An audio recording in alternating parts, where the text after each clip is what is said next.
Yeah, we are here. Welcome. This is the Code Breakers. This is Paradox. DC is out today. Uh, he might jump on, but we'll see about that.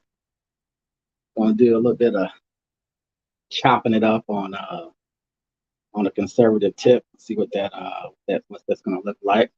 I know BMT ready for it. You was just in here, BMT. I add you when you come back up. I add you on, but and we're gonna have a few discussions about the black conservative space. I guess from my perspective, and just talk about Republican Party and the presidential people who run for president from the right, and just talk about conservatism as a whole. Nothing complicated, nothing deep. You know, just trying to have good conversations about you know living in this country and dealing with looking at the world from the left and from the right, and really discussing having Christian values, if you want to call it that, or at least aspiring to having maybe what you would consider older school values. You know, we can talk about some progressive stuff too. I guess it's going to probably be in the conversation, of course. But you know, play a little something here real quick, and then we're gonna take it from there. Let's see.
Oh, that don't sound good.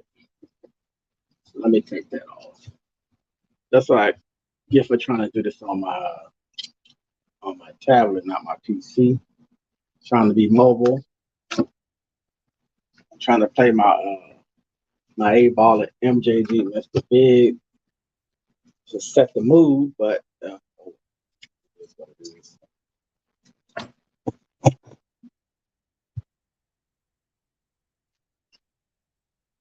Right. If anybody want to come up, you're definitely more than welcome. Chop it up with a chop it up with few folks from the right.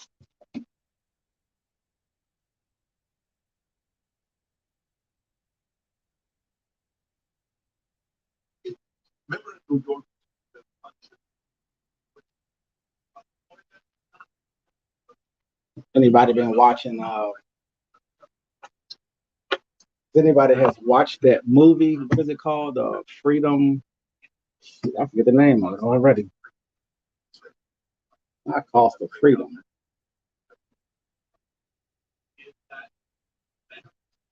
If anybody has seen that new movie about the pedophilia ring,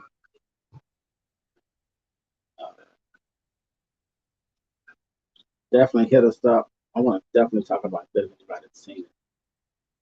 Yeah, Sound of Freedom. That's what it's called. Yeah, that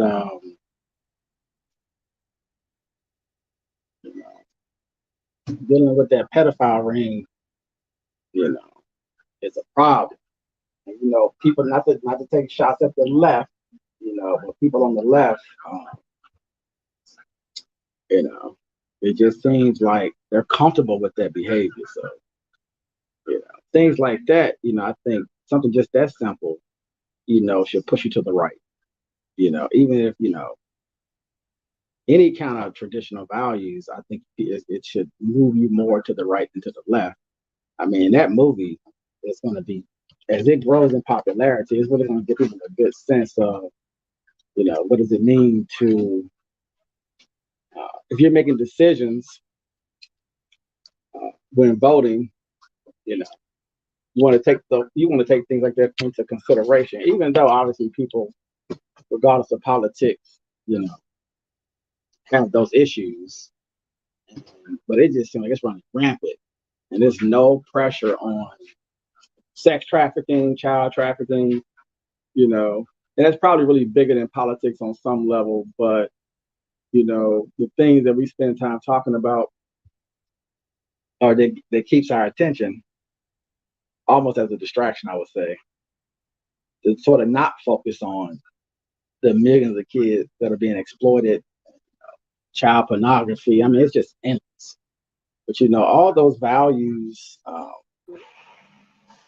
all those things, you know, obviously play a role in, you know, different, you know, trying to move a country in a certain direction, you know, from a morality perspective. So, but I still got MOT and BMT up here, so I appreciate you guys jumping on. Hey, what's going on? What's going on? What's going on? And I guess we're having that Oh, as you the know what? My headphones not fitting. That's what it is. huh? Oh, can you hear me? Yeah, I can hear you. I can hear you. No, So it's not. I'm not I fitting. want to have. I'm willing to have the dialogue of the conversation because I was having a conversation with some people about that of the hypersexualization um, of that, like and then when you ask them, but when you ask about that of um, the books, and I have some of the books. If I have to go Oh, get some of them, if I have to go get them about teaching kids about anal and blowjobs and things like I'm trying to figure out what's the end game of that. What what health uh what health code is that we're teaching about oral sex? I'm you know what I'm saying, like no, like nobody's been able to tell me, like if you read that at a school district boardroom, they'll tell you to be quiet, like whoa. No pornographic conversation like that. And then, but I'm like, hold on, dude. You said don't read it. So, what do you think is the subject interpretation for the child to read it? Like, you have to tell me and explain to me about that because you can't complain about that of the hypersexual behavior of these kids, but then tell me what I was okay with reading Rainbow when we had LeVar and different other people. That's fine seeing that of the imagery of a man. I need to know, what does a person in a dress have to do with reading to kids? Because if that was the case, where was all this type of behavior back then? Now, all of a sudden, mind you, when you do some of the background research of these people, and some of them are saying like, "Yo, this has nothing to do with kids. Like, it this is has something of a everything to do with different." kids. That's what they'll say. This has nothing to do with kids. Nah, you need We want to to educate. And you I'm like, got to produce. you couldn't have been a school teacher. You couldn't have just gone through the regular process of the system. Like, you want to go read the kids And, they're trying to produce. This is my personal belief, is that you have to produce more of these people. You know what I mean? The thing is that, most people naturally going to be probably heterosexual, right? 98%, 99%, or whatever the number you is. know, But to keep those, I think to keep those cultures or that behavior, or to produce new people and grow those numbers, they have to go after the kids, because it's not going to happen naturally, because it's a dysfunction. So if you start to manipulate children who haven't yet obviously gone through puberty, and you start manipulating them at a very young age, but what's the process? The process is to start softening up the family, weakening the family. And once you allow those things to take place, you can insert a program into a 4 or 5-year-old any day, all day. If your child wants to, you can't be telling your child they can be anything. Astronaut, firefighter, but not to be the opposite sex, right? Or to be any kind of sex whenever you feel like it on any particular day. But if you start attacking those kids at a very young age, because you notice how kids, when they get to a certain age, they once that puberty sets in, they change. We see it all the time. right. I've seen tomboys that become more feminine, without any help. They just get to that, but you never know what that age is, that 10 to 15. But that's why they know they have to go after those 5 and 6-year-olds and start talking about what do you think you should be? You think you should be a girl? What do you identify as? Right, You could be. Don't identify as a police officer or some lawman. No. The hell with that. Like you can identify with whatever spectrum. What? Wait, hold up, dude. I was not getting this with the guidance counselor when I was coming up. Why? What is this supposed to mean? Why do they feel they need to talk about spectrums of sexuality with children? Because mind you, as a professor from that side about, okay, so can a trans get pregnant? Excuse me, I think you're being disrespectful. Wait, no, stop, no. You are a professor. Yeah. That is an easy question. You cannot tell me that you're going to tell me that you're teaching medical practices, and if an EMS person were to come up to that individual, what's your job? I'm menstruating. Ma'am, sir, what? Like, how do you save that type of life? And so this is where it breaks down when we're having that of, okay, you're telling them that they can be whatever they want to be,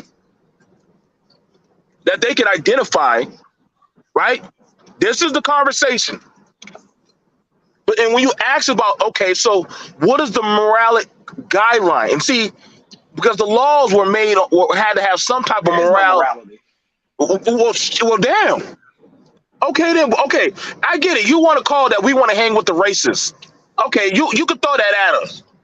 But what guidelines do your side hang on or bench off of? Because at this algorithm of a theory, they're destroying that of the medical practices, science, and family structure. And nobody wants to talk about that. Like, I'm honestly asking, like, yo, dude, nowadays doctors are afraid to identify what the hell that they're touching for fear of a lawsuit. Yeah, it's sad. You got something to say, AB? Yeah, I never thought I would see the day where the left would become anti-science, but the left has become anti-science. And that's only been, and to their credit, it's only been within the last probably 4 or 5 years. But since COVID, they've kind of become anti-science, and it's crazy.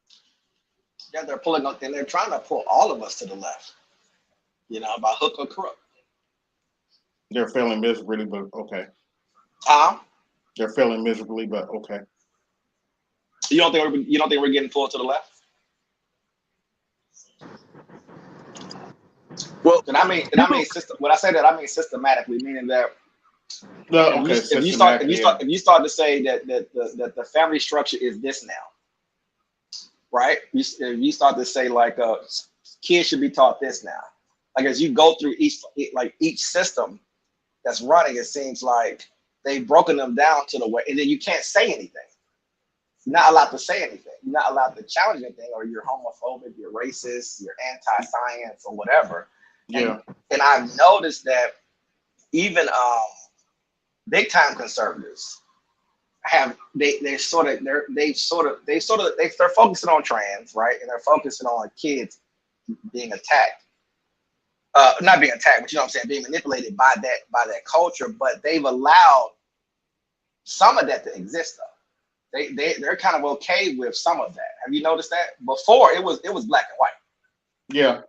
Some 80s, 90s, it was like, no, we're not doing none of this. What I mean by that is you have a job as a teacher and you identify as the other thing, right? You can't work there. We got to fire you. You got to get you up out of here. You need to go get some help, right? And that's over with. I say all of that's pretty much out of here. Good luck with that affirmative action with that one. Good luck with affirmative action on that. I've seen the alphabets run churches. You know what I mean? And like I said, the breakdown will even come to something as if women get more access, like a woman pastor, right? Once you open that door up and say, okay, anyone can do this. And then after that, you see all of a sudden there's churches that are LGBT. Well, they already got that. And then it's like, okay, so then what's next? And then before you know it, not we per se, but people have to. I've talked to people who who go to church who have now accepted people of other persuasions. It's okay. It's okay. It's like, okay, we've accepted that now. Two men preaching about God. Right, but how is that possible? But it's like, before it was conversion, before it was you need to abstain. Maybe you're struggling with different things with your sexuality, so we'll work with you on that, but we're not just going to be okay with it. Now, once they decided to make even that okay, now if you from the right, I think you're getting pulled just a little bit more to the left. I could be wrong, though. I think when they went after the kids, it has made things more hot, you know what I'm saying, more aggressive as far as debate. Well, paradox. Let's tackle the religion one because it's supposed to be separate from church and state, correct? Yeah. Then, if I don't marry two men, what can happen to my tax exemption? What can happen to that? It's gone. Oh, wait, hold on now. So you're telling me because of my belief that if I, as a licensed minister, do not go along with what that of your state says, I could lose my tax exemption status? Yeah. Do you see how the God, mind you, this is going to be freedom of religion, of choice. And see, no, you can't push against that. This is not attacking. This is that of the lens that when people are looking at that, I'm like, yo, this is getting out of control. Yeah. Listen, I grew up in the church. Remember, the left is very. I don't know how much you guys pay attention to it, but the left is definitely infiltrated. The left is very, very confident. I haven't seen this much confidence in a long time from the left. And you can be any kind of persuasion, and you can just show up, say crazy stuff. But if you're a straight person making those same claims and same statements and behaving the same way, you go to jail. Yeah. You'd be late. They give you all kind of labels and restrictions. Yeah. If I'm not mistaken, didn't a transformer reveal herself in the White House or something, like showed her her breast or something? Yeah. See, that's what we call indecent exposure. But see, because you are of a certain type of class, you're right about that. Well, unless it's in the bedroom, but I don't want to see a woman do that in public. Do y'all remember when it was a big deal back in the day when remember the bikini thing where I think in Brazil, you could wear like the thong bikini? Like in America, when people were trying to wear the thong bikini on the beach, it was like an uproar. Y'all remember that? Yeah, they were like, "Oh, this is too much." Right. It was trying to be like, it was trying to you can't wear those kind of bikinis on the beach around families. That was a huge deal back in the day. That wasn't even that long ago, really. Now you might see a thong or something else. Go ahead. I believe that's why I said the modesty and shame has gone out the window. You know what I'm saying? I was watching the video of Seattle where I think they encourage you to shoot up heroin and crack and shit over there now. You come over here, we can you can go get doped up. Now these people looking all zombified and half dead and running around with axes and stuff. And I'm like, oh my God. But they're letting you do drugs, but they're not offering you a solution. Hey, That's the left's position. we're saving your soul. Do all the drugs that you want, which I don't have an issue with. If you want to do drugs, that's fine. But you need to have guidance to deal with your issues. And that they've just Oregon, Portland, and Seattle, they don't care. Legalize all the drugs and just enjoy your life, enjoy yourself on the corners. Okay, so in the tent cities. Okay, so if we're gonna go with that, right? Yeah. All right, we're gonna go with that. And I know they don't like touching their sacred cow on that one. Then you would have to tell me if your answer to remind you, at least if y'all get on the conservatives about we taking these junkies and locking them up, they're gonna get sobered up. They gonna have to get. I don't know where unless you. I mean, you can find the stuff in you can find it if you look for it bad enough. But you have to work your behind off. But when you're telling me you're intentionally helping them get the poison, now when you're starting to see people zombified in front of CVS, Starbucks, like commercial areas where people work at or have to go at, and God forbid these people freak out and have these rampages or stuff or start walking and peeing right there where you're eating. And there's a lot of videos of that. Well, they're humans too. Don't dehumanize them. They have the right. No. We're going out the deep end now. And this is crazy. But that's what I mean about how I look at it as we're getting pulled more to the left. Because you open up the drug space, right? You remove all the laws, right? You release everybody out of prison, but and then you just let them live on the streets with no punishments, no rules, no structure. That's what the liberals want. That's what the progressives want. I don't know why they want that. Like I told you, I have a difficult time understanding.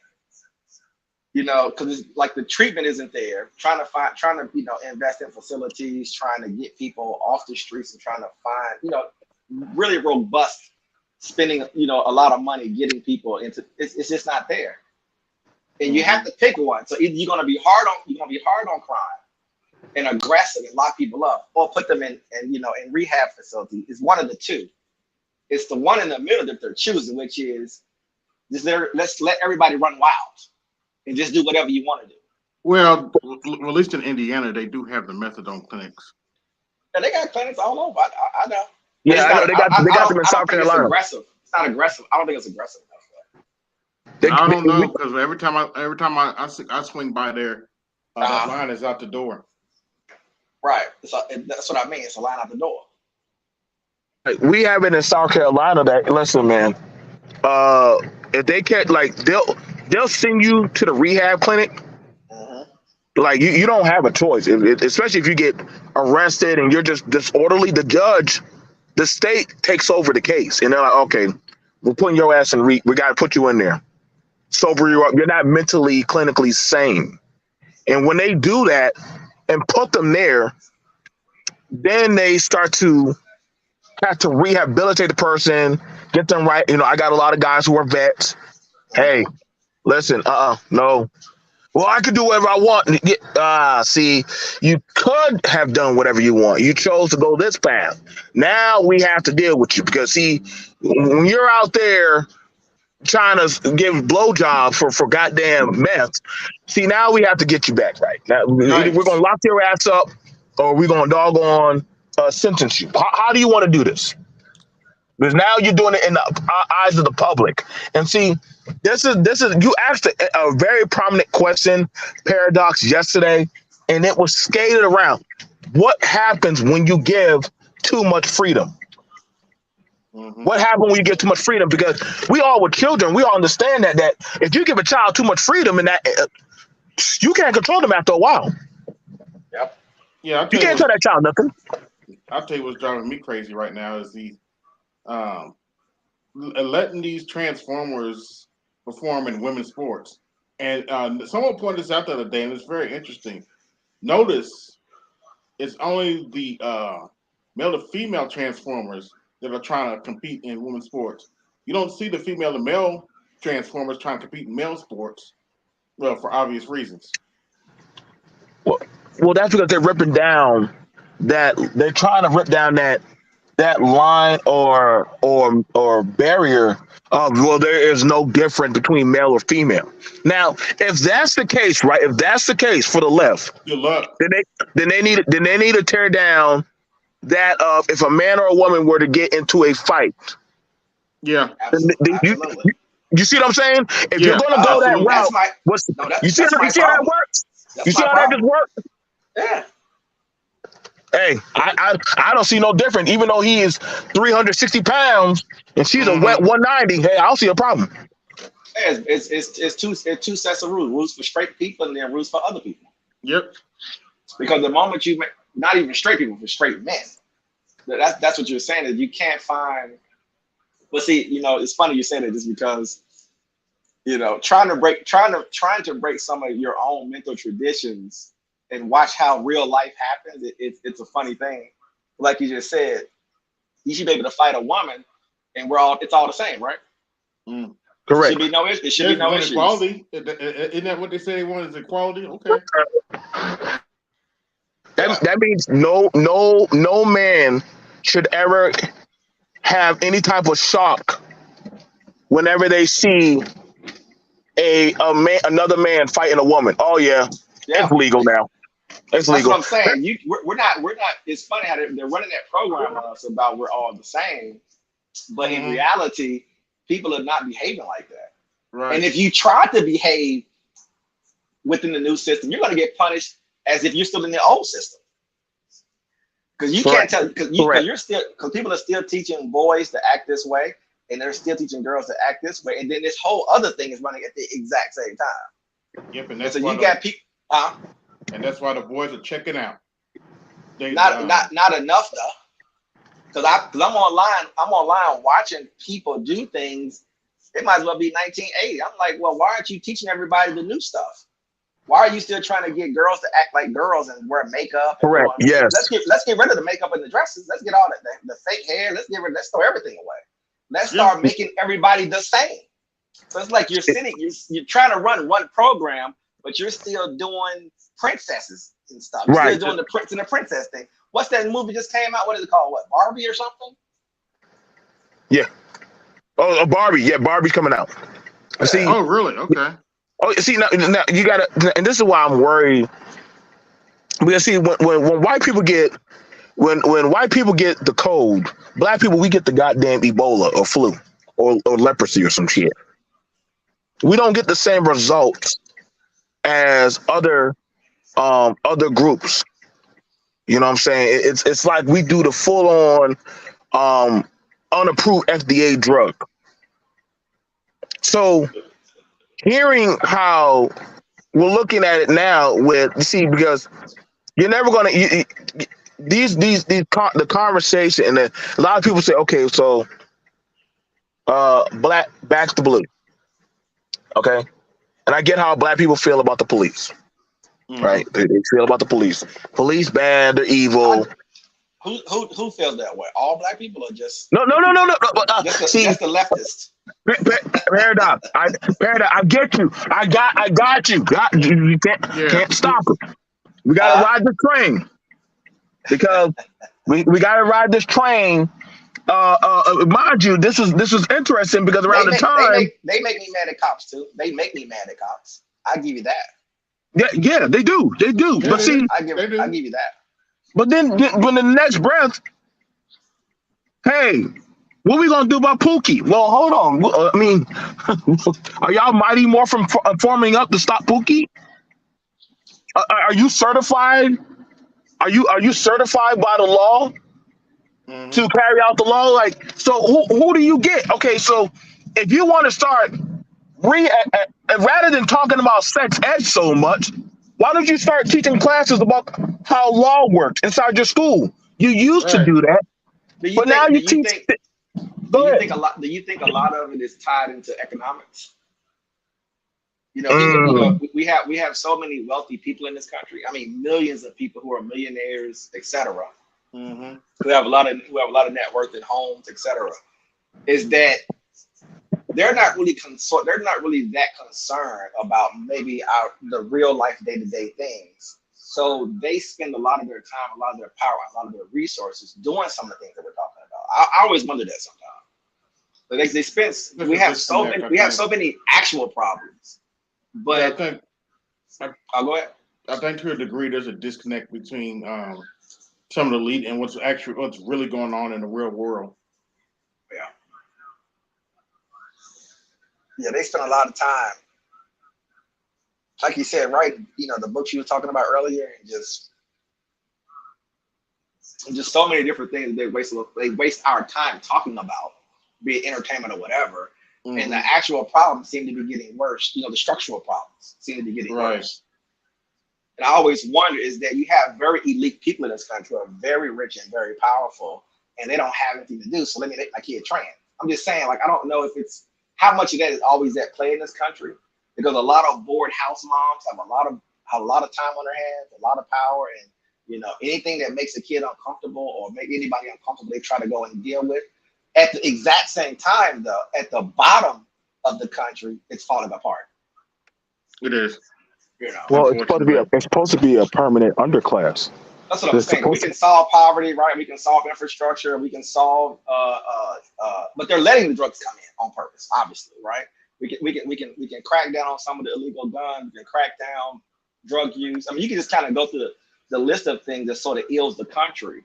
But for some reason, they insulate themselves so much in these enclaves all over the country to where it seems, and then they start messing with their kids or messing, what I'm saying, whatever they're doing, and then it kind of leaks down into the rest of them. Then we have to start dealing with it. We don't even have time to deal with this stuff. You still trying to, put food on your table or, get a better career, or, what I'm saying, or start a business or run a business. It's just interesting how they sort of manage this place.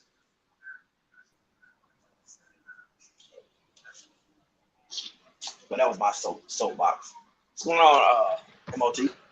We All got you right. back up. Yeah, man. Like, I can't fuck with We the go. LGBT talk, man. I can't fuck with that. I mean, What's going on, MOT? awesome. I don't. Yeah, what's I going on? don't. I don't have bullet points. We just kind of flowing with it. We just kind of flowing with it. So Okay, but it with happened. the police issue, misconduct is misconduct. They're public servants. They Exactly. work for the actual government, and when they do unprofessional actions, they need to go to jail. You cannot expect professional activities out of citizens. They are citizens. But when you pay somebody to do a specific job as a police officer and they step out of line, they ought to get the book. In the military and like in the feds, you got the book. Nobody gave a fuck about anything of or one-off or any of that stuff. Any undisciplined actions should be punished to the hilt of the actual law. And what most white conservatives try to do is make the black community have a perfect record before you be able to criticize any police action. And I think that's some bullshit. Do you think that most police officers are good people? I'm sorry, most police Do you think officers are like what? most like good people, good, do good at their job, you know, not looking to get into anything, they're just following the rules. Do you think that that's most of the time though, I would assume. No, no. Okay. The Okay. police have a bad mandate. Their Okay. job is to lock up as many people as possible. Their job is not even to know what the truth of any action is. Their job is to misrepresent anything that comes across their way to lock people up. That's what they're there to do. They're not there to surf out things and tell the truth, and they're not there for any of that. They're there to hunt the general public. And until you give them a better mandate on how they're to act towards people, Yeah. then it's never going to change. Because you have them have cameras on. They act one way with whites, one way with Asian, one way with blacks. If you have them step out of line with blacks, life in prison, no possibility of parole. Anybody try to help the cops, life in prison, no possibility of parole. This shit's very easy to fix. But like police misconduct, very easy to fix. Only thing you have to do is just have a military style court martial. Okay, is this person dead? Yes. Are they still dead? Yes. Why do we need a trial here? Go to jail forever. That, this ain't hard. The thing is, if you don't want to be professional at work, don't take the job. Do you think does the police protect your neighborhood? Do you look at it from that perspective? No, that's their job to do that. That's their job. That's the job they signed up for. That's what I'm saying. Are they doing that job in your neighborhood? Well, according to the crime statistics, maybe. No, But not the I'm processes. seeing, I mean, when you go out your house, do you feel safe based off of having police officers, or do you feel safe based off of something else? no, I feel safe based off of knowing how to conduct myself in society. And I live in a good Okay. area of town, so I don't have to worry about the shit as if I live off MLK or live over in 5 Points or some other places within the city. So I don't have those type of problems of being, preemptively thinking that these police supposed to be protecting my life or whatever. I mean, I carry like everybody else. I know how to comport myself and don't draw that type of attention kind of near me when I'm out. So So you don't think that the police should get more funding or anything like that? It should be stripped and completely apart and totally, basically just reorganized. no, they need less gear. They need to look like police officers and not stop looking like stormtroopers with no um, type of equipment. They maybe need a vest, but any of that stuff that looks like, the sheriff looking like how I was looking in the Air Force, fuck that. Do You you should have think? had Do your you? mouth open about these large caliber weapons on the actual streets. I say the police needs less protection and more of an open mouth about public policy, Do about these you? guns being on the street anyway. So So do you don't? So you don't think America's dangerous? I do think America is dangerous Do and it you has a think certain level of risk. do you think cops need to be more militarized to protect us because No, America is more dangerous than it was, say, 50 years ago? no, it's more dangerous because you got more guns Mo- on the actual street per Right, capita but now than you did then. not from law-abiding, good people, citizens, right? Not you're not talking about those people though. I mean, but most crimes are not even committed by guns all the time. I mean, Okay. it's just that it's at the end of the day, it's just that yeah, it's more dangerous because there's a lot more crazy people getting guns. We don't do background checks. We don't have things in place to stop the wrong people from getting weapons. We just don't have Wow. that. So you want to take our guns? Is what you're saying? That's not what I said. Oh, okay. I said that there needs to be restrictions on whenever you get one. I require you to be proficient at that gun. I don't give a damn how big it is. If you have a pocket tank, you better shoot that gun one time, and there better be one kill with it. So do Otherwise, you? if So somebody you're gets saying hurt, you're saying we'll have less crime if we have more gun restrictions? Is what you're saying? More legal gun restrictions. We're gonna have less crime in no, this country, and we'll be no. safer. I say that I don't think crime is going to go up or down based on that. It's just that who focuses on what crime at what time. If you create a place where people can be able to get jobs, they'll be able to get jobs. And if they Yeah. don't have jobs, they're going to go out and go do other things for actual money. The money that we spend Okay. on the police can be easily spent better on things within the community. You don't need like a up armored or MRAP or Humvee or all this stuff that I know that they got access to. Because if they had access to it 20 years ago, there ain't no No, telling what they have access to now. it's creating more really, because what in my opinion has really happened with police is that you've made their mandate way too wide. Like Yes. they instead of going from hey, responding to a burglary or something like that, it's this person's drunk in the street, or this person's acting irrational, this person has a mental breakdown. It's all these wide swaths of things, and I think that contributes to a higher incarceration rate. I'm saying if you actually address those things and make police work really just bare bones about like really just responding to crimes, I think you get better police officers, and I think you'd actually see a decrease because the issues would actually get taken care of. What America has is sort of a one size fits all of, hey, let's put everybody in jail, and that'll decrease crime, which really doesn't. And truth be told, I think when you look at least for me, when I look at the areas I feel safest in, it's not because a bunch of police are there. It's you're in somewhere where the government basically functions. You're somewhere where Yes. there's lots of opportunity, people have jobs, public services actually function. So if someone has this issue or that issue, there's some sort of outlet for it versus like if I'm somewhere where there's necessarily a bunch of police or I need to, or if I feel like I need to carry a gun everywhere, I question the safety of the place to begin with. Yeah, I mean, but do I want to take guns? No. In our state, Colorado, there's these gun shows where obviously people show up, they exchange in commerce, and these guns go wherever they go. And I think that just having common sense restrictions on these actual devices is warranted. I think people ought to be put in jail if you don't know what the Second Amendment means. It doesn't have anything to do with your personal safety. It meant for the gun to be used to actually protect the actual um, things for the state, not so that way you can walk around because you're a coward with a goddamn piece of equipment because you feel scared and afraid. I mean, I don't think that's what that's about. Yeah, that or I think I think duty retreat.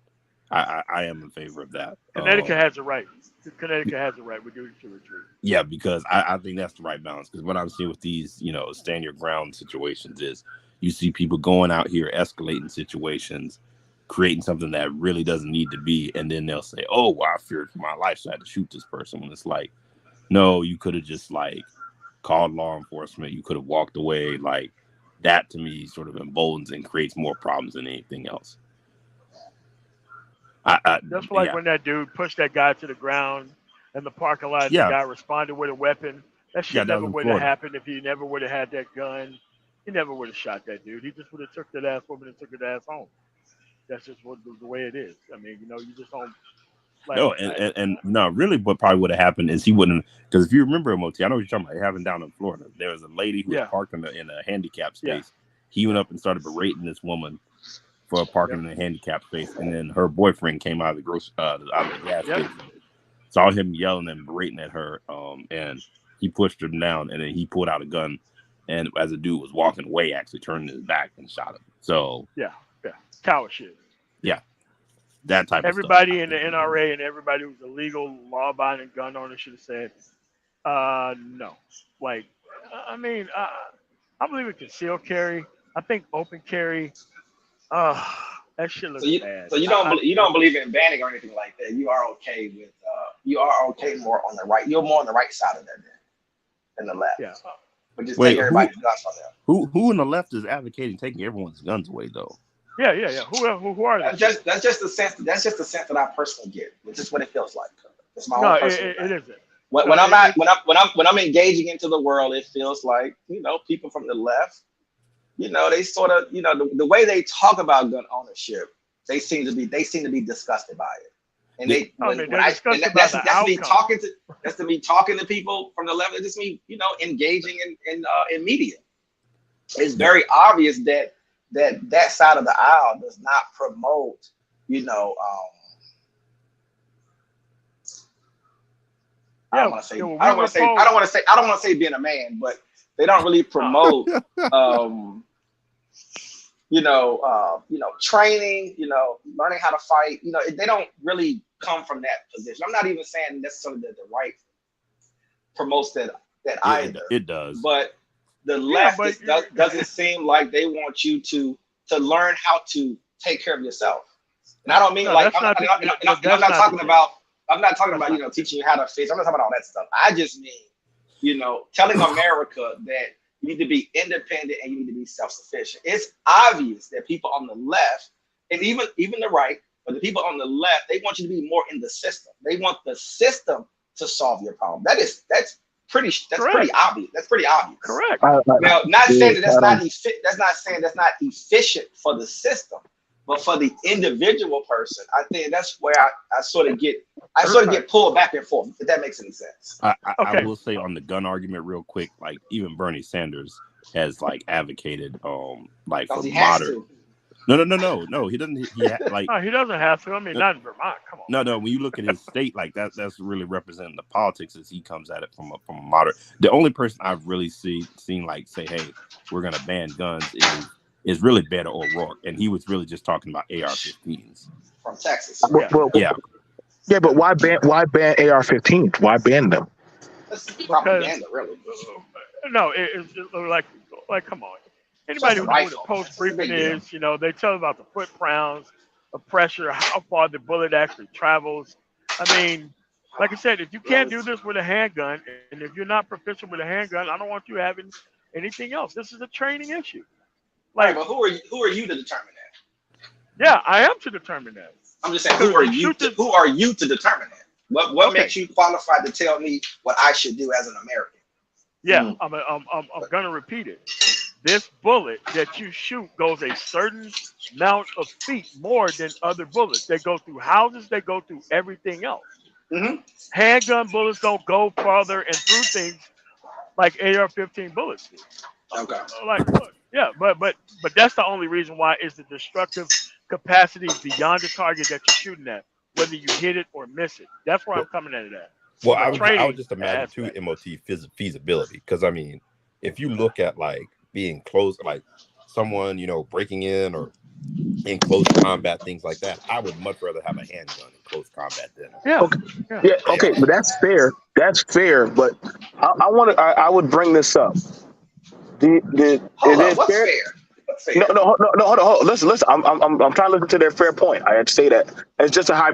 It's a habit I do. That's crazy. Okay, so if y'all want to use that argument, then I would ask the question: do y'all ever wonder the reason why other countries do not try to uh, attack on U.S. soil is because most citizens have militaristic weapon or training that they can do themselves. I mean, Wait, you talking about most that's not Americans? exactly true. I mean, we're bordered by Yeah, Mexico and Mexico and Canada. Canada. Okay, Like, okay, okay. has nothing to do with people having all these guns. I mean, it's just that Mexico and Canada are not people who've ever, well, before the I don't. formulation of the Western United States, we did go back and forth with Mexico. But Uh, at a certain point, we didn't. okay, but okay. So what you're saying is this, all right? That they can, Wait, mind you, BMT. So we done seen a whole caravan of immigrants walk up there, but you'll never see a paramilitary group of soldiers say, "Well, let's go through Texas." That might be the most amazing Call of Duty matchup we might see with a bunch of Yosemite Sams shooting it out with whatever group that comes through there. Now, mind you, that's a big pride themselves on that most countries understand that America is known for their firearms. but I BMT, let's mean, be real here. that's why we came Like up with a National Guard, so that way we wouldn't be dependent on citizens I was gonna to say, be engaged in this type of activity. Listen, the do National you Guard took almost forever to get to the White House, so I don't know how dependable No, them no, no, nasty no, girls no. can be sometimes. Wait. They were told to stand down, okay, Okay. by the Pentagon and other. There's a chain of command, and that's what you're actually talking about. They didn't answer the phone, so that way they can come in. wait, They but were black. BMT, quick question, because I know you train people on firearms, so Yes, I do. you come in contact with amateurs. Do you think really the rank and file gun owner really is someone that like could really go and handle like defending the home front like that, like from an accuracy, like You sound getting like in Joe battle? Biden. Uh-oh. Uh-oh. Stop That's that. what We having a Joe. conversation. That's what Joe Biden said. No, I'm being I mean, but serious there was though. Like, plenty of these rebellions that actually started that. Like these people, like, okay, we got the guns now, we got the power, we're going to do whatever we want to, and that's why they had to go and stomp down all these rebellions because once these people had the quote unquote weaponry, they thought that they didn't have to follow any more laws anymore. That's what most of these rebellions were about. Okay, As soon as they got the weaponry. so we're using that. Okay, if we're using that, right? If we're going off of that, then I would also say because the answer that from what y'all are saying is that Americans don't need M15. We don't need AR-15s or No, certain types of firearm. That's y'all no, opinion. I didn't even necessarily say that. I mean, here's the thing. I think there should be restrictions on it. To go to the Well, extreme of banning it all out together, I think it's hard to kind of put the toothpaste back in the jar on that. okay, If the act didn't expire under Bush, then I think that'd be a different situation. I, I But I I definitely think would you got be to put a lot of restrictions in place. okay. So Hold up. if y'all want to put up that on the table about the guns issue, right? Can we also put up that of the leftist opinions on the medical side? Can we put that on the table since y'all since what do you mean? Okay, so that of understanding what is a male and what is a female, or we Mm-hmm. cannot Man, identify that. I don't want to talk Look, about this fucking gay Come shit, on, man. bro. Come No, on, bro. no, I don't want to talk about this MOT gay No, about to shit. leave. He about to leave. no. Yeah, I'm What out. you worried about? No, man. What you worried I don't about? give a No, fuck about DMT. this I just don't issue. see that's not how's that on the ballot though. Like what can Yeah, you it's put not on on the the ballot. Like, to it's take? Okay, nowhere. okay. Only thing that's on the ballot. Only things that are on the ballot. Correct? Is that What's on the ballot? I don't know. Yeah. What's on the ballot? No, I mean, what are And you here's the gonna? thing. And here's the thing. I'm an extremist like this. If you send your child out there to play sports, I want them to get their fucking head knocked off. The kids shouldn't be playing sports. They should be at look? home studying to get a real goddamn job in society. Hell yeah, I want these fucking crossover men and women to go knock your fucking block off your goddamn daughter. Yes, I want that to happen. Keep your kids MOT. out the way of these goddamn sports. You see what happens in the NFL? All these people with traumatic brain injury and all this shit, and you want to take your kids and dump them off in the man? Get the fuck out of here! No, Look, but man, put your okay, kids bro. off in harm's way. MOT, And I don't care about the MOT, sports shit. I don't MOT. care. I understand that MOT, but Yeah. me and you both we both agree that men and women, let them at least have that choice. If they fuck up on their own. No, Can we no, no, remove no, that? no, no. It's Come, a no, risky sport. bro. It's a risky sport, and if you take your ass out there knowing the possibility that Charles is now Cammy, yeah, your ass is gonna be in a lot of trouble. And See, yeah, and But that's you look, need to be taught you need to be taught a very good lesson about risk. And don't be in risque shit. If you know that is what's going on and that's legal, and if you send your daughter out there anyway in that type of circumstance, you, wow. you waive all your right to complain. I'm sorry. That's what it is. It's risk. Problem solved. Your kid ain't out there. Your kid don't get her ass whooped by man Charles or man Kimmy. Yeah, that's your fault. So basically, you're saying that females should just give up on sports. Period. Man, I don't give a fuck about none of that shit. Sports is for dumbass fools. These people need to be Okay. doing something else productive with their life other than sports. I don't give a shit about sports.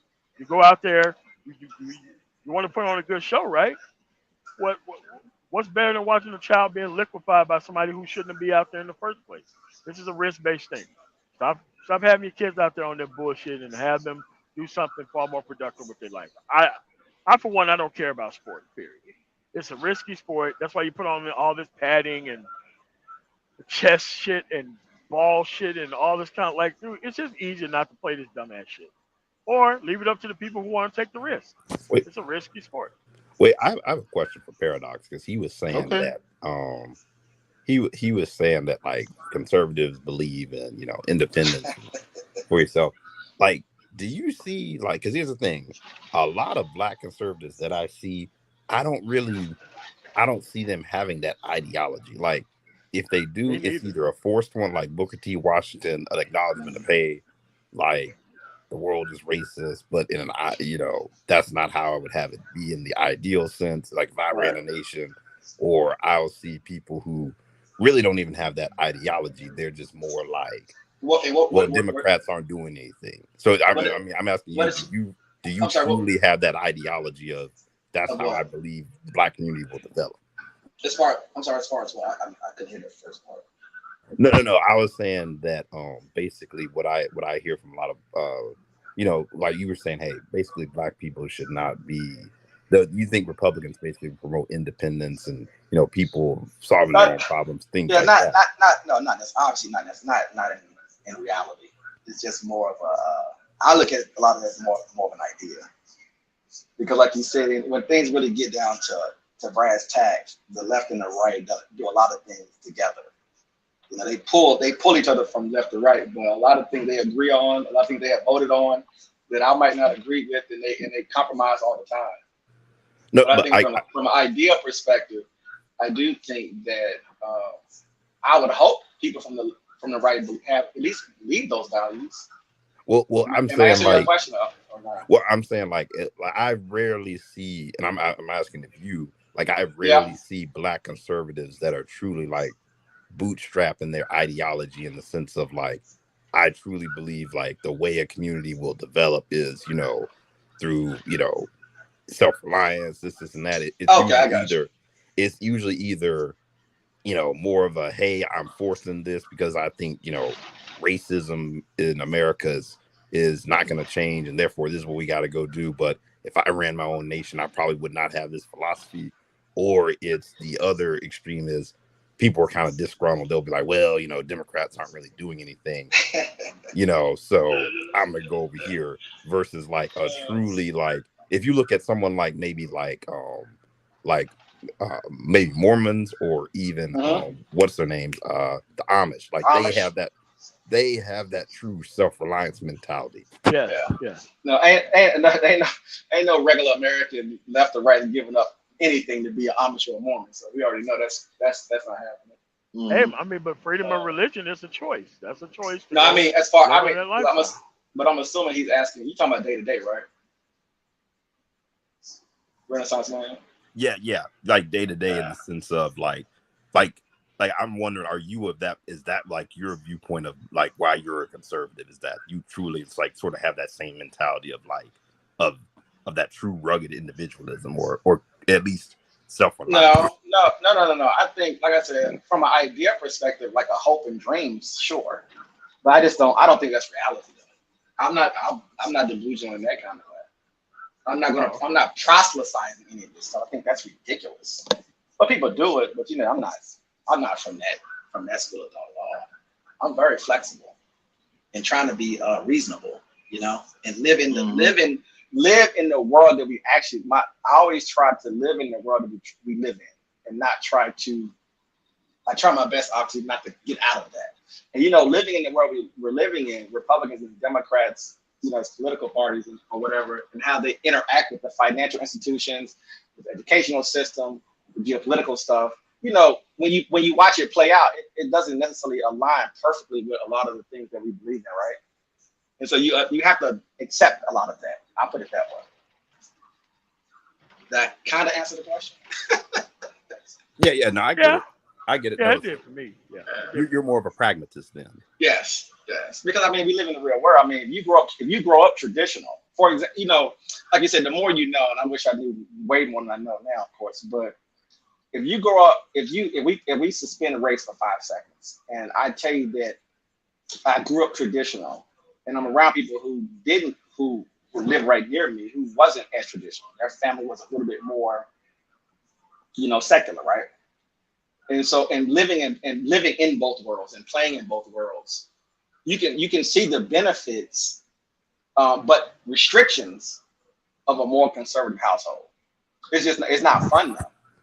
Oh no, The contradiction that I have is that once I get out of the house and we get to the banking institution and the corruption, it messes my head up, right? Because if I say, well, I believe in fiscal conservatism and we need to pay bills, but the globalists or the political sphere globally, as you expand our empire, some of those principles are going to go away because they're doing things that are very corrupt. It's not godly, obviously, right? And so those are a lot of the things that I play with all the time, because a lot of things doesn't translate from a conservative perspective, doesn't always translate out into the real world, because it's very corrupt.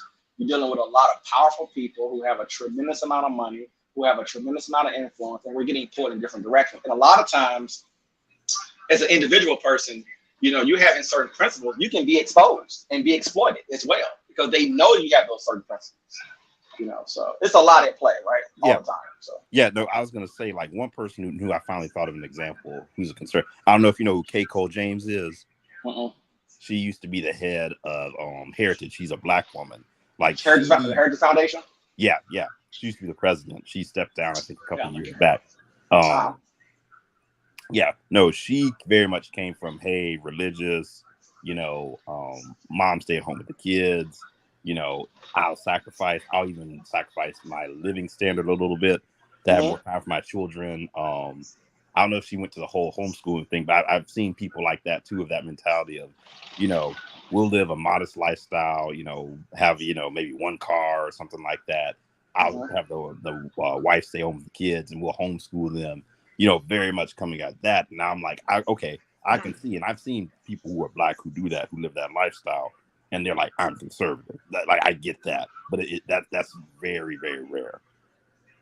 Yeah, I agree with that. Definitely not as common as it used to be. But we are having to deal with, and they don't necessarily, people don't like to talk about it a lot because we're so far out, we're so far gone. Even using it as an example, like you said, is it realistic, right? You know, you're living in a very, very wealthy country, and I know that probably plays a big role in it. You know, when you can make the kind of money you can make as an entrepreneur, as a businessman, or even as an employee of a company. You know, when you're making that kind of money, it's going to become very challenging. And you might have to adjust, you know, quote unquote, your conservative values to deal with the new world that we're living in. Because I would obviously argue that tradition, I don't want to say mostly have been lost, but has lost a lot, you know? And so trying to pull people back, I don't know. I mean, you can appeal to people as best you can. But you know, if you're very successful, I'm not telling anybody to give up any money. I think that's crazy. You know, because I still think you have to reflect the world that you live in. And so to give up your career, male or female, or to give up money is ridiculous. But you know, I mean, in my opinion. Well, some will do it, but you will notice them. You'll have to move out of like these major metropolitan areas to do it. Like, yeah. You have to be willing to live in more of a, you know, smaller regional, maybe a regional type of city, or, you know, a smaller town, or, you know, a very rural area to go and do it. But the trade-off is you give up the modernity of, you know, the major metro areas, being trendy, you know, being involved in all those things, which, you know, a lot of us still operate like that. And it's, you know, outside in the deep South. But, you know, a lot of us very much live in, you know, these urban areas, and, you know, really want to be there, and are really being pushed out through higher prices of living more than anything else. But I believe you should make as much money as you possibly can. You know? So you, the wife, the kids, you know. But like you said, if you want to live your life in a much of a, I wouldn't even say traditional, but just more of a modest life. But I don't think I would ever promote modesty. It's not in America, not anymore.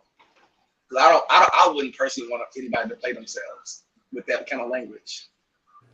You know, I mean, make as much money as you possibly, because hey, the economy can collapse at any moment. So I don't, you know, try to generate as much wealth as you possibly can in this system. Yeah, really. Strong possibility, unfortunately. Well, the modesty part, they would argue too, is like the wealth building part. Like, you know, oh, okay. Like in the sense of, hey, like I'm only gonna acquire assets. Like I'm not gonna spend my money on cars or, you know, expensive clothes or you know, things that are basically not gonna appreciate. Because as quiet as it's kept, you know, someone like the Mormon Church, now granted, there is some, you know, some tax dodging and some scandals. Very rich, very wealthy. Yeah, they have a castle where I live at down the way, about 20 minutes away. Oh, the national was it not National Cathedral, is it?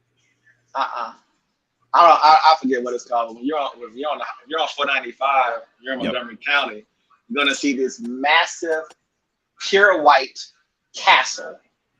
The biggest thing you've ever seen really in America, outside of, like, you know, the Empire State Building. You know what I mean? Like, it's massive for it to be a church. Yep. So they are insanely wealthy. Yeah, as an organization. Yeah, but part of that is right, like they do live that lifestyle. But like I said, I've known a few of them just because I've worked with them at my job before, and they're super modest in the sense of like not spending on cars, like even going out to eat, like just modesty in their lifestyle in that regard. They got a lot of shared wealth as a people too that isn't really squandered on BS either. That they have. Yeah, that's not a bad behavior to have, though. I would never. Like I said, I don't know. You know, you shouldn't. You want to try to avoid as much debt as possible. But again, this country's, and y'all can tell me where I'm wrong here. This country's system sort of has restructured itself to where you have to have credit. I hate to say it. Oh, you do. I can't get away from it, right? Yeah. And you have to have the ability not only to access debt, right? And so just to get, in the past, and I hate to go back to that, but you know how in the past where, back in the day, way back, you could buy a fridge, or you could buy a stove or something. But now, what do you do when you get your first apartment, or even if you get your girl and y'all get married and get a house? The first thing you do is you go get one of those what do you call it? The credit line. And you get the TV, the fridge, or unless your house already has a fridge, the bedroom sets for the house. You can just, you can just run down and, all on credit. You go get the car. Okay, we could save for 5 years and get this $50,000 Honda Accord. It used to be $12,000 not that long ago. Now it's 40. And it's kind of that's all the cultural decisions about who you're actually married to and who you're trying to please and all that kind of other stuff. My point is that we're forced to live a basic life in America. My point is that it seems like you have to have some kind of credit, because even a basic car, a basic furniture for your house. I mean, basic Price Buster. That's just a regular place to have really cheap furniture. You seem to still have to have certain things that kind of put you in a hole or start you out sort of vulnerable to the system, because the way the finance have been structured, as far as obviously cost of living, the price that they're setting, the demand, the number of people who can actually afford to have it versus people who can't afford it, who are forced to go high interest because maybe their credit is new or whatever. Well, I'd say that's cultural too, because I go back to, like, if you go back to like one of those communities, if you're talking about getting married in a traditional sense, you'll have it where, like, okay, like, one of the families or both of them may come together and say, here's $30,000 for the down payment on the house, or here's a bunch of stuff, that when you go to your wedding, here's a gift card to Home Depot or wherever, all of those things. So some of that's built in from just how people operate, as far as, like, if you come from super traditional, because I mean, I've had white guys literally just talking to them in passing that I've worked with who are literally like, in my family, hey, someone puts away, $20 a week, $30 a week over, 20 years or something like that. When their daughter gets married, here's, to the family, here's $20,000 as a gift to, put as down payment on a house. That's very responsible. But like I said, I hear what you're saying because I mean, I had the mentality of, hey, no credit, things like that coming out of school. And it was just like, I'll never forget going to the credit union to what was I trying to do? I was trying to think. I think I was looking at maybe getting a house at some point, or like looking at trying to get it down. And they were like, "Oh, you may want to like take out like a loan, like $15,000, and just pay it back, like just for your credit, like just for your credit, yeah." Yeah, so that's how much it was in the system of, like, hey, if you don't have like a credit card or something like that, or multiple credit cards or things to actually build a credit history, like that's seen as a problem in the society. So I hear exactly what you're talking about. Because I always feel like I'm being left behind, and I'm always chasing the number. I'm watching housing prices in the 90s. I was watching it in the 2000s. I was watching it in the last 10 or 15 years, and watching it most recently. It's like, wow, you really have to keep chasing. People have so much wealth in their old homes. People have so much wealth in general. So many people have high incomes. And I'm like, man, it's really, like you were saying before, unless you move, I don't even know where, because, everybody moved to Nashville and the prices quadrupled. But, you have to find, like you said, a very rural area, which sucks unless you're from rural areas. Then it's just normal. But outside of that, it's funny, like you said, it's a give and take, right? Because I was thinking, like, well, dang, all the prices keep going up. But yeah, I guess if you move far enough away, you don't have to. No, you prices don't grow up as fast. No, you see that with the DMV. Like, hey, if like prices going up in DC, and the further out you're willing to move, the more house you There's can people who live in Pennsylvania who drive to work in Maryland, and it's like, oh wow, and they're still paying a lot though. Still, the house is still not that cheap, but they're cheap. They're cheaper than it is, obviously, in the region. But the thing is, with the credit too, that's really just masking, hey, the wealth inequality that has amassed over the past 30 years. Right. And the living standard that's essentially gone stagnant. That's how they basically covered it, is like, hey, cheap money. Yeah. Because I wish I could really see those real numbers about wealth, the real raw numbers about it. To try to get a good sense exactly how rich are people, I said, I always think sometimes, because I've heard that, if you get deflation, if you want prices to come down, they can also kind of screw the economy up, because the same way when people wait when prices go up to come down, you get the inverse. And people will wait for prices to bottom out. So you also would get some kind of economic slowdown, no matter if the prices are up or if the prices are down. But I even thought back in 2008 was going to get a pricing. I was hoping for some kind of deflation, some kind of price drop, and they, very smart economists figured out, or the Fed, I should say, figured out how to keep it propped up a little bit longer. So I always feel like prices need to be reset. But again, I don't know how many people can afford and can't afford, because people who have money still borrow, Yeah, no, that's Yeah. true. Oh, Yeah, I don't know how you get there, because everything is going to be, as soon as you start trying to do price controls on something, no one's going to want it on their industry over Right. others. And yeah, I don't know how you. it's you can't. It's just you can't.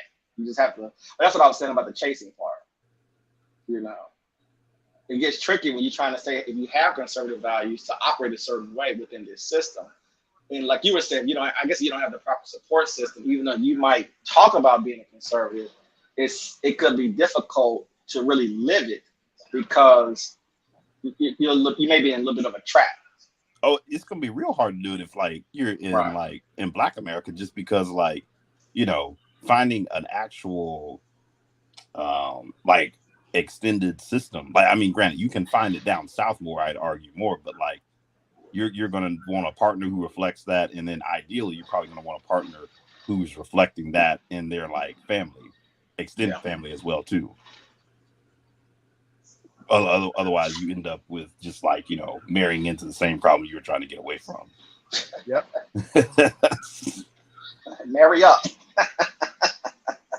You can't. Yeah. Yeah, it definitely gets tricky. But no, that's why you see it even concentrated too. As much as people talk about it, you do see a rural-urban divide with the whole conservative liberal thing. Yeah.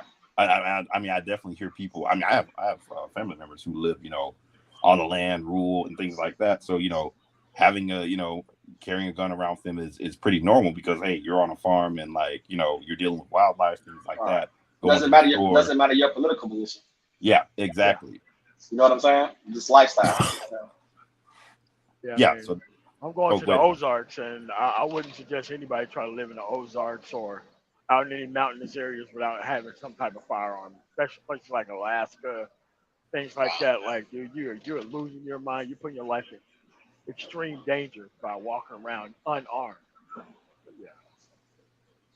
But it's situational. Yeah, but it seemed like you're in the Ozarks and in some of these ghettos. No. Just in the reverse. So you need to be strapped up going through them neighborhoods too, or them blocks. You don't think so? No, I'm talking about more way out there in the Ozarks, not Ozarks that have the trailer park Ozarks. I'm not right, but you don't have to worry about getting carjacked in the Ozarks stuff. No, you don't have to worry about those things. Right. I always wonder about that though. It seems like in the city they want you just to accept the carjacking, learn how to accept being attacked. Criminals. Just accept it. That's what the left believes. No. No. Who tells you these things about the left? No, don't nobody. I'm living a life. I've been following this stuff for 40 years. What are you talking about? I think okay, Paradox. You may remember this one. You remember the because you're in the DMV area. You remember the government employee who shot the kid breaking into cars.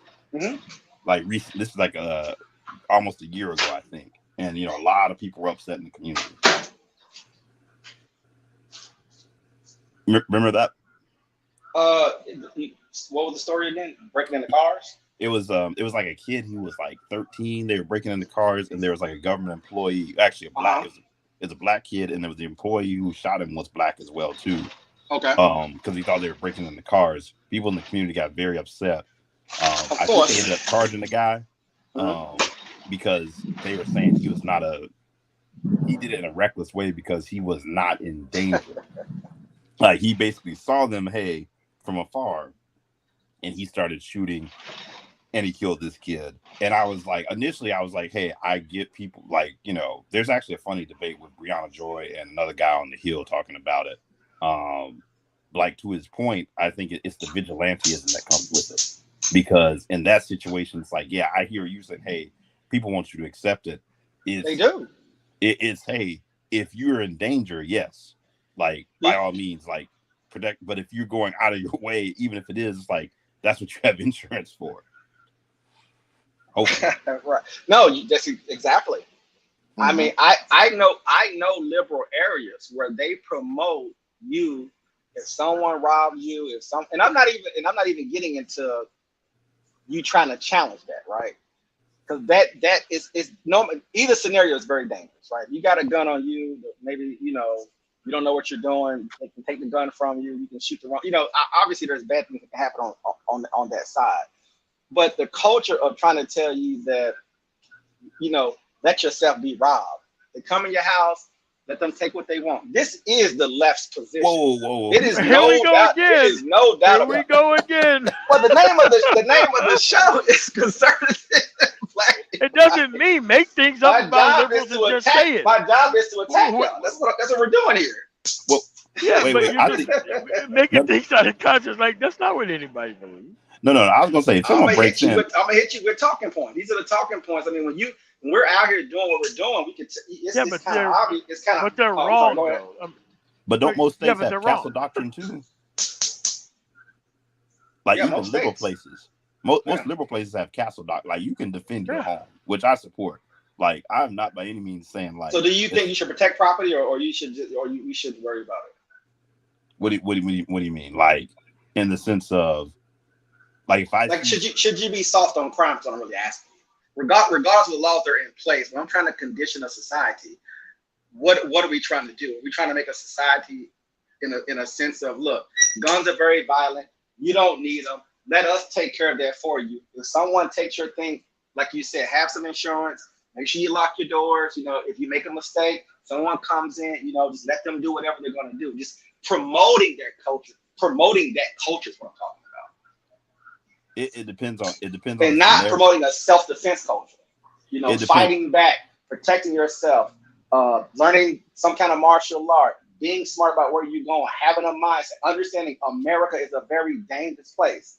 You just can't be out here just doing whatever you want to do until we get better with the crime part. We haven't softened up the country. It's a very hard country, but it seems like from the left, we're constantly being told that everything is okay. Everything is popcorn and candy cane. That's what it feels like. You don't think that's part of the left trying to soften up the country, though? Like, if I say, hey, that's a good point. Like, if I say, sure. Hey, like, sure. Okay, like, because let's be clear. If someone comes into your home, I mean, I think it's fair game. What happens to them? I don't, The left isn't happy if you shoot somebody. They're not happy about that.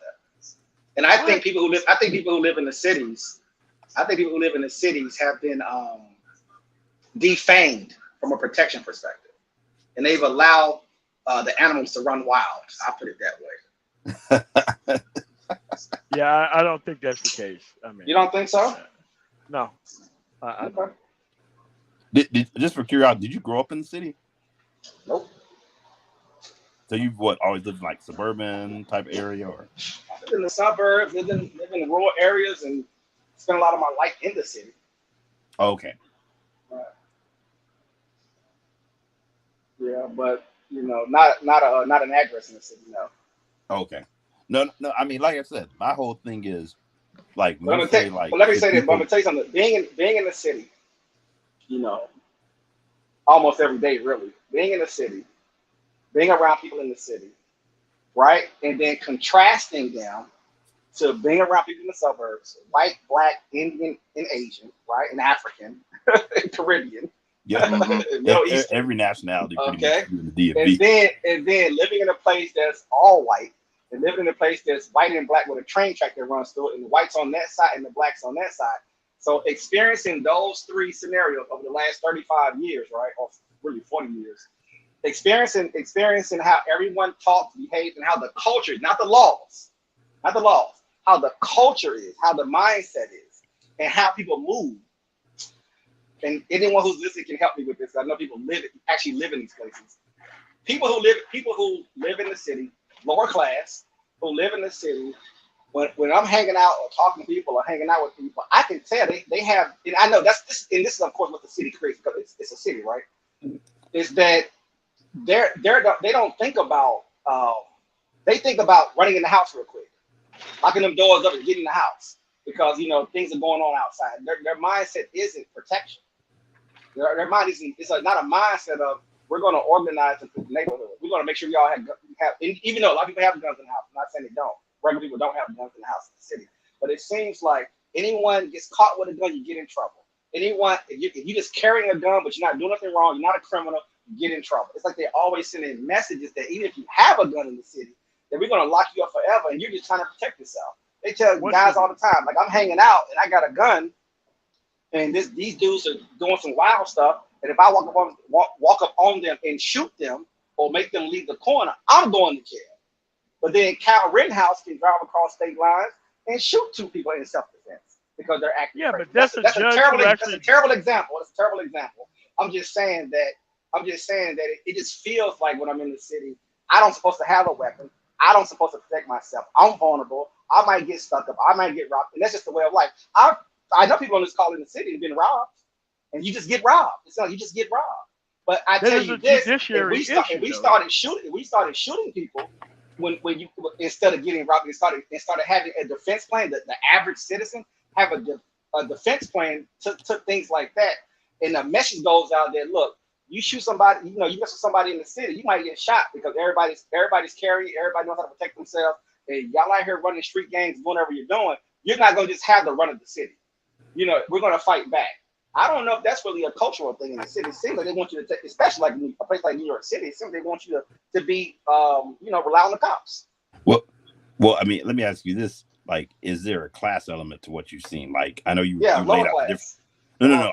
I'm saying like, if, do you see that same mentality amongst like middle class? Is like, I'm assuming you're talking about middle class. You're talking about lower class blacks. I'm saying, do you see it amongst middle class? That same thing, in the city or in the suburbs? Say again. In the city or the suburbs? Suburbs. In the suburbs, in this area, as far as people thinking about protection. Well, just like it's almost the exact same thing. It's like in the suburbs, everything is so soft, right? Everything is so soft. You're really vulnerable, I think, in the suburbs because we don't. It seems like the suburbs. It's manufactured, and so like it's like when you plug into the suburb, they just remove all of your senses. It's like you don't talk about protection, you don't talk about arming yourself, you don't talk about any of those things. You just sort of living in this bubble basically, and everything is nice, everything is peaceful, everything is quiet. So it's just a funny thing. But then you get to the rural area, you get around some country folks, especially, and it's kind of like make sure you got your gun. Make sure they're not talking about it, but like it just feels a little bit rougher, to me anyway. No. I see. No, I'm saying like what you're saying is I think it may just be a function of like if you're in that environment and your first instinct is to run in the house if someone's doing X, Y, and Z, or hey, if you try to run these people off the corner, is that it's probably going to be a greater problem. I talk to people from the city and they seem scared to me all the time. I'm not even gonna lie to you, bro. Really? They just seem. I know tough people who not scared. I know guys that guys don't mess with because they are who they have a reputation. They are who they are. But just the average person, I don't seem like I know it's a fact. It's a fact. A lot of people seem scared to me. And no one is teaching people we're not being taught culturally to be more self-reliant, self-sufficient. Because I mean the city I would almost argue that it's probably impossible. No, I agree. I think what I'm saying. Like in the country, you got knives, like people know what it is. You're doing things that are more physical. If that makes any sense. And just you know what I'm saying, right? Yeah, no, I get it. I'm thinking too is a byproduct of environment, but then I'm also thinking too, like it's a byproduct of like retaliation, like in the sense of hey, like if you go out there and try to run these people off the corner or like go and challenge someone, they know exactly where you live. Like they know exactly where you live. They know exactly when to come and get you. They know your daily routine. They know the route you're going to take to walk to work. They know the train you're going to get on. Like it's a lot more accountability. It seems like. No, you're right. No, you're 1,000% right. So you're 1,000% right. Versus it's like if you're like, especially if you're talking about like a suburban But don't white but don't community. they but they do say the city's dangerous, right? That is before you go there, they're gonna tell you it's dangerous, right? Yeah, And where not to go. yeah, that's true. And that's been consistent forever. And I think that those behaviors of fear becomes cultural. And now it's just a fear of don't go there, stay away from it, do those kind of things. They used to talk about back in the day about the kid that's trying to get to school, but he got to go through gangs and stuff, go through gang neighborhoods and stuff like that. You're putting, I feel like you're right at an early age, those kids are going to have fear. And they're not doing anything to tell the kids not to have it. They tell the kids, well, pick another route, go somewhere, or have your mother has a car, have her bring you to school. That's what it is. It just seems, I mean, I could be totally off on it, of course. We're just throwing it out there. It seems that, and I don't have an answer for this either, by the way. It just seems that the culture is pushing more fear and not pushing enough protection and taking back your neighborhood. You can't even do it at this point. It's so out of control at this point, obviously. Okay, so you're on the side of if it's not safe, I'm going to make it safe. I'm not going to wait for the government. That's what you want the responsibility of? Again, I don't have an answer. I'm just saying that promoting, I don't know the answer to that question. I racked my brain with it forever. I'm just saying I don't know the answer to it because do you want everybody to have an AR-15 and clear the streets out? Is that an answer to it? I don't know. But we do know where we are right. We do know where we are. We do know where we are right now, though, right? We do know that where I live in, I can go anywhere at 1 a.m. and walk around, and go for jogs and walk at 1 a.m. and don't have to think about it. Mm-hmm. Paradox, can I ask him a question? Yeah. What are your brother's thoughts on the clearly left-leaning cities putting immigrants into the black neighborhood? Illegal immigrants in the black neighborhood. I'm talking about Chicago and New York. Oh, you're talking about those things that those type of funding type things of those people sleeping in those schools. That's what you're talking about? Somewhat, yes. Okay. I don't even care about those issues. There's no such thing as a black community when it comes to real estate. The people who are going to pay to be in those areas, they're going to pay to be in those areas. Okay. Yeah, like they're like I don't have the xenophobia of actual immigrants. I want them to replace most black people anyway, because most of these people ain't really doing shit. We got to replace these people with people who want to actually participate in the actual process. And most people who actually complain about immigrants, those are the people I want gone. Where do you want them to go? Somewhere to fuck. I don't know. Leave the solar system. I mean, we got other things to focus on rather than gas changes. Immigrant. Genocide? What are you talking about? Man, sounds good to me. But anyway, there you go. But what I'm saying is that we don't have enough time to be focused on immigrants. It's such low-hanging fruit. We have nothing to worry about. These people just got here. Most of them can't even speak English. They're going to be working at low-wage jobs. We can't be worried about people who just got here. If your highest complaint is people who just got here, you're the problem, not the immigrant. Do you think the issue is the labor force? Or do you think the issue is the crime? I think he's talking about the crime, the organized crime. Is really the major problem. No. I'm talking about the focus. I live in a sanctuary city. I don't have a problem with immigrants at all. So what I'm saying is that most people who complain about immigrants got other issues that they're not concentrating on. Because immigrants can't be that big of an issue, and I don't give a shit about poor people in those fucking communities. So you don't think organized crime is not a major issue from the Latino perspective? We have disorganized crime in the black community. Like, what are we talking about here? Like, you're not going to shut down all crime based off of race. You're not going to be able to. I understand the black community statement, but as an American and a person that lives in this country, you don't think that organized crime from the Latino perspective is a major problem? No. Okay. Everybody is an MS-13. Come on, man. It's not even that many dudes.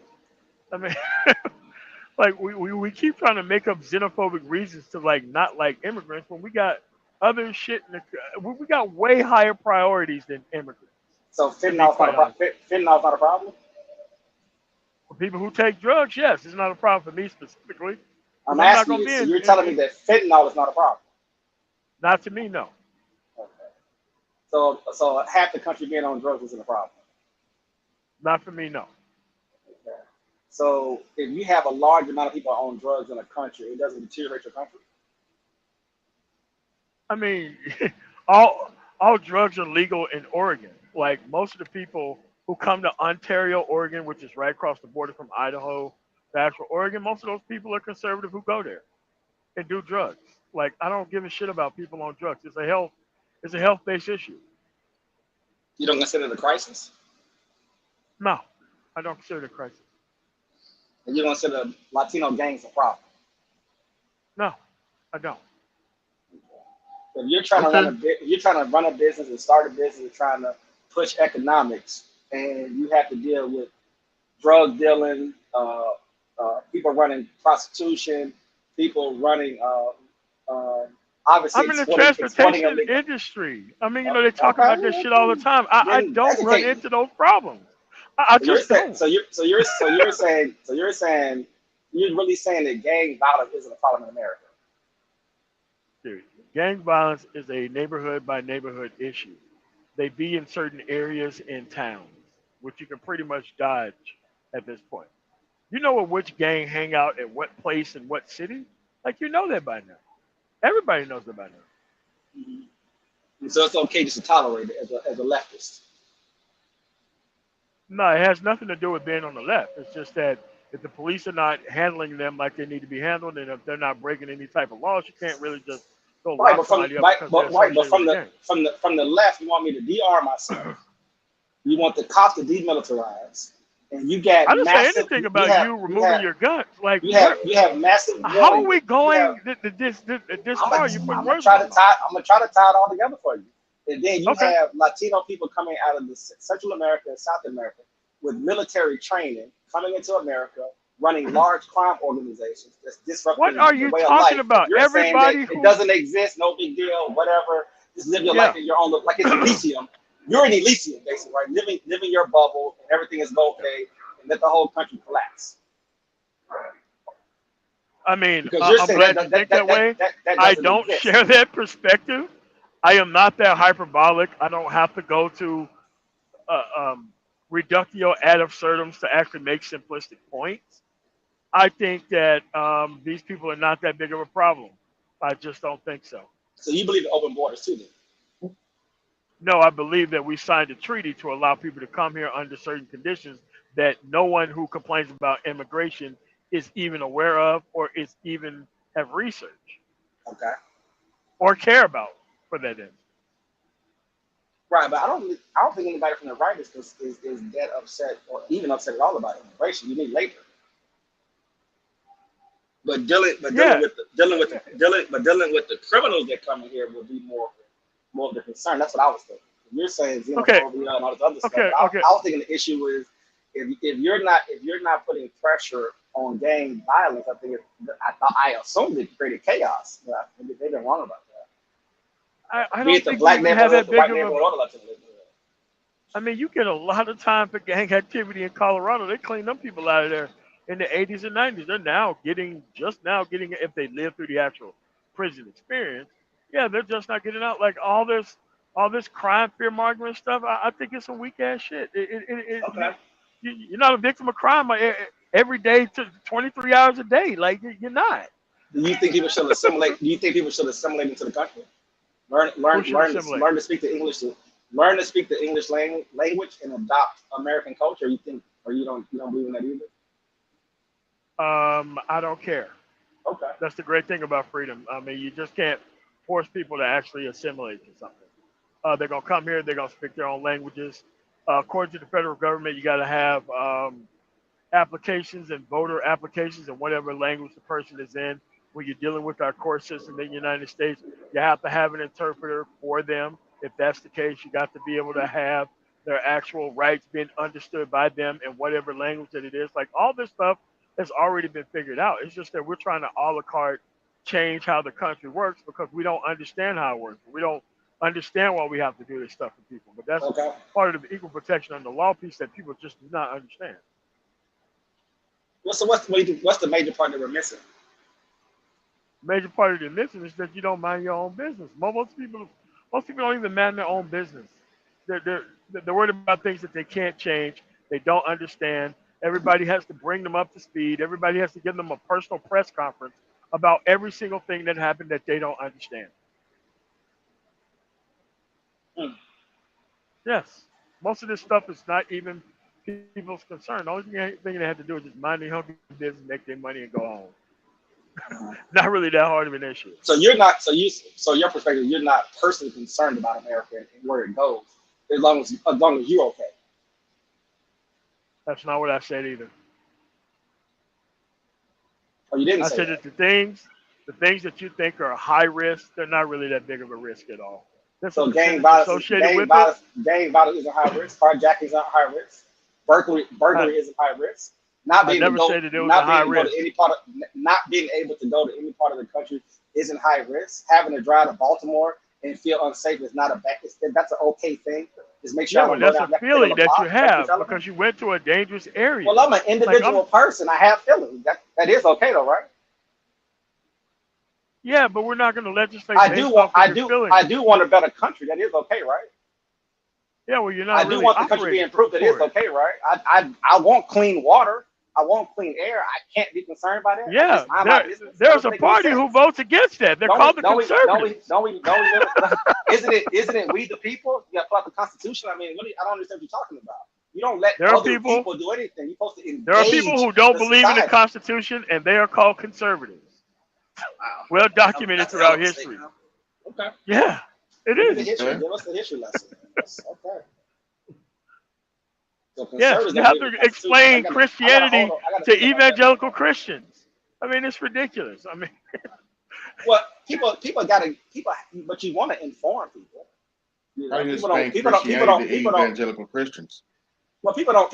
First of all, people don't wake up with information. So just to fly off and just say that, you know, people don't know nothing. I don't even know what that means.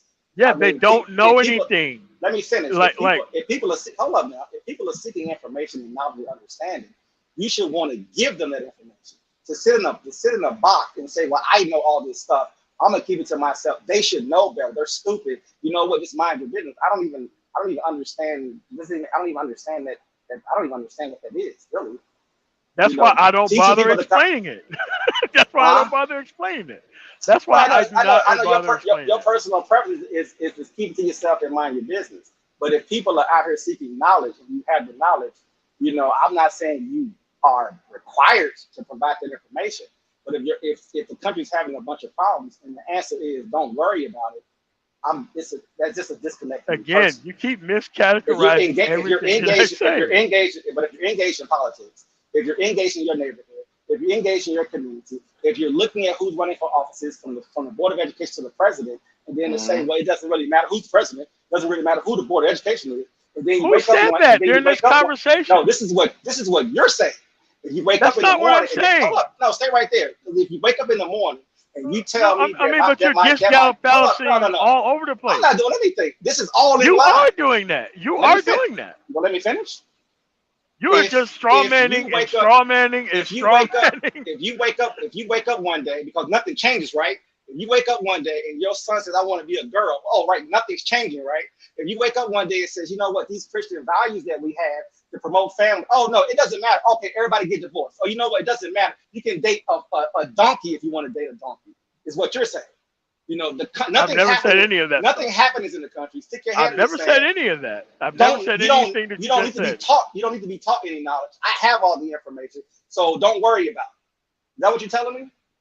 I've never said any of those things that you just said. None of them. No? Yeah. Because they was You're wrong about everything that you just said. It's okay. When they was minding their business in Japan and those bombs came down, I wonder what that looked like. Because things did change at that moment. So when you telling me now we just get scalloped over to Japan now. I mean, I'm just thinking about like things not being informed, not having information, and not wondering what's going on. And then you wake up one day and fat boys Hiroshima dropping and on your head. Nagasaki And it's was like, well, what the hell is going to on? force them to actually end the actual conflict and get them out of the war actually, by murdering that's not, civilians. I don't even that I don't know even I don't know about that. No, I'm well versed on history. I know what happened. Okay, I can read the history too. My point is that there's people out there that was, and I don't even want to get into the Japan thing, but there's people out there who said the war is pretty much over with.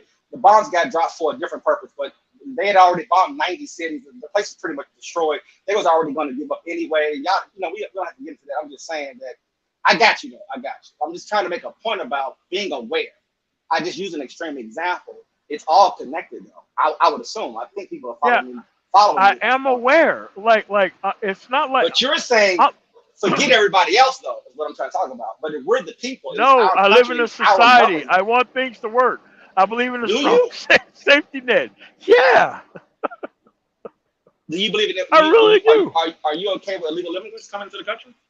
Or we should talk about that because you're in the transportation. Yeah, I am. I want to replace all black, unproductive people. I want to. Okay. Well, you've already confirmed that you believe in genocide. I mean, you're a Hitler person. I understand that part. You're genocidal, maybe even a homicidal maniac, based off of that statement. But the thing is that, if you have people who need help, you're saying don't help them. You said you believe in a safety net, but then you want to get rid of all of the people who, quote unquote, from your perspective, don't want to work. Not why they don't want to work, what conditions have been set up for them, maybe not to work. Not only that, and since you said you're a person that studies history, understanding capitalism. Nobody is going to conserve an artificial bottom for you. Forget that. No. Forget that. Because you believe in genocide. The thing is that you're trying to tell me that when you run a capitalist system all over the world, when you run a capitalist system, what's the fallout rate? I believe in what's the social safety rate. Forget that. Forget that. What's the fallout rate? When you run a capitalist system, right? I don't run a capitalist system. I believe in having a strong. You keep saying, can I get my points of view here? Hold on. I mean, you keep assigning me points of view. Forget the safety net part. We run a capitalist system, period. You're a historian. We run a capitalist system. We don't have a capitalist system. Let me finish. When you run a well, obviously, it's not pure capitalism. I mean, what are we doing? I don't forget. It doesn't. No. What we run is corporate socialism. That's the system we have. Corporate socialism. We run. No. We run a capitalist system. This system needs to be. We have corporate socialism. We actually run a mixed system. But go ahead. I get the details. I got you. You guys are super smart. I got you. We run a capitalist system. This system needs to be fed. America is set up in a way to where it's fed off of immigration. It's fed off of immigration. The issue is over time, 3 generations, 4 generations of those individual families, you have fallout rate, meaning that you can only squeeze so much energy. And then, unfortunately, you have fallout. You have people who are just not going to go to work anymore. Now, that's not me saying this. I can give you the books that talk about this. The question is, you're saying, what do you do with those people? Well, just genocide them. Because you know what? We've worked their families for 3 or 4 generations. Paradox. They don't have the energy to be as aggressive as a fresh new immigrant off the boat. So you know what? Let's just genocide them. Isn't that your position? No. Here's my actual position. As long as you have a strong safety net, I don't give a shit about nothing else outside of that. That easy. It's literally that easy. I believe in UBI. A lot of people are just not going to be able to produce. Just stack them up in skyscrapers and put them in like the Mississippi Delta or some shit. Just don't make it my issue. I pay my taxes. I mind my own business. Like those skyscrapers in China where they're living in dog cages, you mean like that? That's not what I said. I don't even know about that situation specifically. Yeah, you should see what they do with their labor who don't work anymore and where they put them at. What I'm saying is having a basic income so that way you can still be able to survive.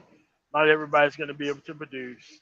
And you just keep the people who don't want to produce in another area away from the people who are producing. This is literally how the country is set up right now. If you are less productive than anyone else, you're not going to be around the people who are actually producing unless you just walk your ass over there or trespass. The ironic thing. No, I was going to say the ironic thing is that you all have now switched since the MOT has shown that he has at the end more conservative view of let the apples that can't stand from hold on to the tree fall to the ground. In Paradox, you have more of a hey, A what's liberal going on? mindset now. Yeah, ironically. I am called Paradox for a reason, right? That's why you provide a strong safety net and you stop caring after that. Once you provide the strong safety net that actually works, you can have the freedom that you want and don't So, even worry about what other people get. Because I'm not trying to be down there in unproductive land. I want to give people every opportunity. Like, like the only immigration I disagree with is the HB1 visa system. That's the only system of immigration that I disagree with, Okay. vehemently disagree with. Because the people who actually went to school in this country should be first dibs at those jobs. I think you should lock up HR personnel if you have a qualified individual and you end up working with some HB1 visa shit. I want the CEO in jail. I want the company closed. I want the Damn. business licenses pulled. All that shit. At the end of the Okay. day, if you want to compete with some burger flipping person or working at some chicken plant, man, I don't give a fuck about you. I don't care. wait, You should. Paradox. Let me ask you this then. Like Renaissance. from Why you keep putting me in this box, man? no, I'm not trying to put you in a box. I know. No, this You is kept very You putting open. me just, in the box. you put No, yourself in a box. no, this is open ended question. I'm curious. So let me ask you this: then, what policies, like, because I'm assuming you're coming at it from Black America standpoint. Like, are you one that Well, says go ahead. I'm sorry. no? I was gonna say, are you one that believes that you would like to see an expansion of programs available to the community, sort of like what you were describing with MOT, or you think that that's become too much of a problem? Because I hear some of the element of independence, things like that. Like, what do you think in your worldview ideally would be the best for Black America? Well, I don't. Like I said, I don't really have an answer. That's a big question. But I have an answer. I he was asking me a question. I'm Can I sorry. answer that question for Can I I answer would that? look. Well, I understand from the right, and well, it's tricky. I'm gonna try my best in this. That's Oh, not tricky. I don't think no, that's no, no, tricky no, no, at no. all. no. I'm talking about no, again. I'm just talking about for me inside, personally inside, No, I just want to inside hear of his answer. I'm just me. The curious. thing, is, because I try to be as transparent as I can be, obviously on the internet. But the thing is that I'm torn between when I see Republicans wanting to cut benefits, right? Am I in the right lane? They want to cut benefits, right? They want to slash everything: Social Security, Medicaid, Medicare, SNAP benefits. Even though Veteran benefit. Joe Biden's doing a good job of it.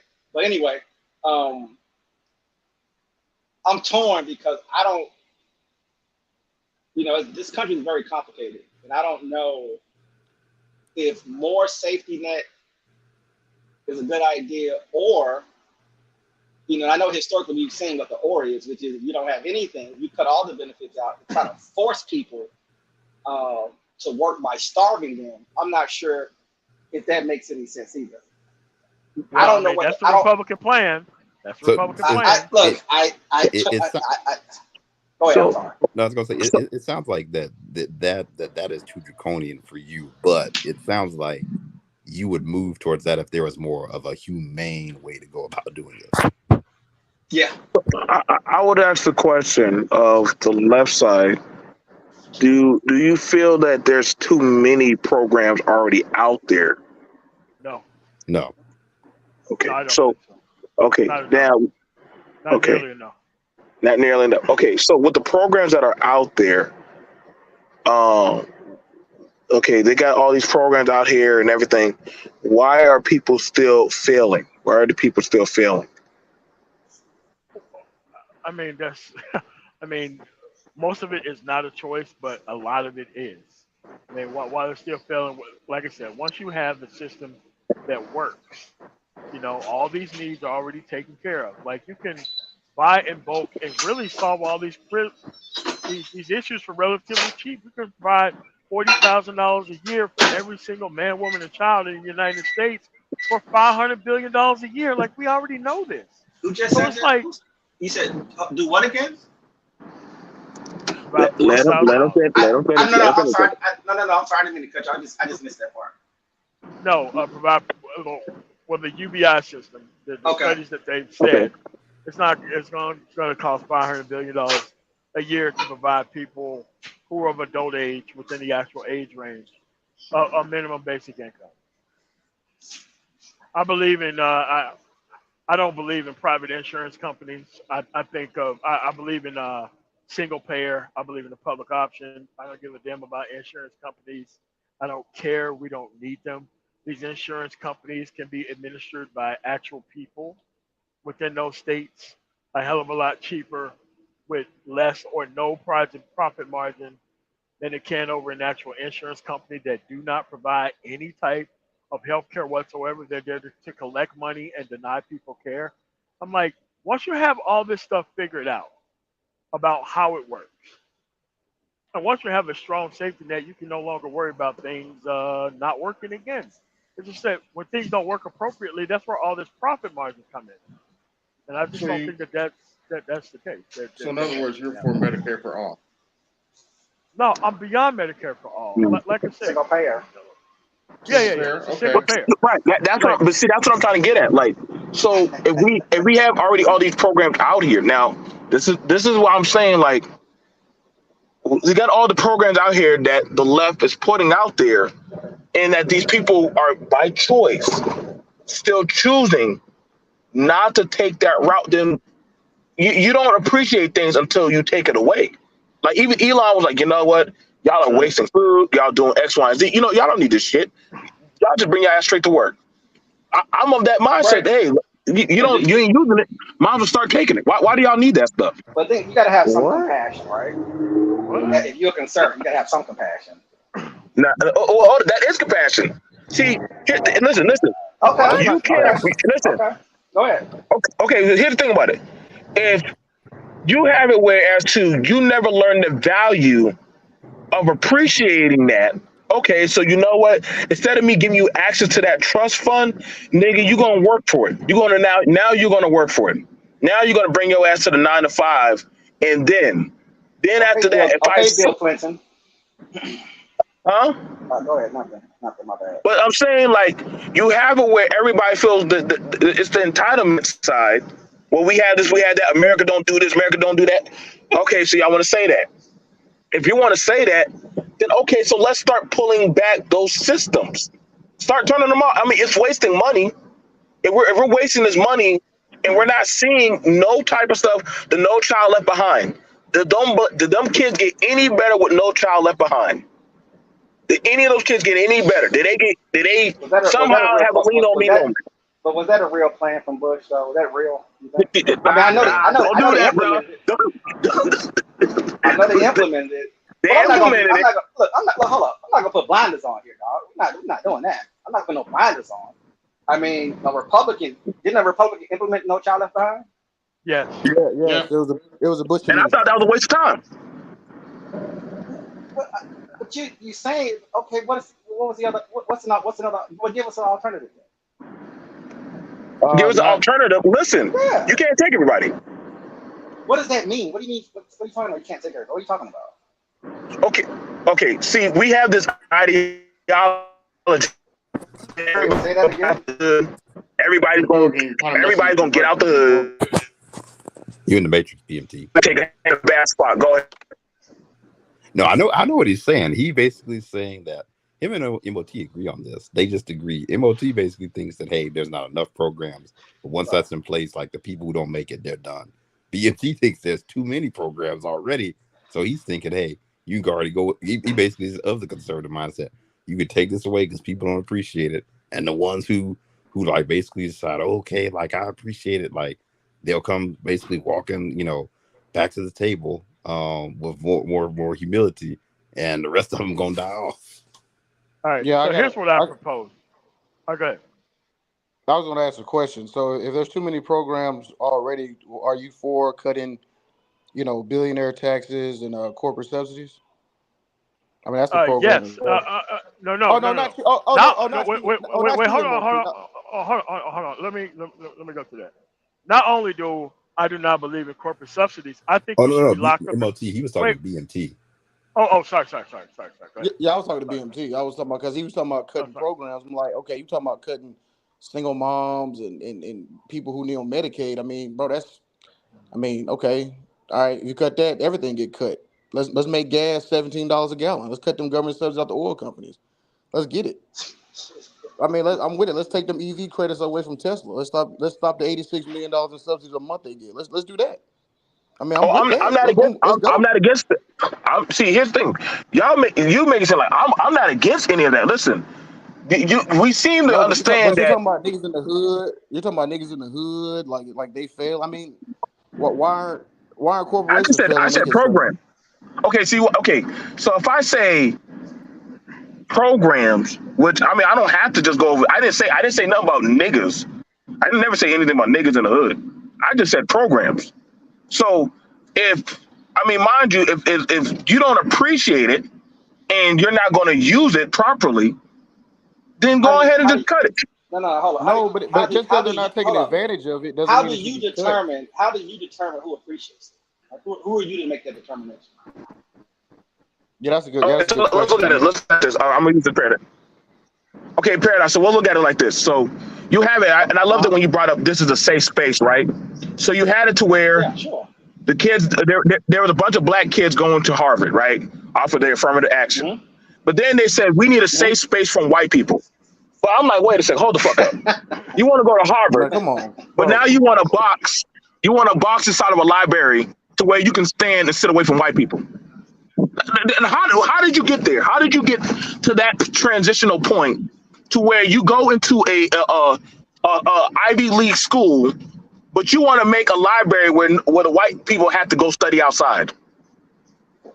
How did you get? Well, yeah, I feel like they're under duress. White folks. Hold on. Go to Ivy League school off of affirmative You're action, working but you bad. want to separate from white folks. I know I'm traveling down the road. I'm traveling down that road. Do you understand? Did y'all remember when they said they wanted safe space from white folks? Do y'all remember when they were saying that? I mean that was different colleges. That was something that went viral. But I mean, what are you saying that getting into Harvard and then congregating amongst people like you with similar cultural backgrounds and ethnicities, that's a problem? Is that what you're kind of like getting at? I mean, that's what Okay, but people And okay, that's but tie what that no, and no, no, tie no. that's what and tie Asians that. do. And are you tying that back to social programs? Yes, yes, yes. Because Okay, well, I think that was something that a lot of politicians were using when they putting on them dashiki garb shit, saying we stand with you social justice warriors. And I'm like, no, hold up, bro, come on, man. Are you really telling me that this person that's supposed to be doing a job for all races is literally saying that they want to be apart from white folks? But they're going to an Ivy League school, but they're talking about social justice climate of how bad the white man is, but yet they want to go to a school for white folks. You could have gone to an HBCU and got that same the, experience if you needed it. okay. So the school's not for white folks. All right. Does that fall into the to the type of programs that we were just talking about? No. Because In a sense, it does because hold up.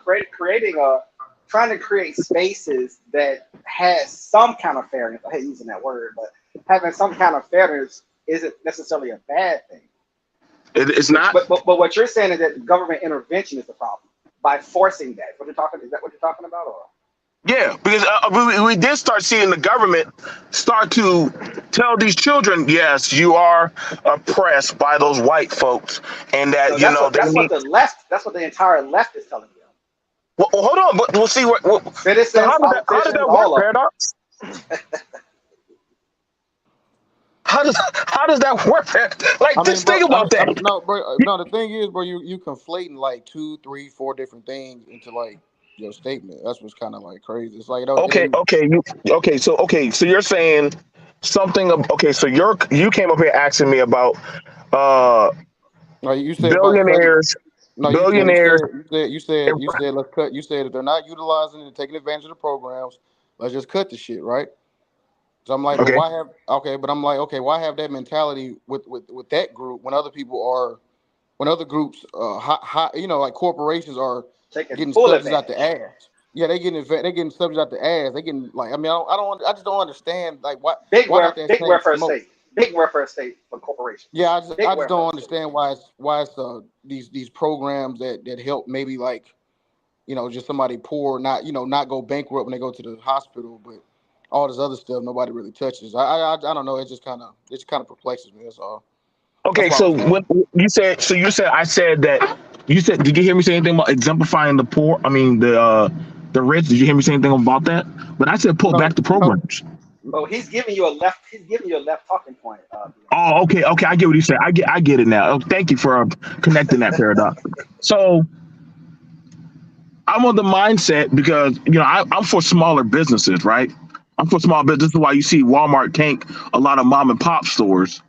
But then when they talk about raising minimum wage, that mom and pop store has to match that of the minimum wage of a Walmart or some type of conglomerate business, which is impossible. And so no, they shouldn't be protected. They should not be protected because the little man is not protected. So why should they be protected? I'm for smaller business, You, smaller you, condensed you think the government should micro break up? powers. You think the Okay. government should break up big companies? Is that what you're saying? Fuck you, Yes, fuck you, Hell yeah. No, yes. I'm talking. fuck you. I'm talking to I'm the. all I'm for talking to that. the. I'm fine Yes. with I'm that. talking to the conservative. I'm Yes. talking to just the conservative. I know what you lefties think already.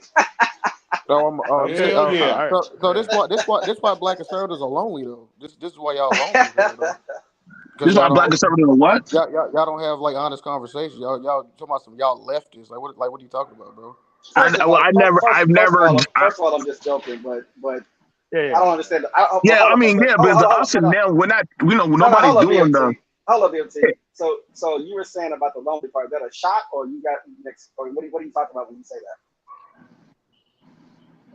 So Whoever the what guy now you was that said? was just talking, you were just saying that that's why you guys are lonely. What are you talking about? Yeah, that was a shot. Yeah, that was a shot. When you said y'all leftists, yeah, that was a shot. Yeah, Oh, yeah. okay, Okay. okay. You're taking a shot. Okay.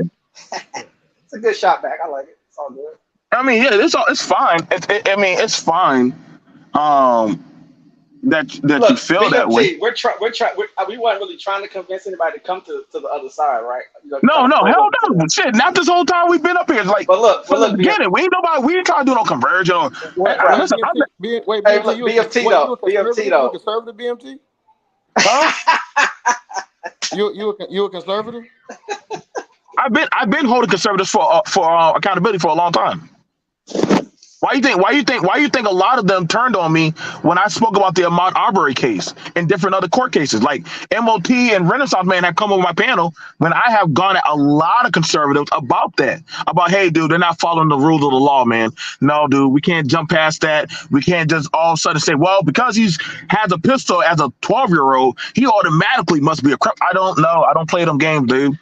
I know we follow the letter of the law. I don't Mm-hmm. see when I start doing those kinds, which I have been doing on my panel for a while. Like nobody wants to have them realistic conversations.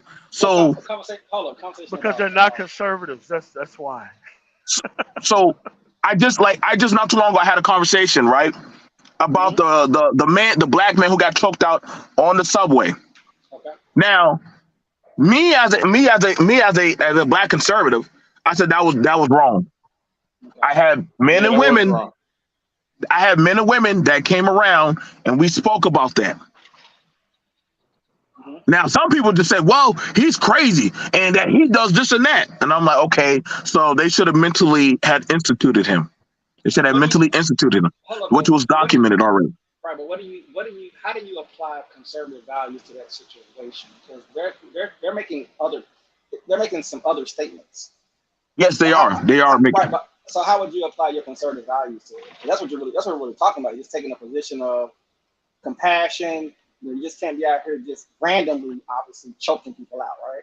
Right. Right. I don't know how they've been able to take people who claim to be Republicans or from a left and right perspective, and you say people on the right, Well, brother, people on the right are saying, "Oh, I'm sorry, go ahead." you have to understand most of a lot of Republicans who claim they're conservatives are full of shit. And what do you mean by that? They claim they're conservative, but as you point out, they're not really conservative in Right. what they Okay. do.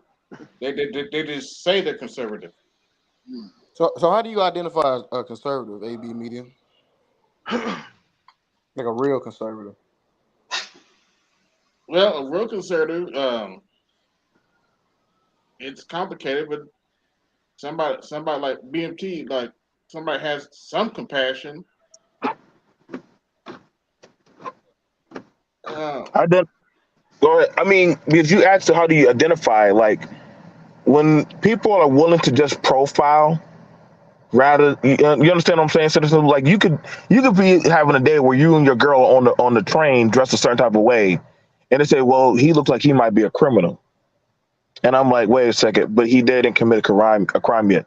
Yeah, but on social media, he's holding a pistol, and but he hasn't yeah, committed a crime. He hasn't committed a crime. Like, dude, are we not following that of the law? Like, what you're doing is profiling, which is definitely no. We need to follow the ladder of the law.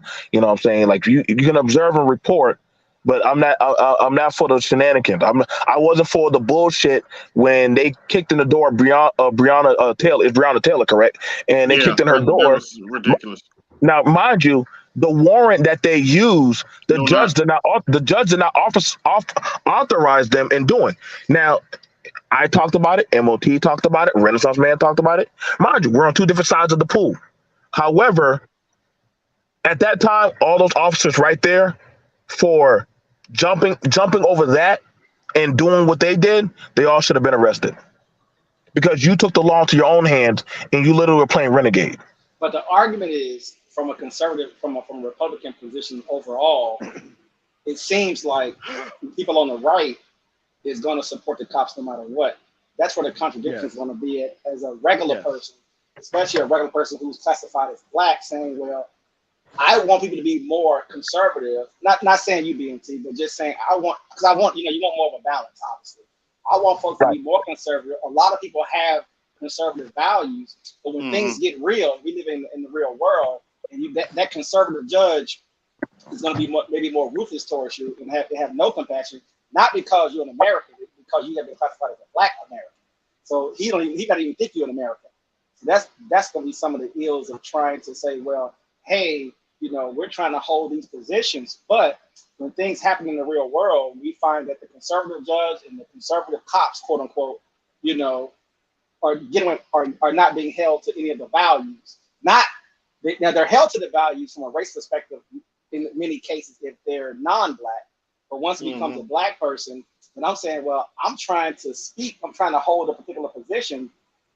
They're putting us in a very hard space because when reality happens, it's kind of like, well, so we don't have any compassion on the right, but then you're telling me to hate the left. But the left, even if it's for show, the people from the left is saying it was wrong. We're going to protest. We can't be having things. Can't be. People shouldn't be treated like this. Those are some of the conflicts I think that we deal with. I agree. I agree with you on that one, Paradox. I agree with you on that one. yeah, Uh, I would honestly say the black conservatives in these spaces have gone into a trolling and agreed. fuck the Constitution type of mindset. Like the fuck of a conservative. And that's no taking a shot, but it is what it is. Like when you start seeing them Yeah, start doing rapping for Jesus type, rapping for Trump type of shit, I said, okay, they done gone off the fucking deep end. They yeah, done gone off the deep end. agreed. Like that shit's crazy. Like uh, I don't the hey white people, I give you the permission to say nigger. Like I'm like, okay, so No, where are yeah, we that's just where not are we gonna happen. going with this, dude? Where's this at? Where is this train head? It's like But that's the right's culture though. And so That's Yeah. even it It though is. headed even where though it I'm wanted saying to hit. right, even That's though where I'm they saying wanted to go. yeah, it's like even though I might say, well, I want the values to be X personally speaking, like you were saying, but in the real world, it's kind of like, well, the people from the right, I mean, they're showing themselves, right? Yeah, They they are are. showing themselves. It's kind of like, well, you're not even sticking to the principles. So Yeah, So outside of like two parent households, is that the only like conservative like kind of thing you guys are on? I don't really hear any like policy or like black conservative candidates as you guys supply. I don't. I'm just kind of like outside. Is it basically just like two parent household, have a family, Christian values? Is that kind of like well, what is that kind of what draws you toward being a conservative? Is that what it is or? that's part well, of a it. Yeah, lot. yes. But go ahead, BMT. Well, I mean, here's the thing: you've done seen it in Dearborn, Michigan, with the Muslims. They had. I mean, there are other groups of conservatives other than just Christian. You know what I'm saying? Right. Like, yeah, you had the Muslims in Dearborn. They did not like the way the school district was wanting to teach their children in trajectory, and they're like, hey, that goes against our values and our teachings at home. And you, Mm-hmm. you understand what I'm saying, Citizen Lou? Like, they weren't for that. And mind you, I mean, I don't know how people. I mean, it's not just them. They have other groups that have certain stuff. The Asians have their mindset. Latins, Latin groups, they're heavily conservative in certain aspects, especially down there in Florida and shit. Yeah, Muslim Um, or Catholic. Yeah. yeah, so I mean, you have it where a lot of them have certain types of value systems that they like. Hey, man, like, we're not trying to like give up these types of balances. That's why when we start speaking about religion earlier in the conversation with Al, and Paradox, we were going over on, like, nowadays, like, for a minister to say, "Hey, I'm not marrying two men." Well, you kind of put in your tax exempt status on the line, Not and I'm anymore. like, wait. There's a Supreme Court's decision that actually kind of lifted that to where you can't use your religious exemption for that. That just happened this term, a couple weeks ago. You can't Yeah, with discriminate. the You can't, website owner. Yeah, I know what you're talking yeah, about. that Yes. didn't that was a fake case, but Yeah, yeah, it so was yeah, a you fake can't. case. Yeah, it was. So you can't discriminate by religion now, You based on can't. your religion. Is Yeah. that So is that it's called more. discrimination? Yes, Yes. it is. Yes, it's extreme discrimination. Oh, okay, okay, but That's the now, definition of discrimination. okay. Now, but let me ask you this: if that is my belief, right? My belief that I do not respect that as for me to wet off. Who is it that for that person or that group to say no? You Okay, have. You, I'll answer that. okay, go ahead. A business's only belief is to make money. That's the only business they need. That's the only belief they need is to make money. Okay, so okay. So all this Now stuff. what? So whether you're a Christian, Muslim, I mean, you shouldn't be able to discriminate based on anything. Okay, so now Hold on, here. BMT. The person who I don't know, y'all know, the person who's talking. Do you consider yourself a part of politics, or you sort of on the sidelines, or No, you engage in I'm, politics and you vote left, or what? I'm a communist. Okay. Lou, you good with Damn. that route? Lou jumped Yeah, off the. So he's a leftist. Then. Go ahead. yeah. So Oh, Lord have mercy. I'm just gonna go all the way because when people ask me that question, I just go all the way. I I'm only a asked that because you had brought up about the Lou conservatives. So I said thought he a maybe you communist. had I some. can't. yeah, So yeah, what? yeah. So what? Anytime So somebody what asks are me some? that question, I just go all the way. I'm a Well, communist. I'm not asking you to be funny. What are some of your principles? What's If you're my gonna be principle? funny, but don't even answer. Don't bother answering the No, question. no, But what are your I mean, no, principles? but to be honest though, I mean, it's not really like it's slightly facetious, but it's kind of I would say I'm left leaning for sure. I mean, for sure. Give me a couple of principles. What I'm asking. Social welfare, Okay. advancement of people of all races and colors and genders and religions and creeds, Okay. freedom, opportunity, education, funding through the government. I would say also employee stock plans. Every employee should have a stock in whatever company they work in. So Amazon warehouse workers should get stock. Walmart cashiers should get stock. If you work at a gas station, you should get stock. And Texaco, all that. That's how I look at it, right? Jesus. The people should be a part of. They should own the means of production because I mean their labor is supporting it. So I mean why shouldn't they? I mean let them get what 6-7 years down the line cash out on their stocks and let them be 100,000-200,000 heirs as well. I don't see why that's a Are you problem. talking about the illegal immigrants that work in those jobs, or like MOT said, the other people who don't really do anything? Who are you talking about? Oh, so like illegal. Well, you said what my stance is, but you want to know my stance on immigration? No, Sure. no. Look, well, let's. We're just trying to figure out where like when you're saying like somebody working No, he's at gonna like give me at he's gonna give me Yeah, an yeah. example. like in Google, right? They give you restricted stock units and stuff like that. I think that should be expanded across America. I think pretty much everybody should have some form of stock in their. Forced by the government, right? Yes, Okay. exactly. Yeah. Lord That's have the only way mercy. you'd be able to do it. Yeah. What do you mean, Lord have Lord have mercy. mercy? So What? what do you mean? So And I mean, equity no, is this Lord should have mercy. sound good to me. Yeah, it sounds good to me.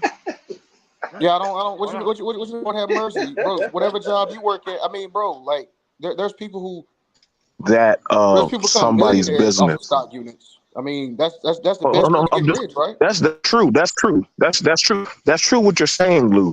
But you're saying that the government should force, business. Okay, That if okay, somebody maybe not. works there, say you make tofu or whatever, that the people that work there, that they should have, that the government is forcing you, that those people that work there should have access to your stocks.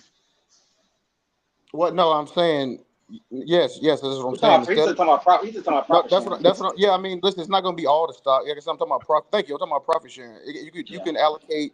I Yeah, would probably say yeah, but 30, I'm 30, 40. saying, I'm gonna say this real quick. So you could allocate 30 to 40% of a company stock, right? And the other 60% could be, oh, excuse me, the other whatever 45, whatever number could be, common stock for fat cats on Wall Street, BlackRock to eat up. That's what they're doing now. They're getting like 90% of it now. And I just think that the employer should get it instead of like these, instead of it's better. That's better than a 401k match. Yeah. That's six, and you have, and it has to be time and grade as well. You're not gonna get it Yeah. just off rip, right? Like it'll be like minimum 3, 5 years. Yeah. And on the 6th year, you get a dividend check. I don't now see a problem with who helps manage their stocks? Is it the job of the company to manage their stocks, or is it their job? Like, you know what I'm saying? Like, for like you're well to do, man. Is it the job of the company? Is that their job to help that employee? Let's say he has like, he knows how to do his job, but he's like, you know what? I have stocks in this company. Is it the company's job to manage his stocks or no? Well, that's a good question. So, I mean, get receiving stock straight from like let's say like receiving stock from the company as like an employee is different than you going to Robinhood or Ameritrade, right? Because that's common. I'm talking about Right. specific, what I'm saying, specific employee stock allocated to employees across the board. I don't care if To help them build wealth. the janitor get it too. Everybody. Okay. Okay. All Yeah. right. So All right. I was just, yeah. So No, no, no. I hope I answered the question. No, no, no. Like I said, we learn. We're learning. So if let's say we have uh let's just say, and I'm just asking questions. So let's say we do have some immigrants that come over. Do they also, even if they're not American immigrants, or I mean, they haven't even gotten their green cards and stuff, do they still get stocks also? I don't think they should per se. I mean, they should be. They should be I-9 verified, right? I mean, I don't think because you can work in America. Yeah, I mean, they should get it too. I'm not See, closing the gate just because they're an immigrant. I mean, because you get work visas. I mean, you get Yeah. people permanent residents that can work. I mean, I'm not per se against that. Now, I am like MOT was saying, I am against H-1B1 visas. I mean, this quote unquote but talent see, shortage, but you But see, still got. that's what's going to come. That's what's going to come up. You get what I'm saying, Luke? Like that's going to come up on the conversation. That okay, so how far does this go with? Let's say like I think like somebody. Let's say you start to franchise out. You know what I'm saying? You're doing really good. Now all of a sudden, you know you got to where everybody at your company now. Hey, I feel like we all should get stocks. We all should be able to invest. Now if they all wanted to say, hey, they want to start investing their check into your company to build up That's your different. company. That's different. Oh, That's post tax dollars, so okay. it's not as strong and effective See, versus you receiving stock straight out, right, due to your labor. You see what I'm saying? well, see, It's different because that's gonna well, see, grow. I'm that. Oh, go ahead. Well, see, I'm of the mindset. If you're not willing to put in, then why you should have hands in the pot? Like, if you're not going to go out But there that's what I and said though. Minimum time and grade. That's what I was saying. 3 to 5 years before you start getting disbursements. That's what I was saying earlier. It's not you don't get it just off rip. You got to have time and grade as well. Or I mean, it's so many other ways to do it. You can do it how Google does it. They get it right in the middle. They have vesting schedules. You get it quarterly. So let's say you get like a Facebook, right? You'll get like 100,000 and RSU stocks. It's called restricted units. You don't have any voting power, but you get a special allocated, amount of stock through Facebook to you and a part of your compensation. So, but you don't get that 100,000 off rip. You get like 1/4 in the first year. In the second year, it'd be like 1/6. In the third, it'd be like one, and all the way up until you get the end. Like it'll be like 4 or 5 years until you get the whole 100,000. And then the good thing about it is, the stock goes up, it won't be 100,000. It'll be 150,000, 200,000. So that's money you didn't even have to work for, and it just grew. Just due to the economy or whatever. And you made money while you sleep. You're being enriched just as the company you're working for is. You're not being exploited as much. I mean, well, actually, you're not. I would say you're not even really being exploited as much because you're a part of the means of production, right? I mean, you're a part of the ownership. You're getting the profit as well. You're not just getting a check and going home. You'll be more invested into the company, So okay. and that's how you actually increase the poverty. Oh, go ahead, my bad. Sorry. Go ahead. No. Like I said, because I remember when we I think I go back to do you remember Maurice Delk's channel, Maurice Delk? Yes, that's the yeah. I know. Yeah, I'm from. I know what you're talking about.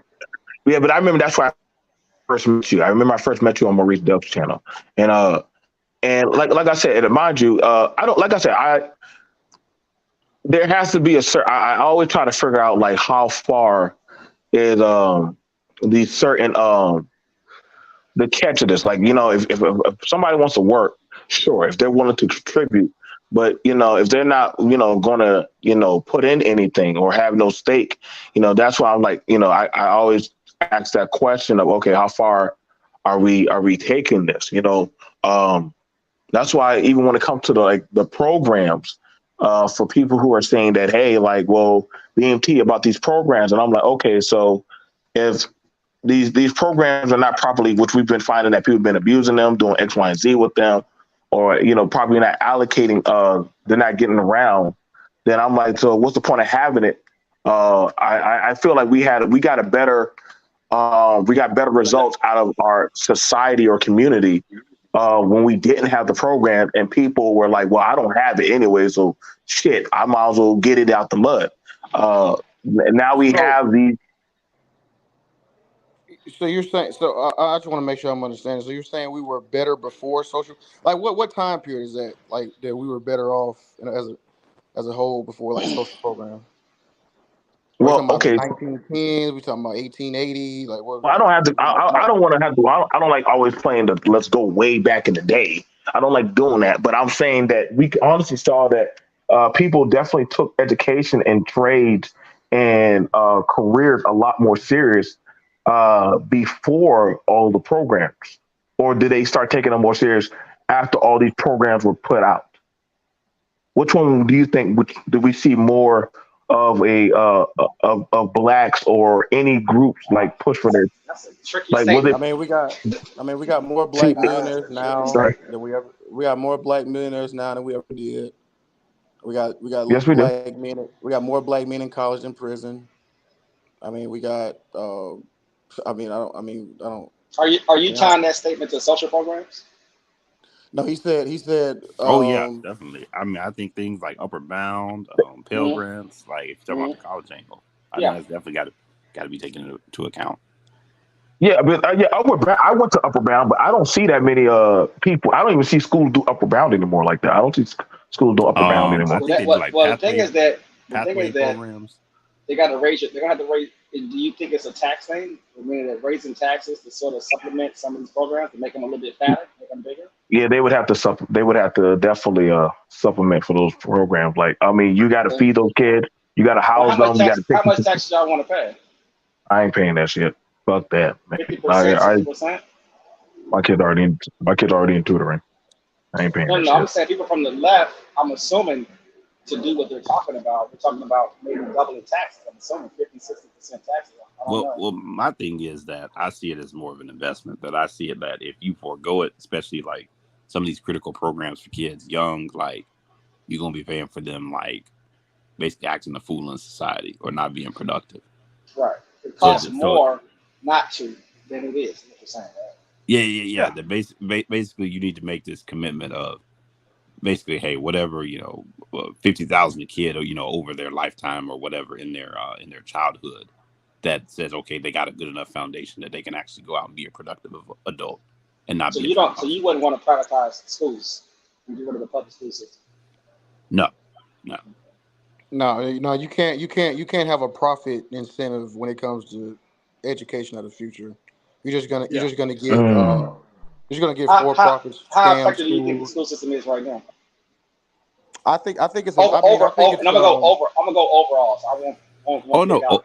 No, overall it's messed up, but I mean, I think it's tiers to it. Like, Would you blame the government for that, or would you put that blame somewhere else? oh, I blame the government.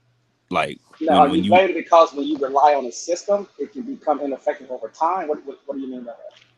I blame the fact that literally funding for schools is tied to property taxes. Right. Okay. That basically, if you live The worst in way of funding schools. The worst. exactly, yeah, that if you have So is that a some, critique from the left? Y'all are critiquing? Yes. Yeah. yeah, Okay. anybody, it's like I mean, but anybody it's responsible. right there though, Paradox. I mean, you see it for yourself. It's not they're not funded properly. Okay. That The actual funds should be coming out of the Defense Department, and you should tie education to defense. Hmm. Put it all there, You so said that you way they said can't you criticize. said Hold on. You you, just said you tied to defense. Yes. To the Is Defense that? Department. And I'm not being disrespectful. Is that something that you came up with, or that you find is that coming from somewhere? I don't think I've No, heard that before. no. It's kind of like you put it in a department to where no one can cut it for any Okay. BS reason, Okay. and it's only there to supplement to make these schools more equal. Money being spent across the board, right? Okay. Because you want the same amount of money spent on education everywhere. If you truly want an equitable system, then you got to have an equitable system with equitable outcomes. Do That's do why I you want to set up that way. do you think that from a Democratic or Republican perspective that either party truly wants it to be fair? No. Well, you have to stop thinking that's what something that you're going to argue with them with. You just have to go for the fairness and just let them deal with it. I know they don't want it to be fair. They want it to stay the same. They want their kids to have an edge over somebody else. Most of Mm-hmm. these kids are going to be going to private school or whatever. But Mm-hmm. but there's more of us than there are of them. They're like, hey man, screw your kid. You know what? If you want to leave all these people out in the dark in these poor neighborhoods and they have poor schools, you know what? Now we're gonna get some of this defense money popping through these actual schools, so that way they're gonna be brought up to snuff. So that way we can have a minimum level of education. I think that's a violation of equal protection to have a two-tiered actual education system. I think that's a violation of equal protection. Like like growing up in Mississippi, it's a far cry of what it was when I went to Germany and I seen those DOD schools. I mean, shit, that Mm-hmm. shit like the goddamn, like some Star what Trek what Enterprise shit versus what we had in Mississippi. that's a fact. Those schools on base are pristine, high level. I mean, they're some of the best schools like Because out there. everybody had to go there by force. oh, you mean That oh really? Base schools are that good? Yeah, hell yeah. Oh, yeah, they why? are. Yep. So okay. Now the So kids all don't right. end up being shit because the parents ain't, but the school is, yeah, it does have the Now resources. now okay. So, How much tax are you willing to pay to I know you said tied to the defense budget. Do you think taxes should be a part of that, raising taxes or not? Yes. Okay. Not on So us, you but billion-dollar corporations. And I yeah, and I okay. would ban across the people board. and I would ban corporate dick sucking. Like the Okay. moment you start talking shit about corporations tax, you should get the shit beat out of you because you ain't no Yeah, fucking billionaire. I yeah. swear Or this if you man start, is or going if you from start time. saying, or if you start saying goofy shit like billionaires should pay zero taxes, like stupid shit like that. Like that shit should be banned. Do Yeah, yeah. you think people who Bootlicking. provide jobs should pay zero taxes? Okay, I'm glad you asked that. I'm glad you asked that. Okay, so no, Yeah, I want You to know ran that. you no, ran me no, right into the question, right? You know you no. was doing that. Hey, you know what, Paradox? You know what I'm saying? Hey, this is my first time coming over here. Hey, I appreciate that We hope you question. come I'm back. gonna ask. No, I will. No, no. This is cool. I mean, hey, so Paradox, to answer your question, I'm gonna say this, bro. Businesses do not provide jobs. The market provides jobs. If you Correct. have a Say it if again. Right, if you have a skill set or whatever you have, if you have something that the market wants, you will be employed. It doesn't matter what company, whatever. Or you can employ yourself, right? I mean, they use the market dictates whether you have a job or not.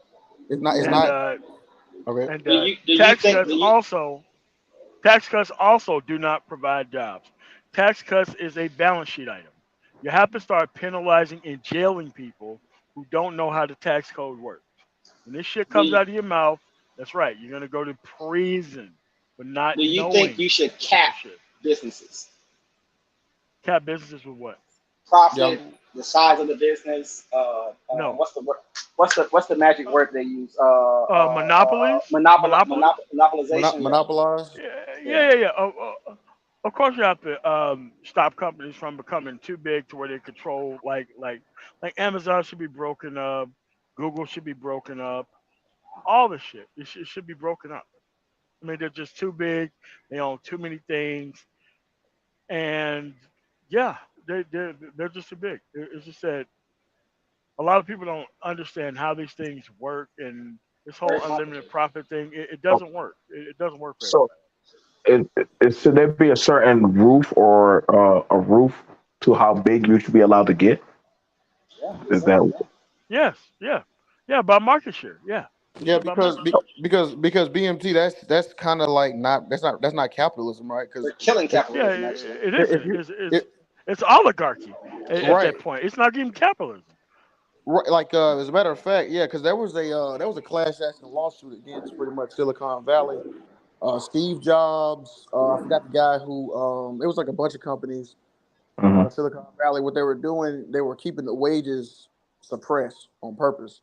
So they all it was like an email Steve Jobs sent out was like he sent them to Google. He sent them to everybody was like, hey man, everybody we need to keep our salaries at this level so that way people don't Wow.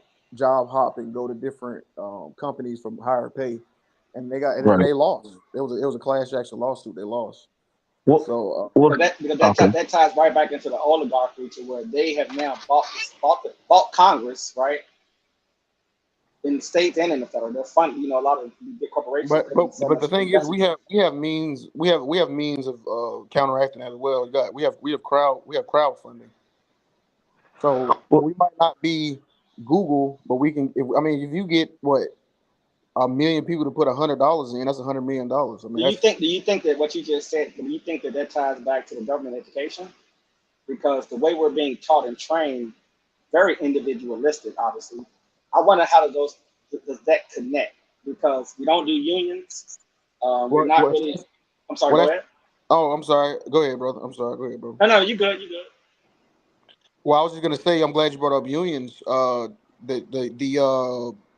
correct me if I'm wrong, anybody on here, but the corporate personhood, right?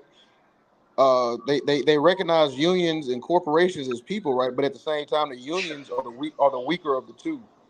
So that's something else that needs to be changed. Unions should probably be more empowered versus Yeah, I mean, I don't believe in corporate personhood either. I think that these people should be going to jail a hell of a lot more time. I think they should be charged 3 or 4 more times of the profit that they actually made, rather than 0.0003% that they actually made once they get caught. I think these people should be paying this amount of money whenever they do something wrong, so that way they're not just profiting off of criminalistic behavior and only getting paid and paying a certain percentage amount that's very low when they get caught. I oh, want that taken okay. away too. Okay. So, do y'all feel that? I'm asking. Do y'all feel that conservatives are, namely black conservatives, are for big corporations? to be honest, I don't know what black conservatives are for. To be honest, it seems like it's. I mean, it never. I never really get a concrete answer. It's never like a unified front. It's always get the black woman in check or LGBTQ or troll. Not saying you, but not. I haven't heard any of y'all troll like that. I'm not talking about y'all, Right. but but it's just because my thing is this BMT, right? Like I came from a two-parent household. So of course I'm for that. I'm for having values or whatever, like not being all that stuff, hard work. But at the same time too, though, that's not a valid issue. And that's not something I can. That's just your Enforce. personal thing, right? That's just your Yeah, no, you personal can't thing enforce that you that. do. It's not Like possible. whether I'm a vegan or something, right? That's just my I don't think it should be legislation based on that. I don't think everybody should be a vegan. I'm not a vegan. I'm using that as an example. You know what I'm saying? Like that's just my personal belief. But when I look at conservatives, I mean they like black conservatives. They don't talk about when black people get their votes disenfranchised. They don't talk about how the black farmers, how they were getting fucked over. I just don't Oh, see it. Right? I just don't see it at all. I'm not saying you don't talk about it. I think I heard you well, talk no, no, about it before. I But understand it. Like, listen, man, my voice Yeah, has heavily been shadowed out. Like, I'm sad. That's why I kind of just got frustrated and trying to talk about these. But I've literally had many times. Hell, I literally just talked about the Black Farmers Association in South Carolina. You can literally go get yourself a plot of land with the U.S. FDA. Like, you can literally go get a plot of land. Like, I'm an aquaponic hydroponic farmer, and I talk about the court cases that we got going on right now. Which, but I understand that's not cool but or is he? But popular. it. But, so BMT, do you think he's talking about maybe? I don't want to say. I'm gonna say perception. I know it's more than that, but you think some of that comes from a perception of, what I'm saying, so-called conservatives, where when you have a race issue, that's where you start to have the problem. It well, does it does because then I don't. It's like they don't want to. Hold up, before That's you say where that, hold up, stay right well, there. Hold up. But the left, go but ahead. blacks who are liberals from the left, the way he just said it, is that we know who they are and that they're speaking for, I guess, black people. But the left as a whole, are they really for black people? I don't. That's a weird. Yeah. It's So interesting. It's yeah, but I was interesting gonna thing. ask that too. I'll break it down. So I think the government should protect and empower everybody. I don't think anybody should ever have to worry about being disenfranchised or being disempowered or being, you know, close to poverty. I think the government. I think that's what the government when they wrote the Declaration of Independence. Even though we weren't in mind when they said that, but I think they had a good idea of what the government probably should do, and you shouldn't. Your government should have it to where you're not afraid of your fellow man, right? Like your government should protect and empower its people down to the individual, and the minority. And the individual is the biggest minority, right? So I just wanted to touch down So add that part. let me ask you more of a social, because I know you was talking about policy. Actually, more of a social question. Since you're from the left, do you do the culture of the left, or do you agree with most of the behavior of the left? Uh, you mean behavior like such as like LGBTQ? Whatever they promote, sure. I mean, I think they should. I mean, yeah, they can. I mean, I think they should have rights. I mean, I think they should. I'm gonna tell you, it don't even have to be about the LGBT. It But could be but I, but I'm say.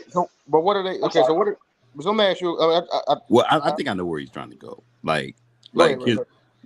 I think I know.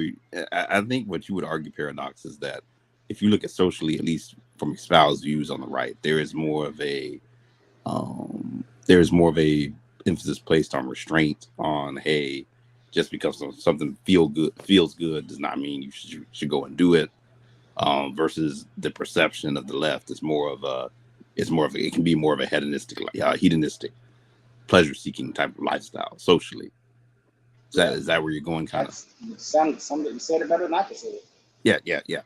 No. The Oh, ironic thing is, I would probably, like, from a social standpoint, like I said, I am 100% for people having rights, doing whatever they want to, as long as they're not harming others. The ironic thing is, I probably live my life more socially conservative. Like, I don't do drugs or anything like that. Even like stuff that's legal. Like, I know weed's becoming legal, stuff like that. I mean, I grew up with it, kind of just being illegal, being drug tested for stuff like that. So for me, it's just kind of like, whatever, people into it. I don't judge you if you do it, but just for me, but I don't think people should be going to jail for it either. Mm-hmm. Like, can we ask y'all? We're having a honest conversation. How do y'all feel about them states that allow them to go dope up and get high? So how do y'all feel about that? What's y'all thoughts on that? The people who are getting Like a high and total, And I what do you mean, think I like a think it, total legalization, like Oregon, or just in general? yeah, Period. well, like in you said like a public space to get high. Is that like a space carved out for people to get high? Is that what you're saying? yeah, like Like how they have those areas where they can go shoot up and get high and stuff like that, and some people like that's their right. Don't demonize them. What do y'all feel about that? I'm just asking. Like, what do y'all feel about that? I mean, I don't care. I mean, it's to me, it's a health issue. and it's better that they be in an area where they get clean needles rather than an area where they get dirty needles and they share Yep. needles and they spread STDs or worse to each other. So if they can control it from like a even though it is a detriment, but just giving them cleaner equipment to do dirtier things with, I don't really have a problem with that. I mean, because if we allow for people to still sell cigarettes and all the stuff that comes with, and nobody really try to put any restriction on the actual cigarette companies, regardless of the death that they cause. So I don't see anything wrong with the actual having those actual clinics and all that kind of stuff. But it needs to be equal across the board and equal all across the United States in order for it to be effective. Because if you're locking up a whole bunch of people in one place and not a lot of people in another place, then that means that some people are more freer than others, and I think that's not the idea of freedom in that aspect. Okay. And the propaganda from the right is if you provide needles, you're promoting drug abuse. I feel like Yeah. you are.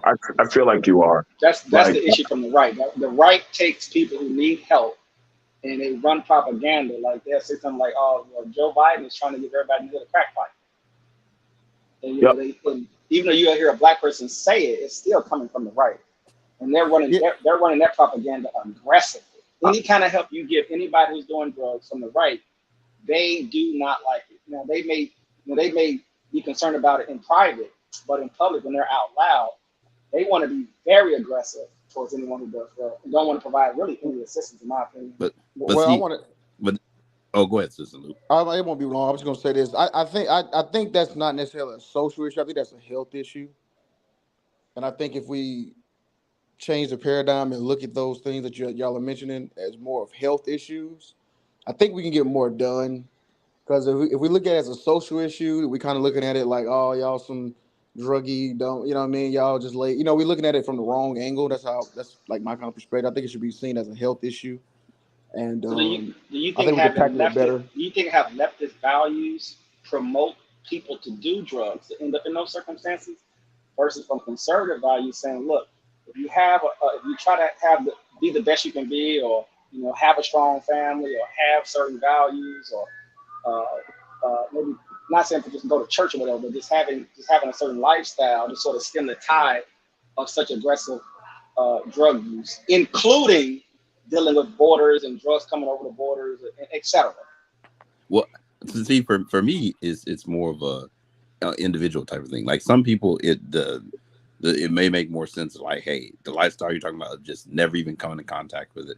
Maybe that's best. But then some people I know will like curiosity, kind of rebel against that lifestyle. Because I mean, I had when I was in school, I'll never forget. There was an exchange student from Germany, and he was saying like the drinking age. I don't even know if they had drinking age. To be honest with it's low. It's lower than what it is in the U.S. Yeah, it's like teenagers basically, if they even have one. And he was just like, people would basically get that out of their system when they were teenagers, like the whole sloppy drunk, whatever, doing all this, versus like, you had people either in high school who were sneaking around doing it, or kids go to college or turn 18 and basically go crazy, turn into an alcoholic, something like that. So to me, it's sort of like you have people who it just makes more sense for, like, hey, they've been around it, they know the dangers of it, and that's enough for them. And then some people, you have to literally put that literally wall of separation, and sometimes that still doesn't work.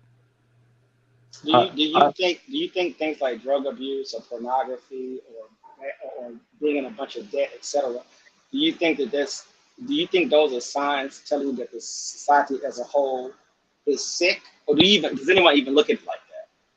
Like, if you see certain things happening in your society, would you say that is our society sick because of X? These things are happening. Go ahead, Monty. Because you're saying it's individual. I mean, I would not look at like the how can I say this? I mean, I think it can be like, hey, if everyone's doing it, but I don't think it's necessarily limited to like one side. Because like I look at someone like Sarah Palin, who's a conservative, who's like doing drugs, or like someone like Lauren Boebert, like those people. I'm like, because I've seen that angle as well too, where you have these really strict conservative households, and it's basically a facade, like, or my brother smokes weed, dude. No. Wait, who? My brother smokes. Smokes weed. Oh wow. Okay. Yeah. Yeah. And I understand that. Like I get what y'all saying. And I'm trying to figure out like the guiding stone a trajectory where this is going back to, like, what's the level of progression? Where like how when somebody talks to me about AI, right? Okay, like for me, somebody talks to me about AI, and they're like, "Oh yeah, we tech doing this, tech doing that." My mind instantly is thinking about somebody's job, and then, "Oh, BMT, you need to get with the time," but I'm thinking about somebody's job versus somebody like, see, you're not. I'm like, I am. I'm conservatively trying to conserve somebody's work. I get you're talking about progress, but then then we can look at Detroit when Detroit was like, well, fuck y'all, we got the automation. So all those people who learned that You craft can for many legislate many, that though. huh? You can legislate that though. You can legislate that. No, I hear you, bro.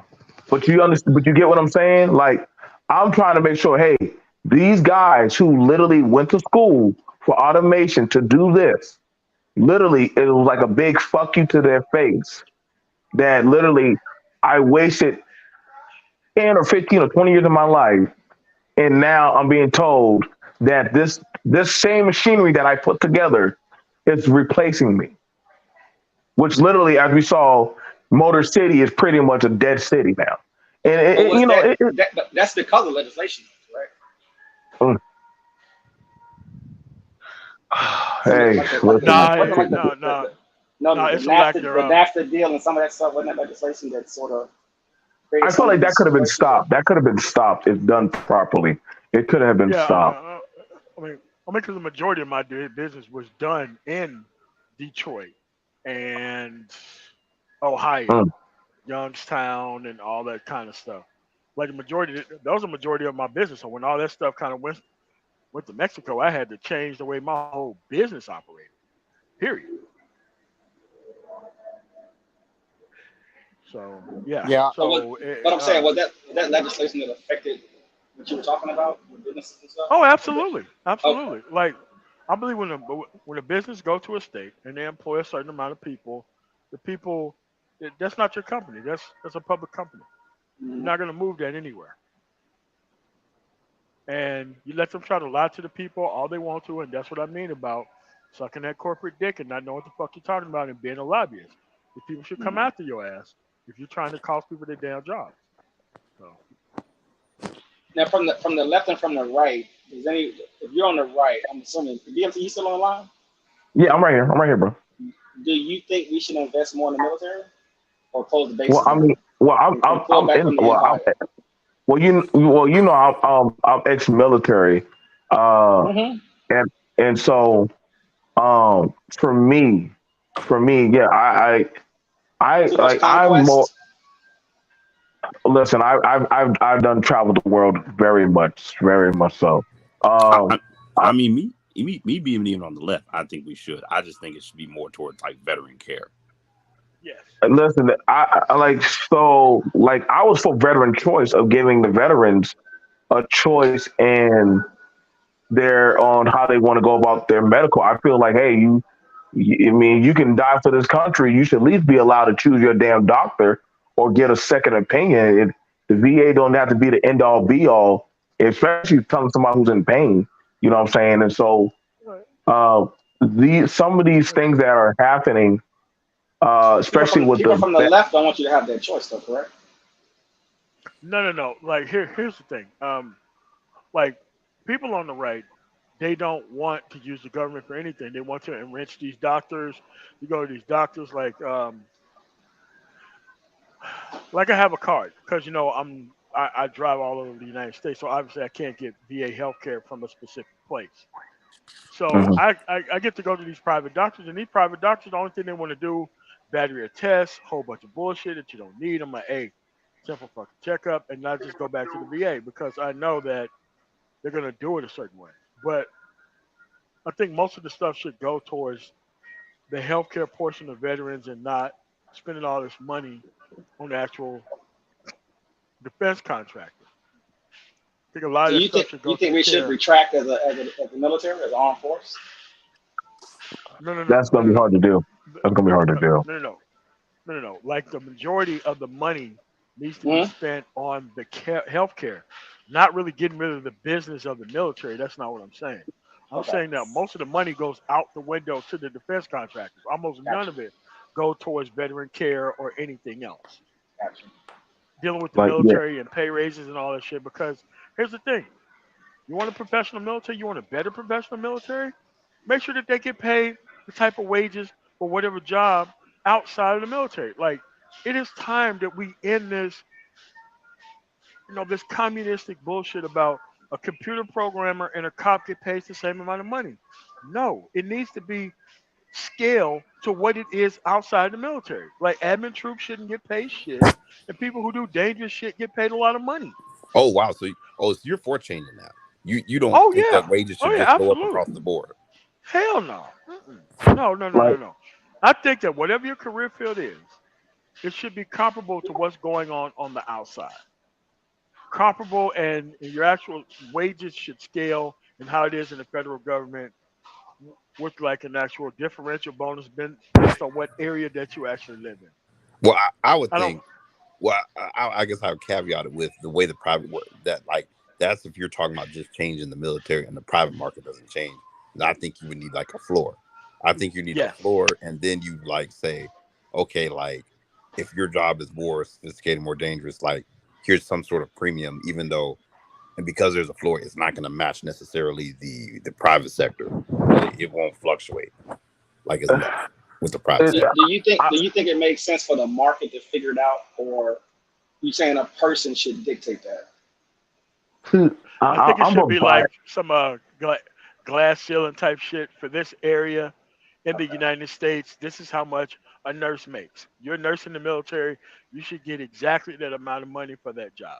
I think if you have the skill set to qualify for a higher level job, your ass should have it. And you should get paid and compensated for it like you are a professional. You shouldn't be getting the same compensation across the board as an admin troop and somebody who's out there doing some dangerous ass shit. I don't believe in that. Now, I think okay, that now, sets the wrong message. The wrong message that specialization doesn't even matter. We're like in the modern society. It didn't work. We have a recruitment problem. Recruit professionals. You do it by compensating people very well and giving them all the benefits. see, It's way cheaper than I civilianizing it. Way cheaper than now civilianizing it.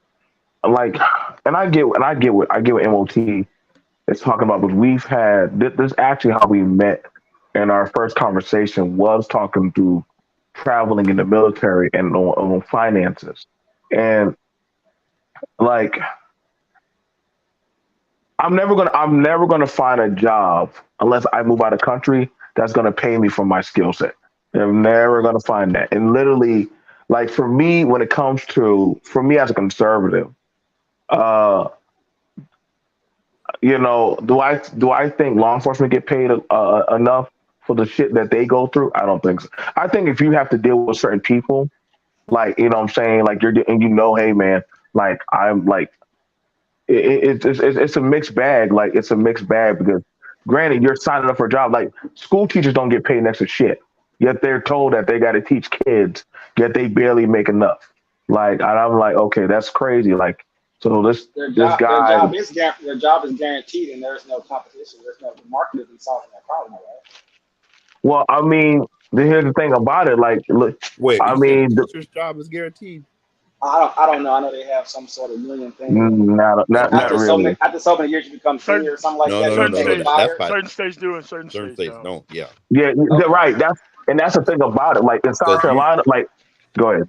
No, I was gonna quickly say BMT. You seeing that right now with DeSantis and these and all Fuck these yeah. states passing these CRT laws.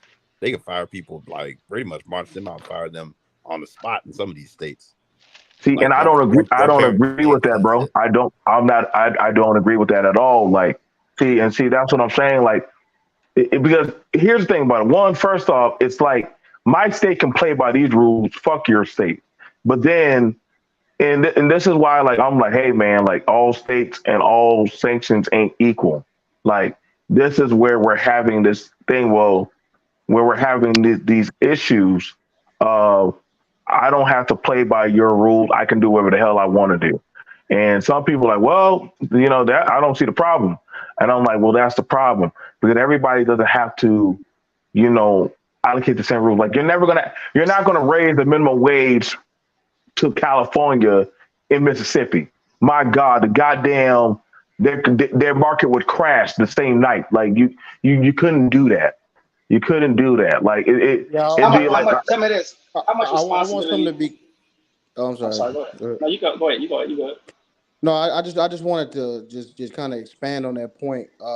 It's not really the wages that I'm kind of like fighting for. I mean, I get everybody has a different salary, everybody has a different skill set, right? right. But I was talking about equity, right? I was talking about, I was talking about that you should get some form of a compensation through if your company's on the public on the stock exchange, or even I mean like pre-IPO. I mean the people who are providing the labor. I don't care where you at, marketing, janitor. That's what Facebook did. They gave a guy. Well, he was. I don't know if he was no, it was a guy. He painted. He painted like a mural on the Facebook. David Like, Cho. oh, thank you. That's his name. Yep. They gave him stock compensation for it. That's something that has higher levels to me. I think it's more. It's easier to talk that way because okay, maybe not every job is not going to have uh not stocks, right? I guess if you work for like the government maybe, but I mean you get a lot of benefits with the government. But anyway, I'm just saying though, yeah, like if you work at like Exxon, you work at a gas station, yes, you should get profit sharing. So I'm not really Okay. necessarily saying it should be a minimum wage type thing. Because I think, to be honest, I think when people talk wages, uh, I think that's actually doesn't really fix the problem, right? Because you still have to, because that company's making money while you sleep, right? So you should also be making money while you sleep. That's kind of where I'm getting at, right? Now, I would actually this, Citizen Lou. Now, your quantum skills and being able to do coding. Do you Mm-hmm. think do you think that the military would ever pay you that same amount of money if you would still have been enlisted in the service? You think that they would even try to pay you or compensate you close to what you get paid outside? You see how you're laughing But at, is but you the know is damn the well how to but get. is the isn't the military a guarantee? What do you Yeah, mean by three guarantee? 3 meals in a cot. Yeah, that's a guarantee. Yeah, you Right. guaranteed to go. You guaranteed to go to work. Yeah, I mean, Okay. like, Yeah, yeah. you guaranteed to I'm work your just ass off saying. at 6 a.m. If that's what you Three need, meals in a. I mean, but how do you want it? I mean, you in the military, they take care of everything for you. You just got to show up.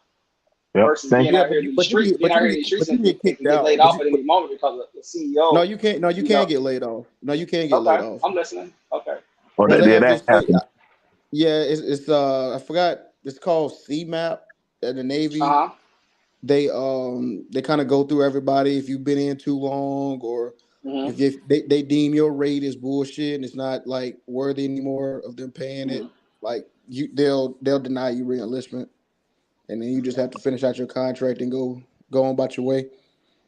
Yeah, they did. They chapter you out. We have it in the army, whereas to after a while, like it's like and I'm gonna show you like one of my last deployments. We had a guy flew in from DC. Hey, you guys, listen up. The budget is shortening up. Your time here in Kuwait, you'll be going back home in about 2 months. Actually, 1 month. That was it. In other words, that is formally saying you niggas are out of the job here. So we're sending y'all back home. That's it. But That's that's not. that's what they do. But that's not. I'm asking though. In general, if you work in the military, you work for the military, you're enlisted, and you can retire. You have a payout for the rest of your life. That's not a real thing. It's not a No, concept. No, no, it's real. I get the only thing I was saying is that everybody doesn't. You're not guaranteed that, right? You're not guaranteed more time. You're not guaranteed the 20. Like a No. What bunch I'm of saying stuff. is that if you I'm put in, sorry. well, this is what I'm asking. If you put in 25 years in the military, are you gonna get money after you leave Yes, you will. Yes. Yes, yes, yes, Oh yes, for the yeah, re- yeah, for, yeah, yes, the- yeah, for yes. the rest of your Yeah, natural you'll life? get that. I Yes, misunderstood. yes, yes. I'm sorry. I misunderstood. I'm sorry. yes, So that's what I was yes. also saying about the teacher union thing is that these are guaranteed. I know you're saying it's not that big of a deal, but these are guaranteed jobs. But when you're in the real world, and your company can go bankrupt at any moment, or there's pressure on you within the business to produce, and they're going to get rid of you. That is a different situation, is it not?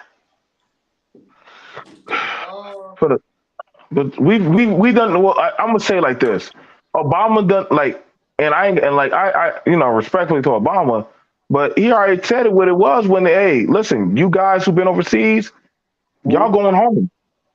That was a real thing. And I mean, all of us who are vets, we heard that one. Like, wait, we're going where? But some guys were making full time careers overseas. Yes, We Right. were, yes, they were. a lot of guys weren't coming on MLT. You know exactly what I'm talking about. You too, Lou. A lot of guys, hey, when they get overseas and get that money, they're not coming back home. They don't. I'm about to say we all when y'all like that's it. Obama You said, "Nah, y'all literally coming have to home." leave Afghanistan style. That's what they should have always done. Yeah. But is the They kicked is the our benefit of the military also, since the private market is so robust, that you have a leg up on the average citizen to go work for private corporations, as far as like military It contractors, or not? Well, it depends on what you. That's getting into kind of different topic, but it depends on what your job was. Not everybody gets a yeah. 100K coming out. Some people end up kind of fucked up and working at Walmart. Okay. Okay. We got So do we you, got a lot of so content creators who are in that position right now. So so you don't so BMT, you don't Damn. have an issue with whining. You wouldn't say you would say we should probably increase funding for the military and just target it in certain I places, but think the fun. I you think wouldn't that's want a us to big problem. whine. Okay. That's a big problem that I do agree um, that we have had with the budget for the government is that nobody's checking that paycheck for the government military. Listen, that is the probably the strongest check I think in the government right now is the military budget. Like literally, there's no cap on that check. Whatever they write on that check, it gets approved, and that's a big Everything. problem. That listen, you can write for a tank, you can write for a C-17, you can write for goddamn drones, you can write for wiring. Hell, you could literally. I think we could have probably rebuilt America with that check 5 times over. That check doesn't have a cap level. That check is Sure the could check have. of check. That check could have I mean, probably dude, if you yeah. gave like $1 billion to Mississippi and actually did some shit, come on, man, the whole state would have been look like some futuristic shit. Yeah, But we'd have what? we had flying cars and shit by now, and and that's a good point too. I think that it's like what MOT was saying earlier. I definitely think a lot of that could be reappropriated right into other things. Like I mean, bro, they spend $1 million on one missile, and they go out in the middle of the ocean and play around with it and shoot it across, war games and shit. I mean, not the actual, you know what I'm saying? Like they'll shoot it in the middle of the ocean, just testing and stuff. It's just they're just pissing away money a lot of times, man. I mean, it's But you just do believe that we should protect our country, right? And protect the world, police the world, or no? yeah, I'm asking you that from the left, like going into Ukraine, Yeah, yada yeah. I yada mean, yada. yeah. I think Y'all I are mean, comfortable the with all of answer is that? yes. Okay. Yeah, yeah, I but do. you know, I do, but I'm not hiring John Bolton. You know what I'm saying? I want to do it, but I don't want to hire John Bolton. Okay. So you have no issue with American expansion, uh, protecting waterways around the world, No, maybe. not at Okay. all. I don't. Okay. Hey, So no isolationism. Don't bring the troops home. yeah, but Uh, I am for the State Department making sure countries fight each other and make our position better. okay. I Okay. don't think they've been doing an effective job of that since like Okay. Obama, but yeah. Do you Yeah, have an issue with the we, Ukraine? Do you have an issue with the Ukrainian-Russian war? Not necessarily Speaking because it's a from the proxy left, war. right? No, I mean, because it's a proxy war against Okay. Russia. So I understand Right. the middle position on that. It's a proxy war against Russia to get Putin out of power to make the actual Russian more democratic, and we're using all these kind of newfangled ways of fighting that actual war, which is they're going to lose. They're going to go bankrupt the same way they went bankrupt in Afghanistan. It's just going So to you take a believe while. so you believe in spreading democracy. Well, it's not really democracy because it's not really about the people. It's more like an informed autocratic society. I don't know about democracy, but yeah. Okay. Yeah, well, for me, when it comes to like foreign policy, I Uh, mean, maybe it might sound isolationism, but I definitely think that some of this stuff, the money that gets sent out, probably should be kind of going to our infrastructure more. I think the real peace dividend is in, because remember George H.W. Bush, he kind Yeah, of coined that term about the peace yeah, dividends and all that. I yeah. think the real peace dividend is peace at home. So the more, Yes.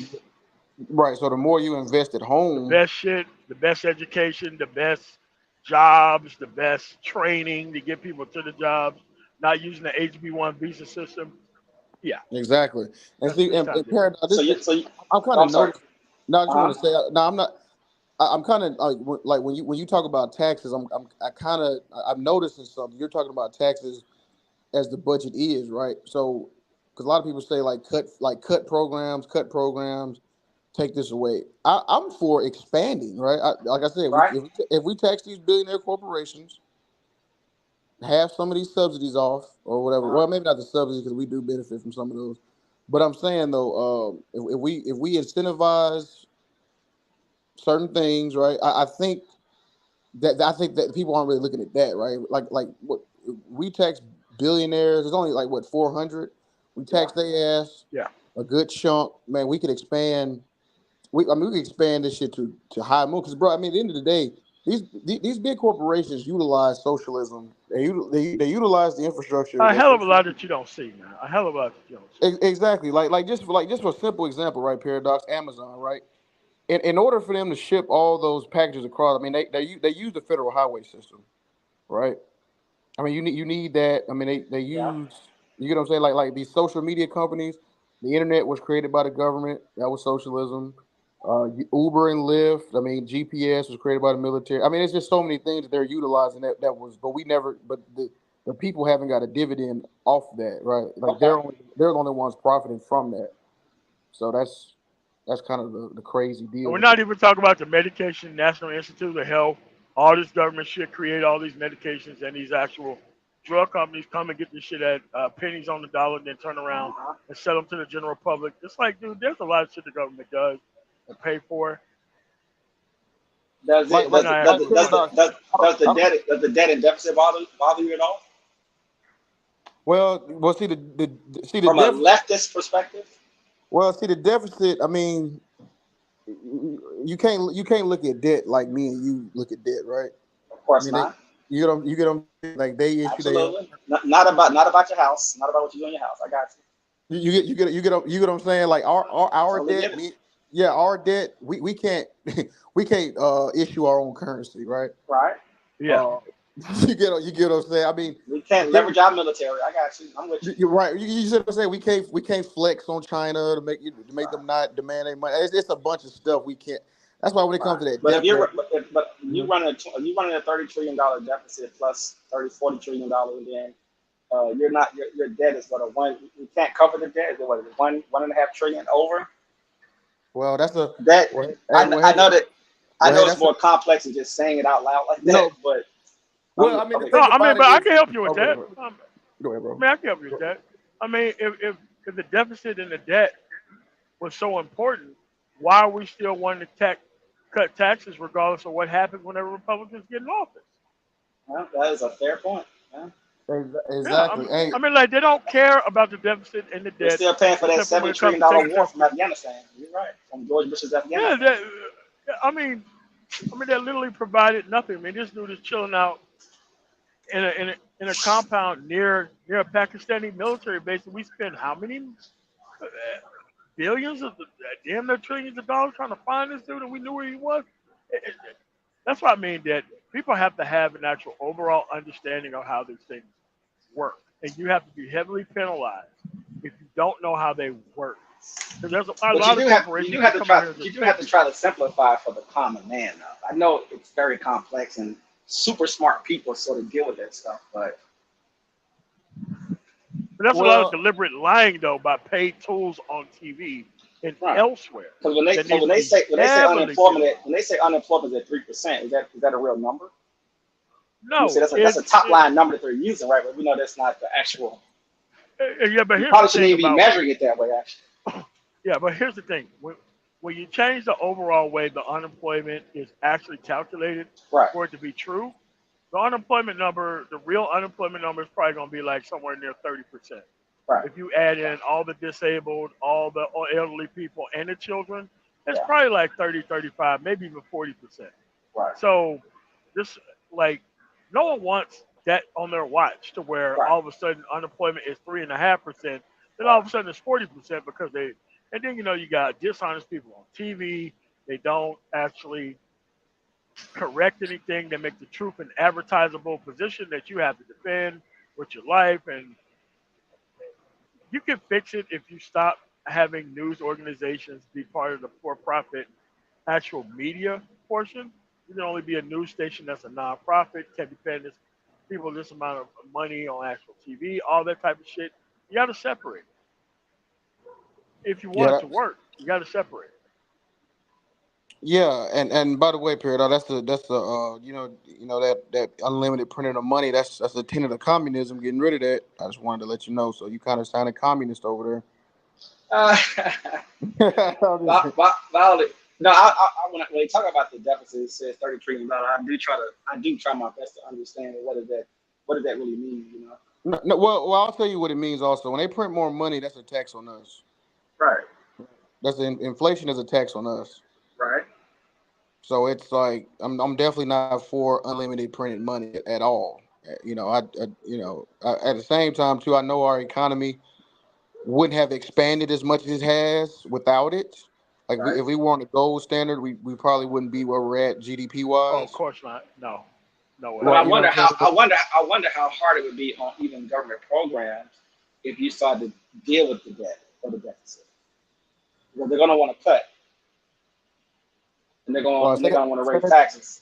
They're gonna raise taxes to cover the deficit, and they're gonna want to cut programs to cover the debt, be it the Yeah, military or be it social programs. but they want to cut spending in other areas and cut taxes at the same time, and that's what Yeah, you can't do it. make Yeah, I know. things yeah, not and it not, just not work. right. You end up at stalemate. Well, the super smart economists would tell you like, well, as long as we outgrow, it doesn't matter. As long as the Yeah, growth is there, it doesn't matter. So yeah, yeah, even if the debt goes to 50 trillion, as long as we're growing, as long as we're outgrowing it, however they try to show it on the graph to try to but say that it's not a problem, which is interesting. right, but at the same time too, though, you can grow too much, right? Like you can get extremely fat right out of shape too, right? I mean that you get what I'm saying? Like you can grow to a point where it's too much. I mean that like and it ends up becoming an issue. You Right. see what I'm saying? But we're also running a deficit in the debt, and we still having, like you were saying before, crumbling schools. It's just interesting. Yeah, The amount of that money was the that we're first time I heard that being proposed, and that's actually a good idea. I mean, that's the thing about this, man. I mean, I think that just talking these things out and hearing other people's ideas, I think that can, what I mean? Because sometimes you just never heard certain things, right? Like you just never thought, like, oh, you know what, that is a good idea. Wow, I guess I could definitely get behind that, right? And so I mean, that's a good thing because, you Well, I know, always wonder how And much that's pain just is a country willing to take to cut anything or to reduce anything. no, they're Or not willing to. is the They're idea to not keep willing to do it. everybody's, yeah, yeah. There's no political will I there, right? No, I mean, because you'll see people in like campaign, what do you call it, rally stops, where you have some millionaire get up and start talking about how much pain that they're feeling because taxes are going to be raised, and don't nobody run this singular individual that's in that position out the fucking building. I mean, Yeah. it's like a lot of right people or think, honestly, that they're going to be the guy who's going to be getting the tax cut someday. Like that's the bullshit about not That's really true. understanding Someday. where you are and waiting till you actually get there before you actually get it done. So for yeah, me, all this stuff is fixable, and this is what the manosphere was supposed to be about in the first place. But talk about bitch Do conversations you really sabotage how things work. It's do you exactly what think we need to be doing. do you think that some of the states in this country are failed states and being run into the ground, Republican or Democrat, yes, I do. Yeah, yeah, and that they're not being yeah. successful? They're not running capitalism or whatever you want to call it. They're Yeah, not really they're not producing. trying They're to doing a lot of grow at talking. all. Yeah. There is no Yeah. way the South should be sending any senators to to to to, to, to actually have equal say in the goddamn thing. They don't produce Yeah. shit. Right. Right, Tate Reeves shouldn't he open his mouth to Gavin Newsom? He shouldn't even say a word. Is there? Well, how much? Gavin Newsom. Oh, go ahead. I was just saying. Well, I'll let you go. No, go say that statement. Go ahead. MOT, I'm you just about to say saying something about that Gavin? Gavin Newsom and the actual state of New York should split Mississippi in half. They pay for Hmm. everything there anyway. It's technically they shit. Right. So why on earth, man? Yeah. Tate Reeves over there acting like he arguing with Gavin Newsom on Twitter. Like, bro, stop it, bro. Like you just like like What do you what do y'all laugh. You know, what do y'all think? Why do y'all think California is so successful? And I know it's obviously it's complicated. But I'm just asking a simple question. I Well, mean, you Why got do you think? Why would you think if you put? Ho- I'm just saying it's confident you can say it. You look at California, you say successful. Hollywood You and look you Silicon Valley. okay. That's it. You look at Alabama. You say, well, Alabama's doing okay. They got Huntsville and some other things going on. You say, well, Huntsville. I mean, I'm sorry, Alabama. Let me do Kentucky. Kentucky may not have what they need. I'm sorry, they're not doing things a certain way. Or does it somehow tie into what you were saying with legislation and policies from like outsourcing and automation? Just sort of the way things are shifting. Some of the states got left behind. Not even saying not even saying necessarily it's their fault. They were just in a very bad situation over the last say 50 or 60 years. I see what you're asking. Well, when you look at Mississippi, they have not created an environment Ever. for success. Yeah, No, that's Ever. no. What I'm saying, okay, Mississippi's a red state, right? yes, Yeah. blood red. Okay, Mississippi's a red state. Now, I don't want to get too much into the details. I'm gonna try Flagship not to. red state. I'm gonna try Flagship. to. So Mississippi's a red state. Okay. Would Mississippi, based off the ideas of conservatism or Republicans as a whole, libertarianism, based off some of those open-minded, free market, unfettered capitalism concepts, wouldn't Mississippi to the world should want to do business with Mississippi? I would assume, No. because wouldn't they have great tax breaks? They would have open, everything is open for business. We'll let you do whatever you want to do. You know, we are attractive versus me going to a quote unquote left, super hyper liberal, you know, blue state, California. I know it's way more complicated than that, obviously, but you know what I'm saying. It's just an interesting Yeah, contrast. MOT, you want to tackle that one? Yeah. Like, okay. This I is know it's this is the complicated, genius of tax California. cuts. Yeah. Well, this is the genius of tax cuts. You can cut Okay. all the taxes you want to and give people all the free shit you want to. If you Uh-huh. ain't got the infrastructure that's attractive enough for people to come there, those tax cuts don't mean anything. I mean, you have an education problem, you have a infant mortality problem. You don't Yeah. have good places that really would attract a company. None of this stuff functions or work. Would you I blame the mean, Civil War for it? huh? Would you blame the Civil War for this? No, I blame Southern culture for it. Okay. Like they lost the Civil War and still things did not change. Okay. Yeah, No, MOT hit good. it right on the head. That's what I was saying earlier. Like they haven't created they haven't created an environment for success, right? So you were saying based on libertarian all that stuff, right? Well, Mississippi has executed everything poorly. Everything. I mean, they Deliberately distribution. so. Well, yeah, actually, yeah, deliberately. They don't like. I was in Mississippi in June, right, hanging out with my family, and I was noticing some of these, people running for lieutenant governor in Mm-hmm. Mississippi, and the only Mm-hmm. thing they had was tax cuts and let's kill this woke mindset, Yep. this woke virus mindset. That's all they had. They didn't talk about the welfare of the people. They didn't talk about education. They didn't talk about this massive gun violence going on in Mississippi. But like, if Mississippi was, I mean, if you expanded out these Mm-hmm. small rural towns of Mississippi to Mm-hmm. like Chicago, they're like they're 10x worse than Chicago. You're right. So it's like, why would businesses want to come to Mississippi? You don't, they don't really do. I mean, they're not going to get the best talent, right? Because you got all these No. But the restrictive question is, policies. but the question is why?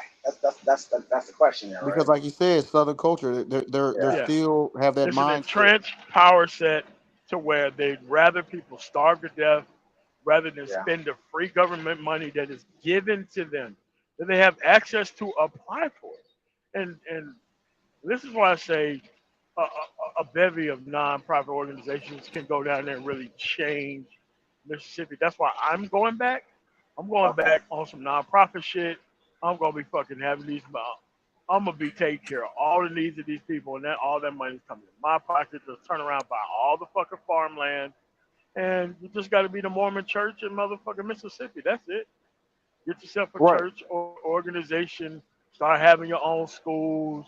Start having nicer shit to spend a whole bunch of money setting up the infrastructure so that way that shit can run on autopilot. And Mississippi That's has why it seemed never like it'd be a invested great. that type of money. That's what I would say. That's why I think it'd be a great place to build a new economy, just because of their position. But it doesn't seem like that's the No, energy. but No, The no, no, energy is a bit. no, no. no, no, It's a great place to go, but it's a great place to take people from other places that are already good and Right. bring them to Mississippi and do that with. Like, I wouldn't hire nobody from Mississippi per se. I Right. would live way outside of these fucking zones because there's land everywhere in the fucking state, right? So Yep. you could just plug in 30,000 people who can still work remote, but you'll be fixing up the city before they even get there. And then once the you, city's completed, the skyscrapers and shit, you can just bring these motherfuckers in and just have them in one area. You know, you can just keep doing all of that stuff in Mississippi until you just have everything.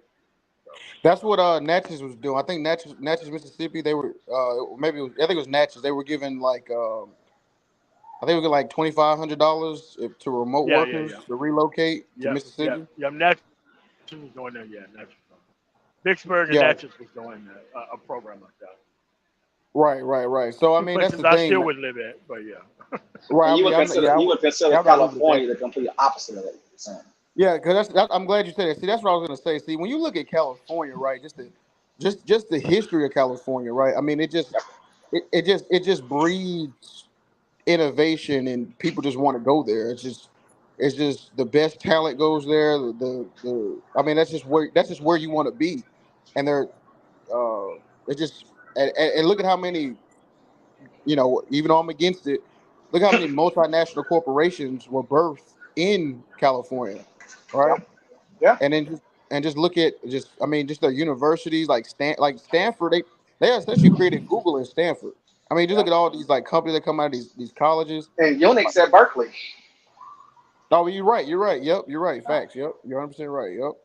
So just when you talk about state, and then you just look at California. I mean, it's just great weather. It's just the people there. It's very laissez-faire. People kind of just enjoy each other, and I mean, it's just I mean, I know if you looking at the negative side, like I mean, if you go to San Francisco, yeah, it does have that trash shit going on, but there are some it's still a cool city at the same time. It's just But you know, MLT makes a good argument about that, which is it's a certain amount of people, but overall it's still a small number when you're talking about homelessness and things of that nature, right? yeah, it But the is. I media, mean, the media, the I'd media, rather the media is targeting those blue cities on purpose to run propaganda. They are. They are. Yeah, And, yeah, to they're doing push yeah, like fear. Chicago. Like and, Chicago's the third wealthiest city in America. It's like Yep, that's right. they're trying to make it seem like it's this war zone. When you go to Chicago, it's actually pretty nice. I mean, the It's only reason wonderful why downtown. yeah, exactly. The only reason why I don't really, I mean, I just don't do the cold. That's just not my, that's not my, it's not my yeah, cup Right. of me tea. neither. Yeah. I just can't do And the cold. also California complexity would be they have a lot of red in California. They have a lot of farmers.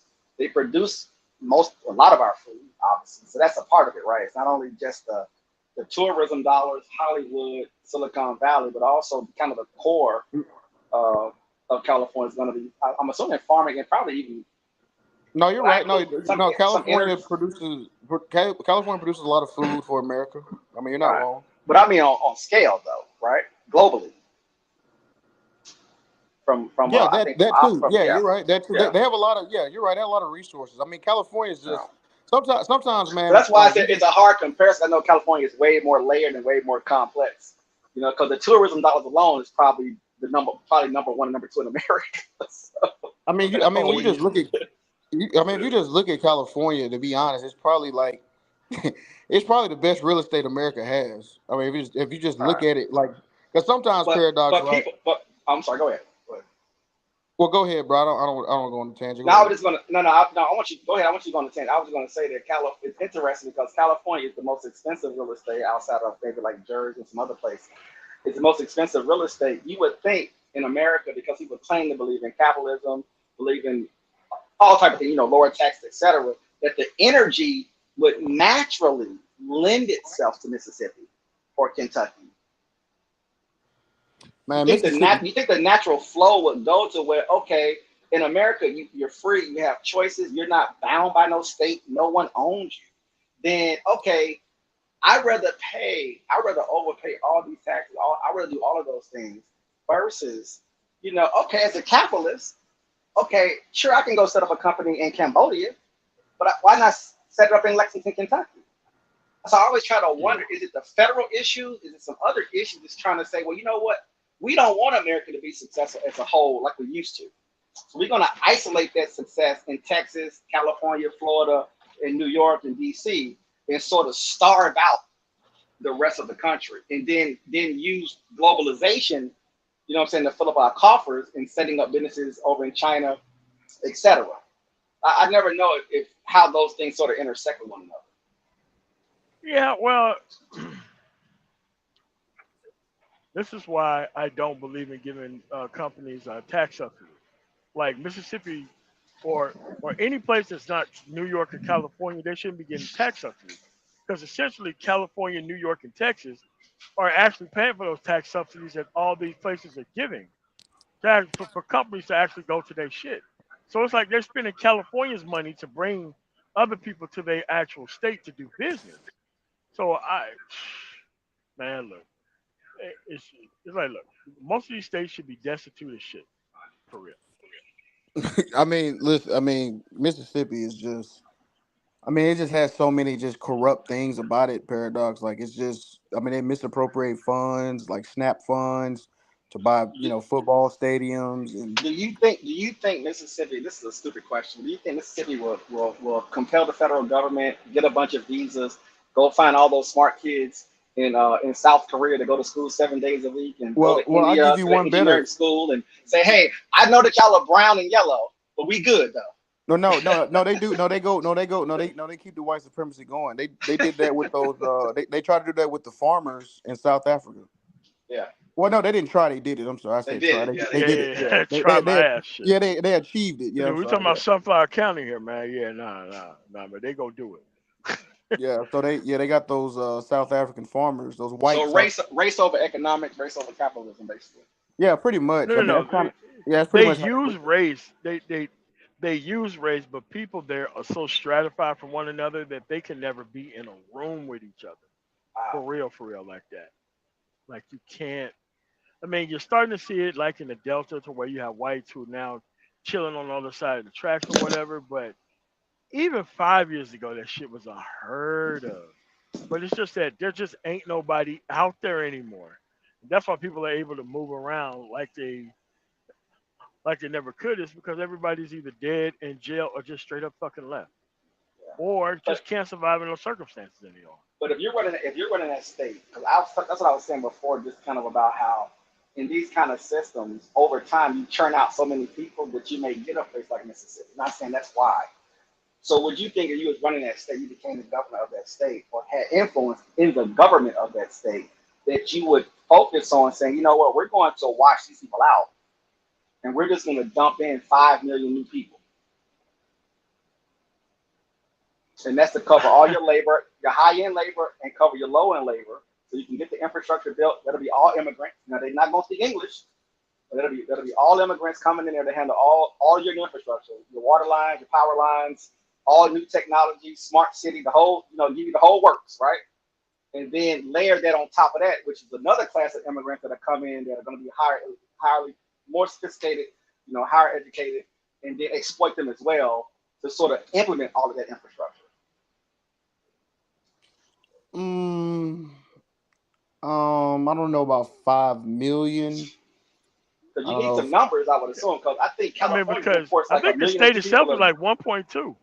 Yeah, it's Right. almost I like don't know how you yeah. would fit Yeah, I don't know if it can. I don't know if it 5 can million absorb. people. Yeah, I don't know if it can absorb that many people. Okay. I don't. Now you could probably build So it over time, I'll give you an like example of what I mean. When you look at the United Arab Emirates, right? okay, And I okay. want to say over half their population is non-citizens, and basically being exploited for labor. So the class of people who live there don't do the labor, right? They invest, they got it set up, they import them in, and then they build their cities and their infrastructure. So Yeah, but see, I was just saying that we've seen some examples where, okay, fine, people don't, people don't want to do this kind of stuff, but we're gonna have to bring in a lot of people though. Now figuring out what to do with those people after the fact is a different conversation. But I would let just me say ask you a question. if Let you me ask ran you a that question. government, MOT Let or me ask you a yeah, question, Paradox. Why do you think Mississippi didn't expand as fast as Chicago did? as far you mean historically speaking? Yeah, like economically. Like why did Chicago become the boom? Like why do you think Chicago just exploded economically versus like Mississippi kind of stayed stagnant I and don't know. in some ways I don't know. regressed?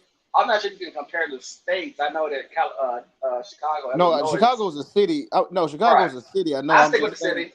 No. I was just I saying know, from the but two Chicago states. hasn't. But Chicago has enough people to where you could compare it. That's why. That's why. Oh, I got you. No, I agree with you. But I just know with Chicago, one thing I know about it was, if I'm not mistaken, they handle all the commodity trading, right? So you have They a have lot of you have a lot of big time people who are investors who live there. Chicago is what connects the east to the west. Plus The all the internet. manufacturing that they were doing early on. Well, no, what it is we're talking about the rail yards. We're talking the switch stations. We're talking about the whatchamacallit, with the river that runs up and down Mississippi. north to south. the Yeah, Mississippi River. for the Mississippi that brings shit through there. It's literally the part of the country that connects the east to the west. That's why Chicago is what it is.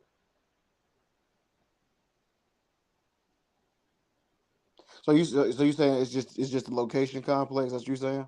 Well, when you got to go back in history, you got to look at No. the I mean, I'm founding. not. No, I don't No, I'm just disagree. saying Yeah. what I'm saying is that you got to go back and look at why it was founded the way it was, why they had all the slaughterhouses, why they had all the packing, why they had all this, why they had all this and all that, why they have a Fed bank there, why do they have? I'm telling you, the reason why is it connects the east portion of the states to the west. No, I mean, Because yeah, when you break you're right on that. when I you agree. and when you break up the states, when you get because on the eastern side of the country, it's more densely populated than when you go west. There's more This is plains and true. stuff. There's not as much people. That's why when you come west going east, you have all your trucking hubs coming back this way. Why? You got to have all of your stuff so that you can send stuff out back east, because we have the ports here in California where all the And Chinese product comes in. the question is, how did Mississippi get left out? Say that again. That's really the question was, right? Like Yeah. you look at I agree with that Chicago. Look at complex Chicago. because Because to be honest, Mississippi is complex Mississippi is pretty strategically located as well. it When you look is at it the is map. but it was always it was historically a plantation state. Right. Chicago wasn't. The weather's different. The topography is different. There's a lot of different things about various places which determines what type of value they bring to the union as a whole. I heard the brother brought up California. That was the reason why it came up. I just kind of wanted to Okay. speak to that for just a second. I'm from here. I do business here. I do a lot of importing and all this kind of stuff. Warehouses all over. We have the ports here. So when you kind of speak to what is it that California has, well, it's access internationally speaking. Everything that comes in, right? It's either coming in through it'll come through ports up in the Bay. They'll come down through LA. Whereas a good portion of the shit that comes into this country from Asia comes in through LA. Okay, and then from there it's dispersed back east. Those routes that MOT runs and stuff like, he'll tell you all about it, right? all of those large Amazon facility, those what do they call them? The plants, the Amazon. What do they call that shit? The warehouse, The factory, the warehouses, the yeah, where they go fulfillment the Oh, fulfillment warehouse. fulfillment center. Yeah, centers. fulfillment center. Yeah, Yeah. yeah. There's a whole logistics side to this stuff.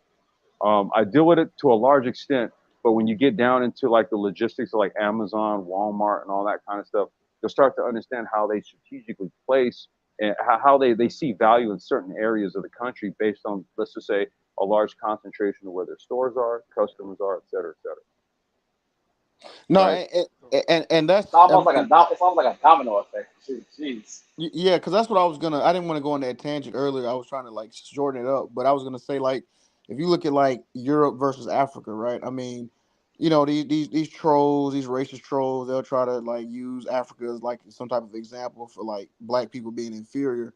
But when you actually look at Europe, what was it? I believe 70% of Europe can be accessed by the ocean.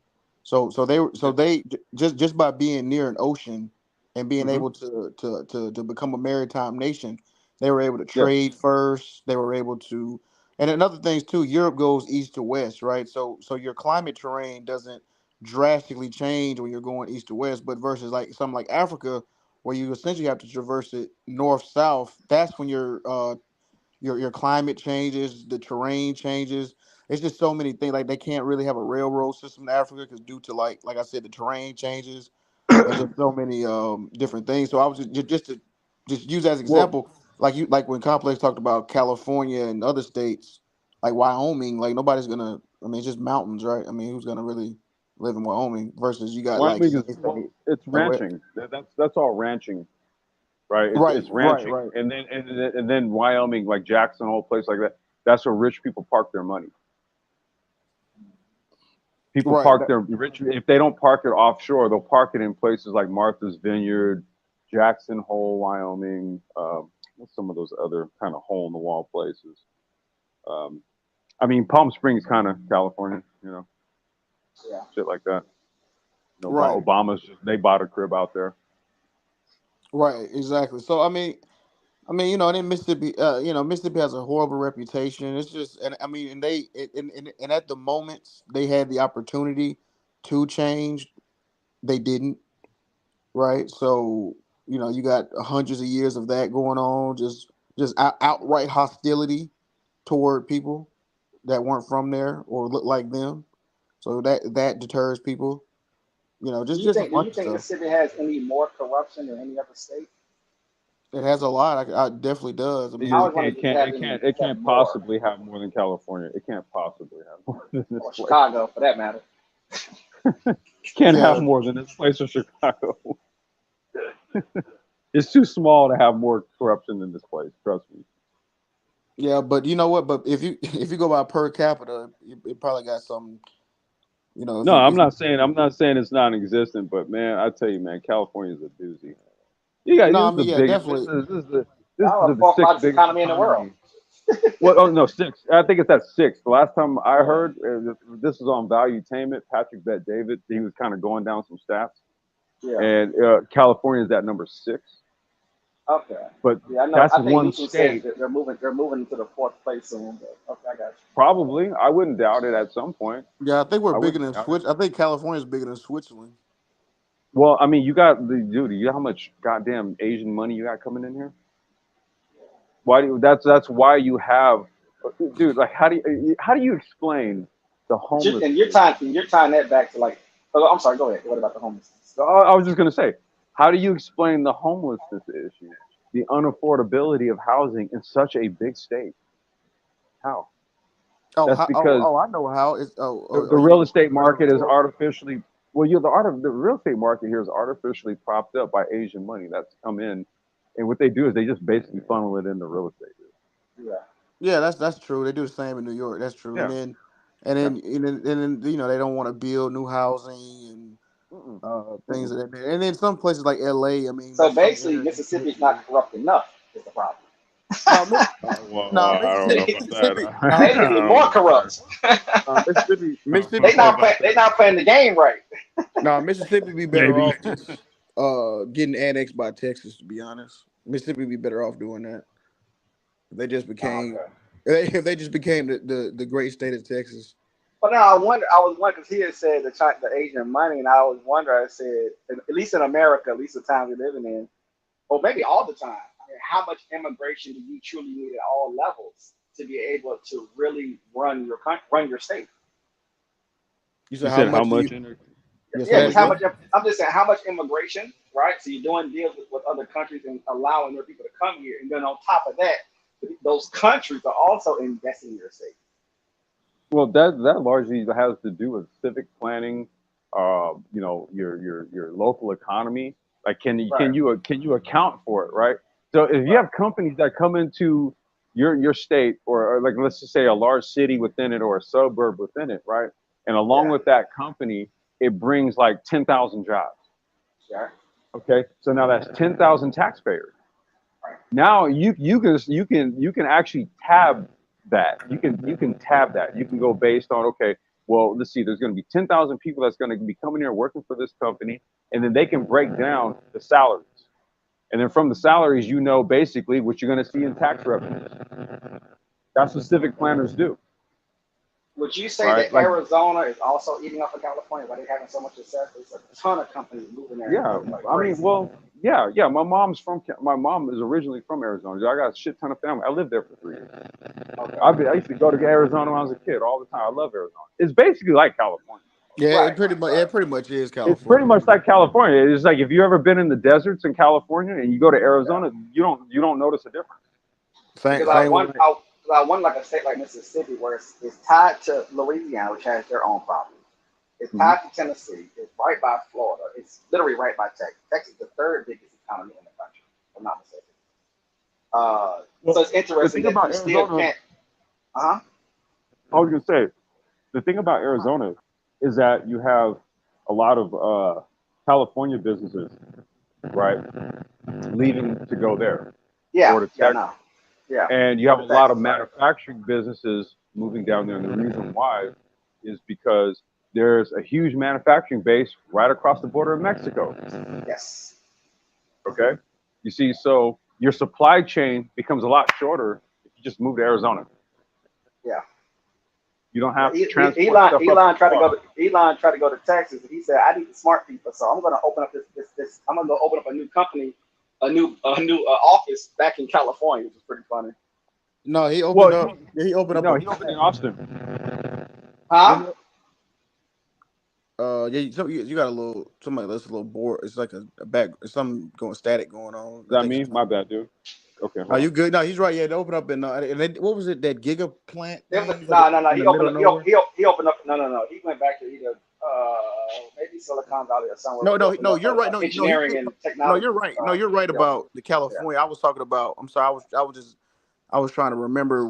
I know he Oh opened yeah. up a plant in But Texas. he's down in Brownsville. He's doing everything there. Of course, he has gigafactories all over the place: Germany, China, Yeah, California, whatever. yeah, No. But yeah. I'm saying is that it was kind of funny because when he wanted to build like an engineering office, he had to go back to California. You know, he was kind of dogging California. I just thought that was Yeah, kind of funny because Well, that's where the talent is. all of the intelligence is in Yeah, all California the is good. hogging all of the intelligence. Yeah, well, yeah, all the well, talent's yeah. there. Yeah. Well, yes, and no. You Okay. kind of have to look at. Okay, so let's look at Elon's properties, right? So SpaceX is down in LA. It's in Torrance, Uh-huh. right? It's at the old. I don't know if it's no, it's not Rockwell. It's at their old facility. That's where SpaceX now occupies. There was an old company before. Okay, so they're there. Then you got Twitter. You got Twitter, PayPal, and Tesla, right up in the Bay. Okay, do you look at his cluster of engineers that he has. Yeah. He largely pulls from within. When he Okay. acquired Twitter, he pulled engineers from Tesla over there to go through the algos. Okay. Okay, so Yeah. it's so what it is, it's resource allocation. A lot of the brain power is in the Bay because that's where a lot of engineers are. Yeah. Okay, but then you go to places where it's cheaper to build things. That's why you Yeah. put the gigafactory down in Texas, and you make it close to the goddamn border to Mexico. Why? Because it's parts coming right up from there, Yep. right? In addition to that, you have the Chinese dumping shit tons of money into Mexico. Right. See, so that's the Chinese way of getting around any kind of embargoes or any kind of shit like that. Like this is like the shit I nerd out on, right? Because I source shit from China and I bring it to California and some warehouses down in Walnut. So I do this stuff. That's why I can tell you about all this shit, right? And all the maneuvers that are being done and why these companies do it. Because it has a lot to do with the supply chain. Yeah. And how you can, like, literally by moving the gigafactory down. That's the question. How would you plug?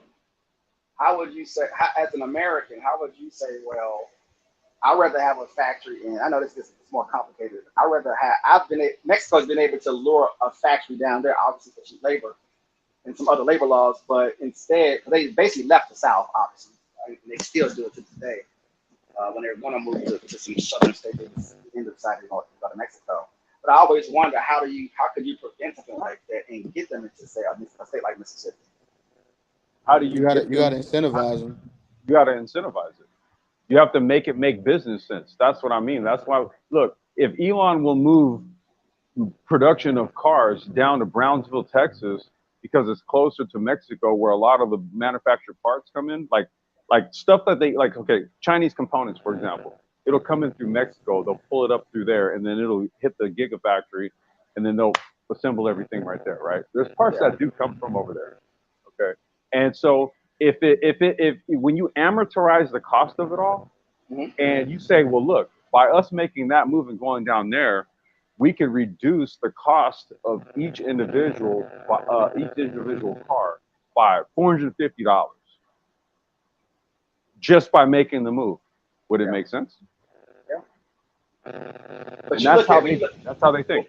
But when you look at BMW, I think Nissan, Toyota, I think there was in South Carolina, Tennessee. Maybe Tennessee, yeah. Tennessee.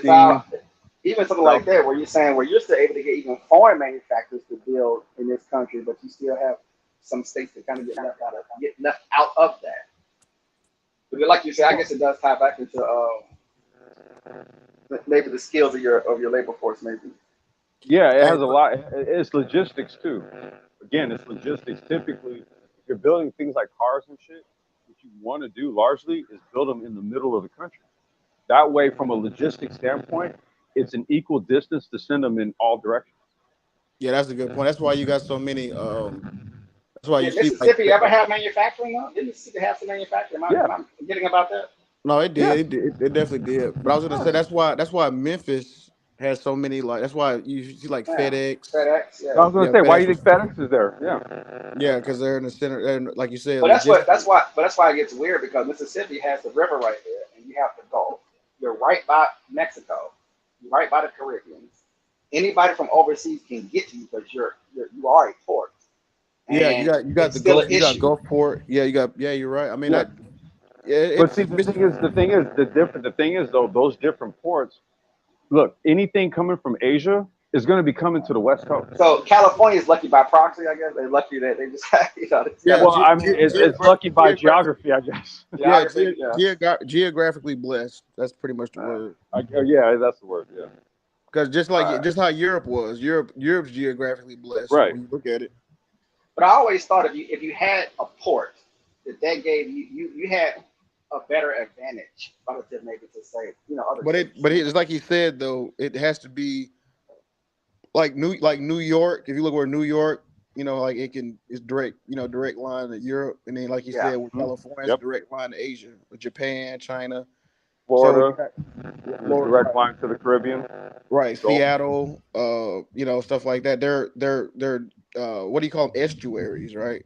If you kind of look throughout the history of time, estuaries are a lot of times the capitals of a lot of states, or not, or like economic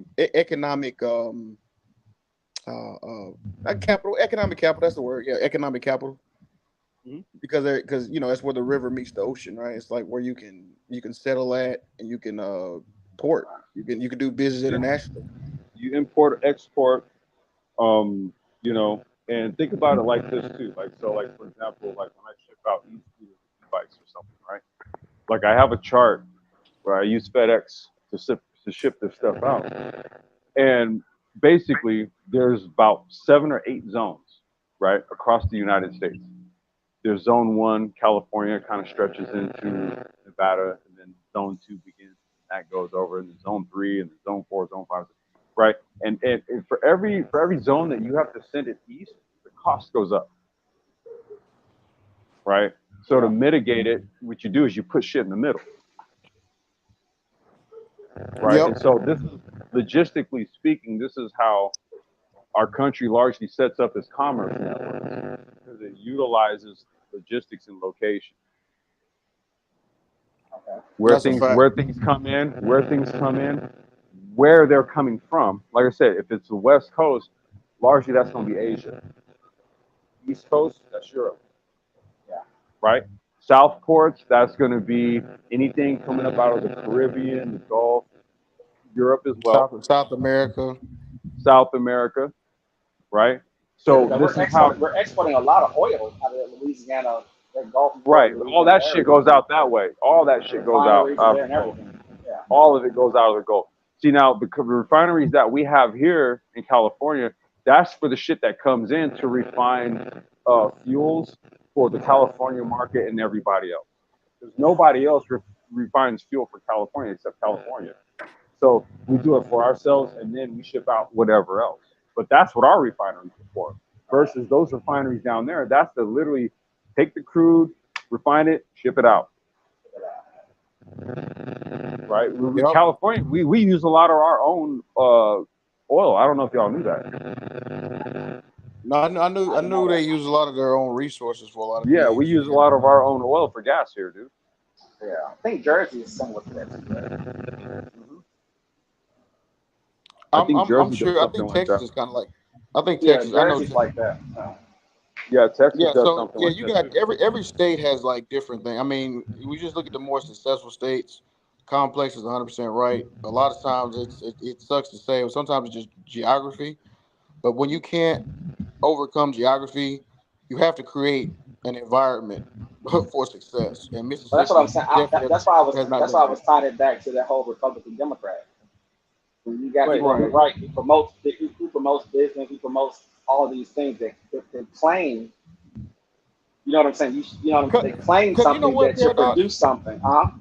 Because you know what? Well, Colorado used to be red, but I want MOT's not up here anymore. I wanted to. Well, I can ask you Complex or Paradox if you know well. What's up? I mean, Colorado. I mean, it. I mean, it's kind of an anomaly. I mean, it shouldn't be as successful as it is. Am I correct in that No, you want to statement? know what you want to know why Colorado's successful? I'll literally tell you why. First of all, Colorado, if y'all recall, that's the first state to recreationally legalize marijuana. Yeah, it was. That was the first thing. Okay, so they got a lot of cachet for that. And when I say cachet, I mean that literally and figuratively. I'm talking about cash, and then Yep. a lot of cachet as well. Okay, so a lot of perks and benefits from being the first to do that came along with that.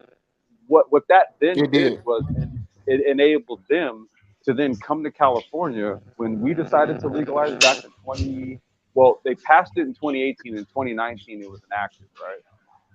Guess who came here and started up all the fucking legal recreational cannabis business? A bunch of motherfuckers from Colorado. Why? Because they had the money to do it. Why? Because they were the first ones to do it. They caked up. And then they came to California, the biggest market, and boom. Yeah, That's I mean, why. That's why Colorado has the cachet, if you will. yeah, I mean, and then also too, man. I mean, they got. I know they have a big tourist industry. I don't know. Do they produce anything outside of marijuana prior to No, that's why they have a legalization? robust. That's why the tourism is robust. They got like these cannabis retreats, and up in what do they call it? Where they have the ski resorts and shit. Yeah, Aspen and Vail. Yeah. Aspen, yeah, Aspen, and dude, they got some Butter Lake shit going on over there, man. Right, but then if you look at it, see, I don't have a map in front of me, but I know are they right next to Wyoming? Am I correct in that? Wyoming is, I think, above them. Yeah, Yeah, they're it's closer like to yeah, it Arizona is. and New Mexico, right above Arizona, New Mexico, right? Yeah, And then the Colorado's like the great very city. center. Yeah, so Right. I mean they got tech companies in Colorado. I Yeah. mean they got sports People, but team. like you said, It's people want to be there. people It's do been a want to be very there. inviting place. Yeah. It is. That's what I'm saying. They've created it. I mean now they're kind of going through kind of what California's going through with the housing and it's getting kind of it's pretty expensive in Denver and stuff. But when you kind of look at what they do, just social infrastructure, just the things that they just create an environment for success. But hey man, I gotta go, man. It was hey Paradox, no, this is my first time. I gotta go, but this is the first time being up here, man. I at first I didn't know what was going on. I was like, what's going on here? But you know what I'm saying. You seem like a cool brother. I'll probably come back around. I see other Appreciate it. videos, so I'm gonna go ahead and subscribe, and I'll be back over here. Complex, salute team. I'll catch everybody later. All All right, right, sis, appreciate it. that's what's up, man. Yeah, I'll go and check out as well. I really just wanted to come up because I heard California mentioned. I wanted to Uh-huh. kind of give some clarity on that. Oh, that's great. Good It information. literally, it literally did kind of strike to what I do in Yeah. terms of like, importing, and the logistics side and all that kind of stuff, and knowing like shipping zones and all that. Right. That's kind of how it is. I understand why certain areas of this country are laid out, and it makes sense. It makes sense. Yeah, I want. No, that's why we was naming the program, just talking about being conservative versus liberal. Not really versus liberal, just talking about being conservative. But they catch us up in so much of those conversations. And then you take this big state called California, and you're like, well, it's a lot of success there. It's an interesting contrast. You look at a state like that versus some of the other states that Yeah. promote some of the ideas that's supposed to produce something, but then you go out west and you're seeing something very different. Well, I'll say this too, man, before I drop off. California, you got to look at it like this, man. There's like 3 zones in California. It Yeah, really is, like, honestly, like 3 different states. You have yeah. northern, central, southern. Okay. Southern California that's where I was born and raised, right? It has its own industry. You get to Central California, that's agriculture. It's its own Mm-hmm. industry. You get to Northern California, that's all tech and education. It's its own industry, Mm-hmm. right? It's its own, like California, it's like a mixed bag, dude. That's why shit is kind of what it is right now, Yeah. right? Because what Gavin Newsom largely has been trying to do is to kind of maybe sort of synthesize California politics when Mm-hmm. based on where you live, like Mm-hmm. a lot of shit doesn't apply. I'm out in the agricultural area right now. I'm out in the sticks, man. This is where we grow everything, right? It's Mm-hmm. way more conservative here than in Right. LA, where I'm from. Yeah, that's those red areas. Yeah. On the Yeah. map. Well, this is where I'm at in Kern County. This is literally called Trump country in California. Yeah. This is where all your Republicans are. They're here. They used to be in Orange County back in the day when California used to have skinheads and all that shit, if you recall, back in like the 80s and the 90s and shit, right? I remember. Well, that's all gone. That's all gone. It's all gone. That's what I'm saying. Like California is a completely different beast, and it's something that I don't even recognize. I'll be 46 this year. I don't recognize this place no more, man. I've lived the majority of my life here. Mm-hmm. Yeah, it's interesting about California. And I'm not even compared to say Alabama or something. It's just a funny thing about what you need to build a strong economy. The type of people that you need in that state, people that you have to accept. You know what I'm saying? So it's just interesting. Well, it's all basically like what I was saying, man. Civic engineering, as they call it. Yeah. Understanding what resources are rich where you are. Right, like every place, if you look around, there's something of value. Right. It's a matter of how you tap in and leverage and use it. But California is what, about 50% non-white, correct? Shit, more than that. Okay. Yeah, more than that. No, it's not. It's majority other. Yeah. Yeah, it's majority other. But what it is, it's liberal, right? See, so that's what I'm saying. Yeah. Yeah, liberal encompasses more than just say one group of people. Right. And so what you have here is more of an ideological type of situation as opposed to, say, a racial one. Yeah. It used to be racial, but now it's more ideological. Yeah, I always wonder about some of these other states that, and I know it's complex because different states are at different levels of success or failure, but some of the states that maybe be majority one race or however the state is set up is not seeing the same level of success, regardless of location, to a place where a lot of people in politics will say, well, if you have a mixed race state, a lot of different people, a lot of immigrants, a lot of new immigrants, people aren't necessarily assimilated, the whole gamut of things, you would have a failed state. Now, people from the right will argue that they try to use California as a failed state idea, which is ridiculous, obviously. But you have a very successful place, very, very wealthy. A lot of people make a lot of money out there, but it's the opposite of what people would argue from the right, especially people who think that maybe a certain race is superior or whatever ideas they may have, but it doesn't match their success rate. Well, so it's just interesting contrast. Well, I was just saying, but have you seen the sheer? You want to here's contrast. Have you seen the sheer amount of homelessness in San Francisco? Yeah. Now that's contrast. 53,000 people, I think, homeless, something like that. Yeah. Well, now in a place that at the moment I think is at 850,000. Yeah. Okay. So just do the math on that one. I know 80,000. That's a lot.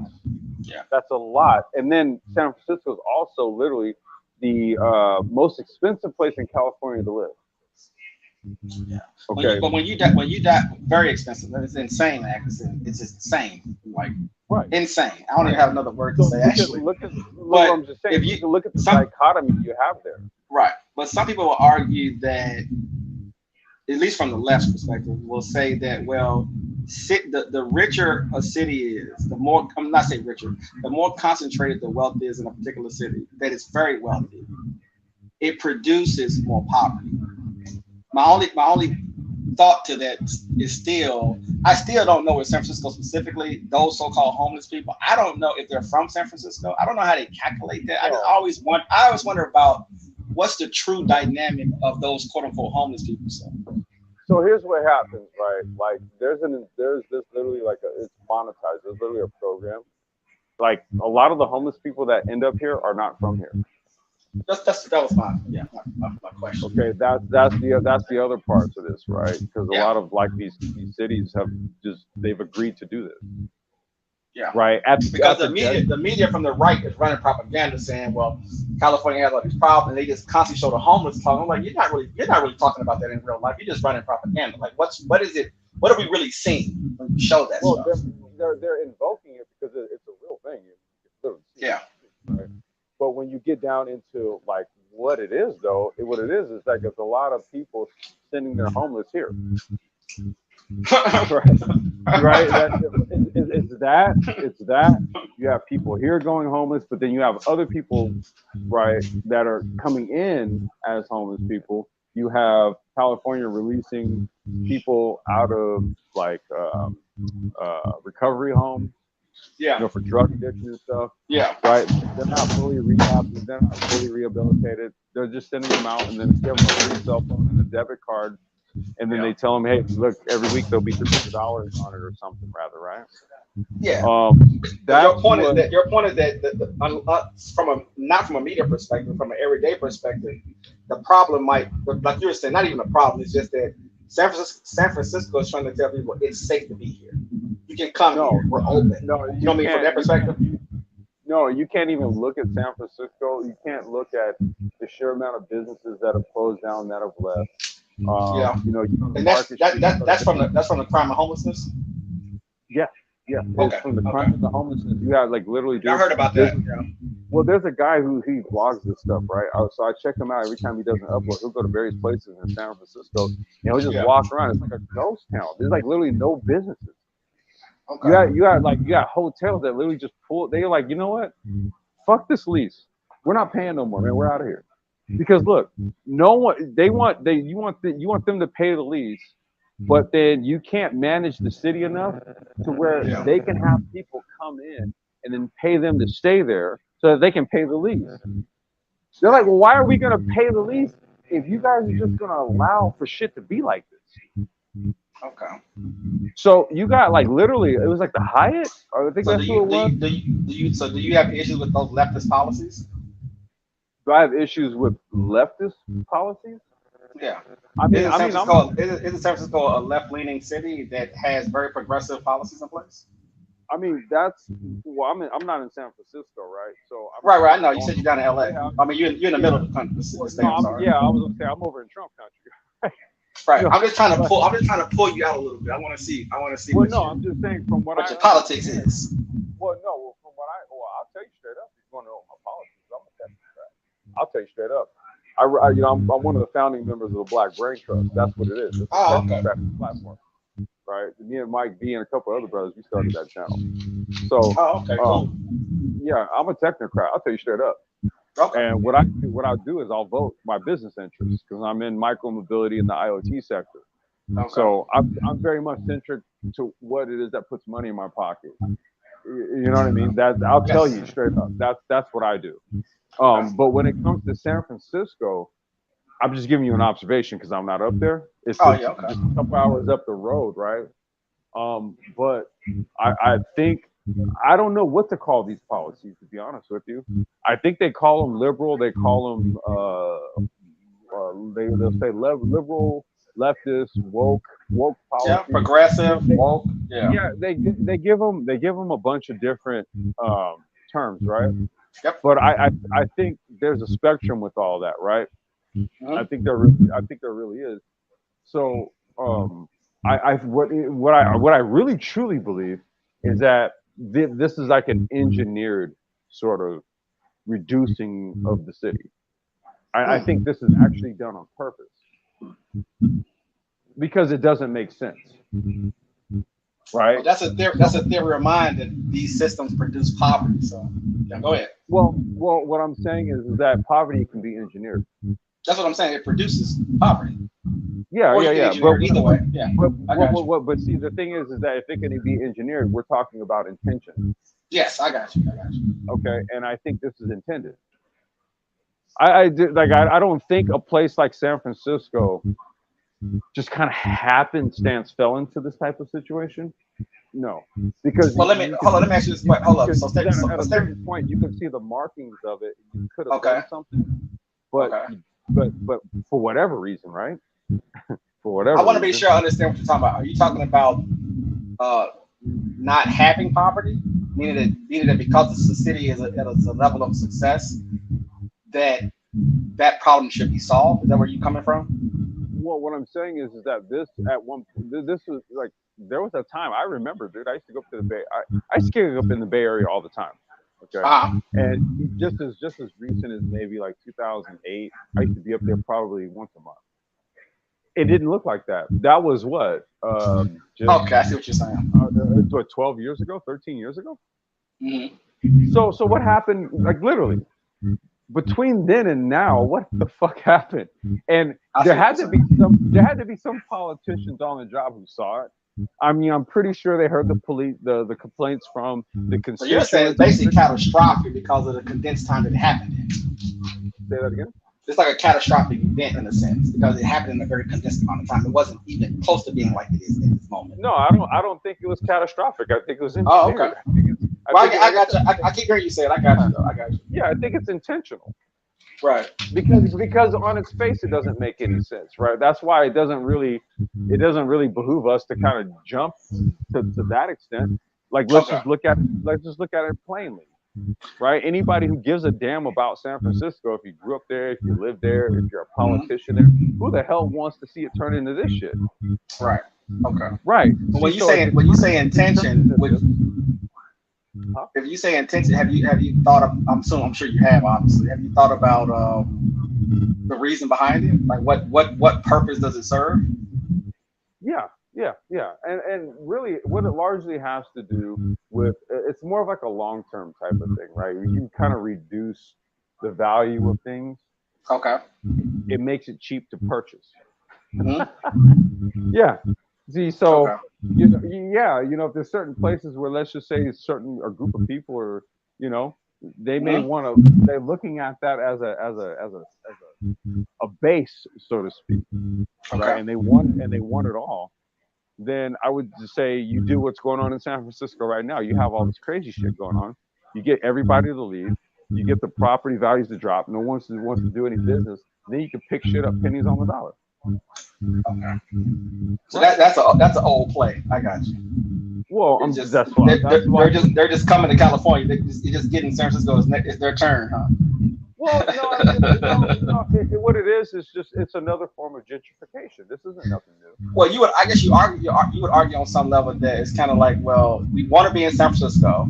We, the planners and the guys who run the real estate and stuff need to be able to, find places to build or rebuild, and so you start to bring down certain areas to keep pushing that process. Yeah, I mean, dude, I've seen it happen in LA. Yeah, yeah. Have a bunch of shit going on in the neighborhood, then like everybody get the fuck out of here, and then all of a sudden a new group of people, they raise their houses, build new shit, new people come in, and then boom, you got a thriving community. Yeah. And then you'll run some kind of propaganda to deal with the fallout. Or no, you don't even have to do that, dude. All you have to do is basically you get some cheery-eyed politician to kind of do a ribbon cutting ceremony and then just make promises to the community how everything's going to get better. And then people go, yay, and then they go on about their lives, and then people just do what they do. But it seems like a lot of times the driving force sometimes is to demonize people. That's what I mean. I mean, I guess if you really want to get something done, you'll do what you have to do, right? But you would demonize people, you would devalue people, you would dehumanize people, doing all those things to be able to move people out, push people out, to justify the things that you're doing. That's all I'm saying. Yeah, but then there's also the part where people have to agree to be dehumanized. Oof, that's a statement. Okay, there's that side of it too. And like I said, I've seen this shit in LA. I grew up in bro. Like when my parents got divorced back in '84, I lived in a nice place. Then when they got divorced, man, my mom moved us to fucking Watts. So we're talking about the height of the fucking crack era shit. We had crack houses like just a couple houses down the block and shit, right? Okay. You know what I'm saying? It's like I've seen both sides of the spectrum. Yeah. Right? And we see how it is that politicians will rock in certain types of areas versus others. But you also like you said, you live that process. Yeah. Where you're seeing a neighborhood that's one way, and then you're watching resources being drained out of the neighborhood, people being demonized, and then over time, those areas get bought back up. Yeah. And before you know, it's a sprawling new area all of a sudden. Well, think about it, dude. It's LA. Yeah. What always amazed me about black folks in LA, I'm like, dude, how do you guys treat your property this way? How do you treat your neighborhoods this way? You know how many people on this planet would kill to live 10 minutes from the beach? Yeah, it's interesting. Right? Yeah. Okay. I'm just saying, dude. Like sometimes you have to also look at the mind state and the mindset of the actual people of the community themselves. And sometimes you'll have other people that'll just be like, look, they're not. Do you think people who are much smarter than average people can sort of understand the vulnerabilities in those spaces, and it's not necessarily the people's fault, not knowing that they have those vulnerabilities, and they're being taken advantage of? Well, I would say the opportunistic ones, they not only see that, but they take opportunity. That's why gentrification exists. Okay. Yeah, like why else would somebody do it? No, I always think about. You ever seen that movie? Not to get off sidetrack. You ever seen a movie like Star Trooper? Is that what it's called? Star Trooper. Star Troopers. I remember. I don't know. That's an old movie though. I can't even remember if I've seen it. I just recall. No, it was interesting because it was a military thing, and they were going to fight these aliens on this other planet, and all the friends went to military school, right? And the one guy was a grunt. The one girl, she ended up being she was smart enough to be able to fly ships, right? So she was a part of that program. So you had the grunt, the lady who could fly ships. Then you had this other guy who was so smart that they put him in the lab, and he was able to talk to the aliens and figure out military strategies. And it just showed. It's always seen those levels of people that seem to have these. You put those super smart people together, it seemed like they maybe have a little bit of an advantage over regular people living in certain neighborhoods. You can sort of exploit positions that you really don't even know that's there. And then before you know, your neighborhood's been taken from you. You don't even know how it happened. You just sit around like, I don't even understand. I was fighting, I was voting, I was doing all the things. You know what I'm saying? We were talking to the community, and it's still. You see what I'm saying? Well, I never know if how much of that is at play sometimes. No, what it is what we've gotten out of being is community stakeholders. This is like basically like, I don't want to call it a lost science, but you know, Black people have just kind of largely decided to really kind of go off on some other trajectory where we've sort of lost these ideals and notions of what it was that we used to do just maybe 5, 6, 7 generations ago. Yeah. Especially like fresh up out of slavery and shit like that, when we really had to be responsible for holding down our own community. Okay, Yeah. We lost all that shit. That's why I'm like, it's not as if we're like this is like foreign concepts to us. What it is just we just, as a collective community of people in this country, we just decided to be on some other shit. That's just, right. That's right. really But the thing is that when you have failed states in this country, we know something's not right. When you say failed states, what do you mean by that? Yeah, failed states like Kentucky or West Virginia, like failed states. And failed then states, you had. You say failed states. When you say failed states, you're meaning like places where what there's not economic. I'm getting a little bit of feedback. Say that again. Oh, I said, do you mean like there's no economic opportunity? Yeah. Well, I mean, so here's the thing, right? You do have a thing called remote work, and this is sort of like a new thing with regards to this new industrial paradigm that we're in. Because, truth be told, you know, love it or hate it, you know, depending on what you do, you don't have to go anywhere. You can just do it from home. I work from home. Yeah, I was gonna say half the engineers that work in California work in India. But I got you. Well, I mean, for half the price. No, I'm just kidding. Well, it depends on like what the type of remote work it is. Certain remote work can't be overseas because of, you know, PII and HIPAA regulations, depending on what it is, stuff like that. You can't have certain information being transmitted across water, right? So it depends on the position and all that. But, you know, if people were looking at more affordable places to go and to sort of develop communities in, and they had like moderate to high paying remote positions, what that does is that changes the local economy. And you didn't have to like start no new businesses or anything like that to be there. What you have to do is, as a community builder, i.e. a politician, you have to attract people to where you are and just say, hey, listen, we are good, especially for remote workers. Look, we'll give you these tax incentives, we'll do this. Come on over. Yeah, you can work wherever your job is. Come live with us, man. You know, it's affordable. It's this. I mean, you know, look, I'm not even a politician, but I'm just saying, if a politician wanted to keep his fucking job, I would say one thing that you would do is to recruit remote workers to come live where he is the king of the castle, i.e. the mayor of the city. Right? Because you bring people in, what does that bring? Tax revenue. That's more money for the city. Right? It's business. This is all business at the end of the day, man. I don't give a shit what we're talking about. You know, people, we can talk social justice, this, that, but see, then there's an underpinning behind that. It's dollars and cents. Right? Yeah, I think when you have failed states in this country, you have governors and senators who are, for whatever reason, working together to keep their states in the position that their states are in. When you work that down to so-called Black people, and us moving in small groups, I think has been very effective. Us living in what you would call a community, I'm not whatever that's supposed to be. I mean, You Well, know, I was gonna as we integrated into society, I would never hold a quote unquote black person hostage in the sense of a community, more so than saying, you know, spread yourself out maybe and find successful locations to live your life, and not well, necessarily be so trapped by language like black community. But that's, you know, that's an opinion of mine. well, no, I was just gonna say the thing is, you say like, well, you know, they kind of keep it in that sort of failed state. What that is basically that's them controlling the money, the Yeah, circulation of money, because it's yeah. old money, it kind of has been circulated, they matriculate the right type of people, and kind of keep things where they are, right? See, Yeah.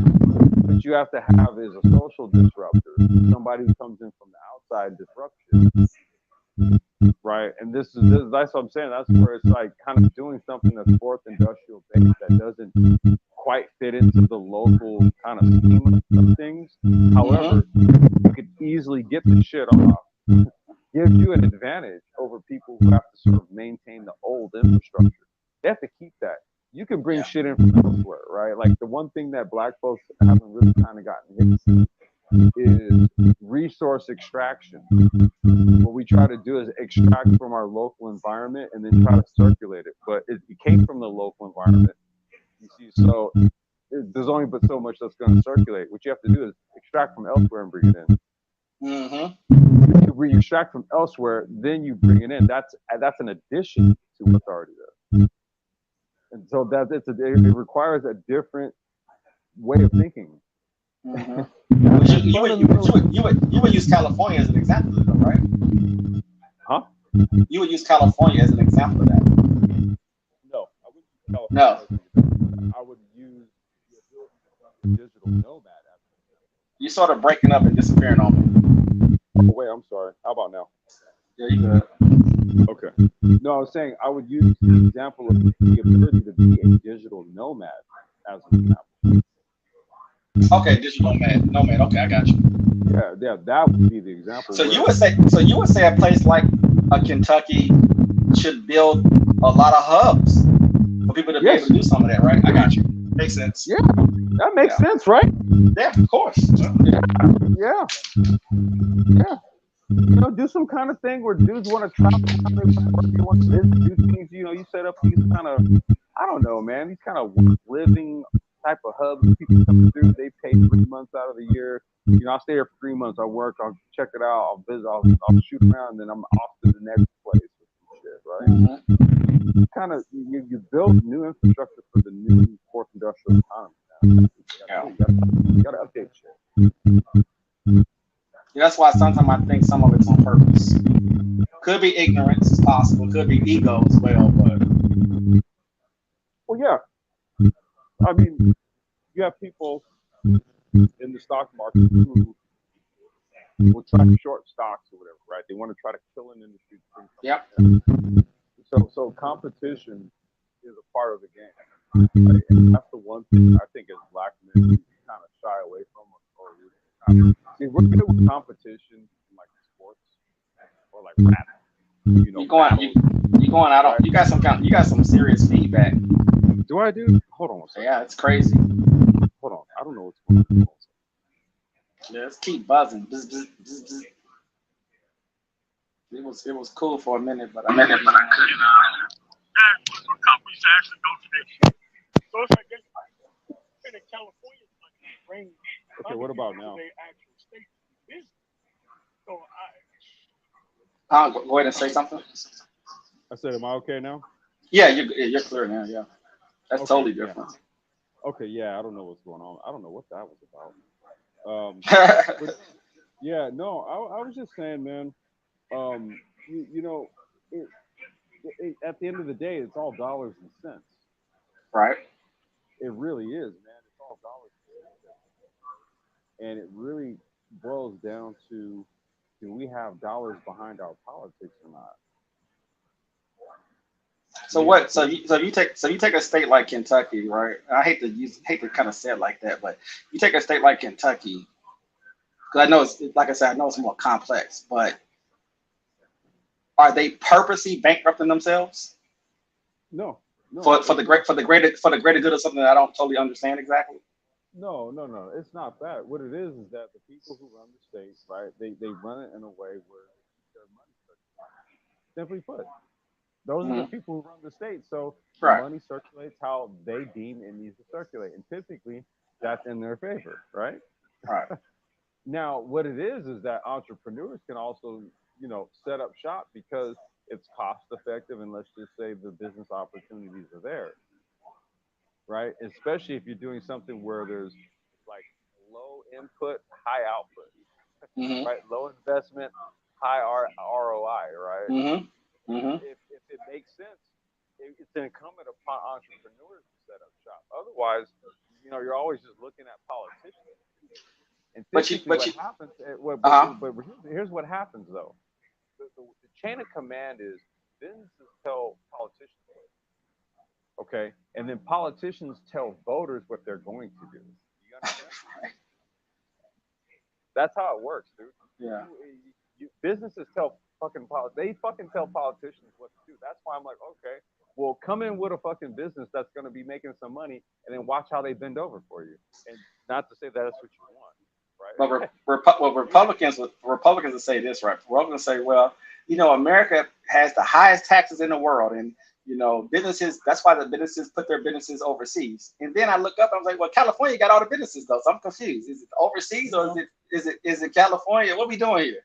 So no, it's just funny. what it is, no, it's a combination because businesses also have, um, they also have like offshore units, international units, and stuff like that, and that's largely Right. for tax reasons, Right. right? So there's a whole schema to that as well. You know what I'm saying? I don't get into all that. I'm not just really trying to get a knock on the door from the IRS. So I'm not gonna do it, man. I just do it the regular way. But uh, you know, people do things how they see fit. Yeah, I totally agree. But I would just say on a Come in. political level, to really get people thinking things in a certain way, a lot of politicians and a lot of think tanks and very smart people get out here and start talking to common folks to keep them in their position Mhm. by running different schemes on them to make them believe certain things. And so a lot of times you'll hear how bad America is, for businesses. And I'm sure Mhm. it could be better, and I'm sure other countries have better, tax shelter But situations and that's everything but set see, up. that's But but then you walk over and look at California. You're like, well, hold on. California is the sixth largest economy in the world. They're yeah. liberal. They're left leaning. I think your state government is all. I think they're mostly left, right? Well, So it's yeah. not like it's a balanced government, anything of that nature. No, And they're no. generating billions of dollars, uh, Yeah. trillions of dollars. And No, I then, mean, it's uh huh, easy. It's easy for California to do that, right? Doesn't matter who the doesn't matter who the governor is. It's easy. Like you don't really attribute that to whether it's a leftist no, or no. What I'm governor. saying, no. I know you get into the details of what I'm saying is that when they're running their propaganda, right, to decide how you're going to vote, who you're going to support, and they're investing billions of dollars into keeping regular people thinking a certain way. You agree with that at least? Wait, say that again. Huh? You said do I agree with what? Yeah, I was just saying, do you agree with that? Like, I was just talking about this from a perspective of in politics, and you're having the two political parties, and you can get into the details of that, but it's just that a lot of times, I mean, they spend a lot of money convincing people of things for a reason. Yeah. And they sometimes use California, at least from the right, and they say certain things about California. They also say certain things about businesses. So when Mm-hmm. Elon leaves California, or not Mm-hmm. really, but when he technically leaves California, the Republicans and people from the right will run propaganda to the regular people who just follow politics and just say, you see California, nobody wants to live there, nobody wants to be there. But in reality, it's not true. But it Well, just gets in people's psyches to start thinking like, yeah, I want to stay on the right, and they're right. America got to do better with this and better with that, and maybe one day my state, Kentucky, for example, Mitch McConnell, former senator, what I'm saying, right? no, there is some truth to it though. That's the thing. Yeah. There is some truth to it. I mean, that's kind of what number one we kind of highlighted that a little while ago, where I said, okay, well, if you could reduce the cost of each individual vehicle by like $500 or something, Now you're too low. I can't hear you. Oh shit. Hold on, man. What about now? Am I okay? Okay, perfect. Yeah, perfect. Okay. No. So that was one incentive. Another incentive is largely the reason why Elon wanted to move Tesla was because of the mandates Yeah. here in California, right? Because it inhibited business, like they couldn't assemble cars, Yeah. right? And he was trying to get exemptions. Like, listen, man, if my He people on get the he tested, on the margins. this is The what I'm talking margins. about. This is why I'm saying, dude, it's a little more nuanced than that. It's like, oh, dude, I got stockholders, right? I got to answer to on the call here in like 3 weeks, and we said we were going to be shipping this many cars, and I need to do that shit. God damn it! Yeah. And how is it that even as a properly functioning a business that pays all its taxes, its permits, and every goddamn thing else, right? If you do all that to operate and be in business, how do you then tell me I can't have my people come in and work? Yeah. Right? See, so there was a fundamental problem because it was fucking with the stock price.